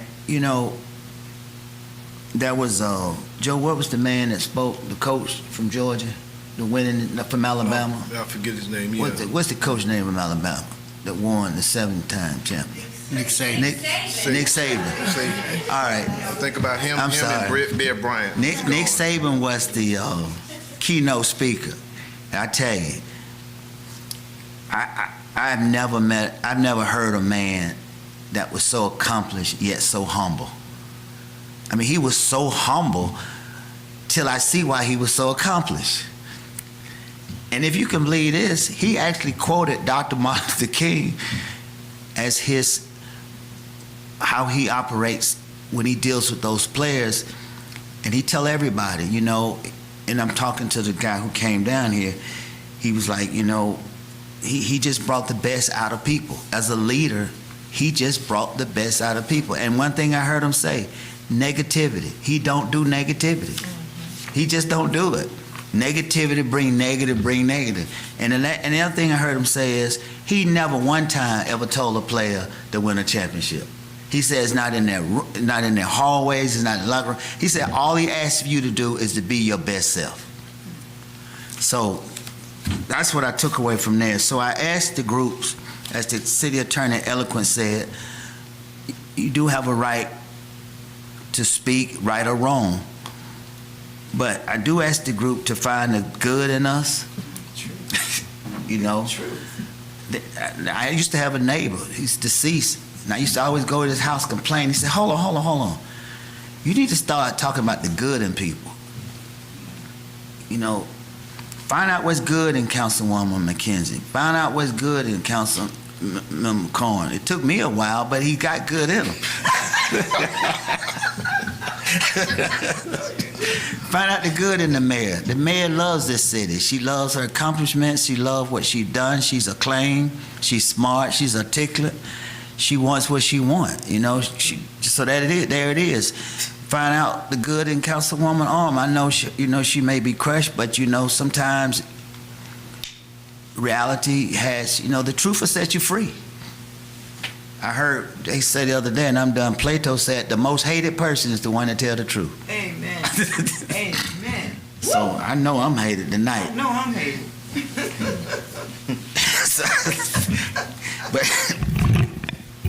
So I don't have a whole lot more, but just God bless everybody and have a good, safe trip home. We are adjourned at 11:55 p.m. We'll see you back in June.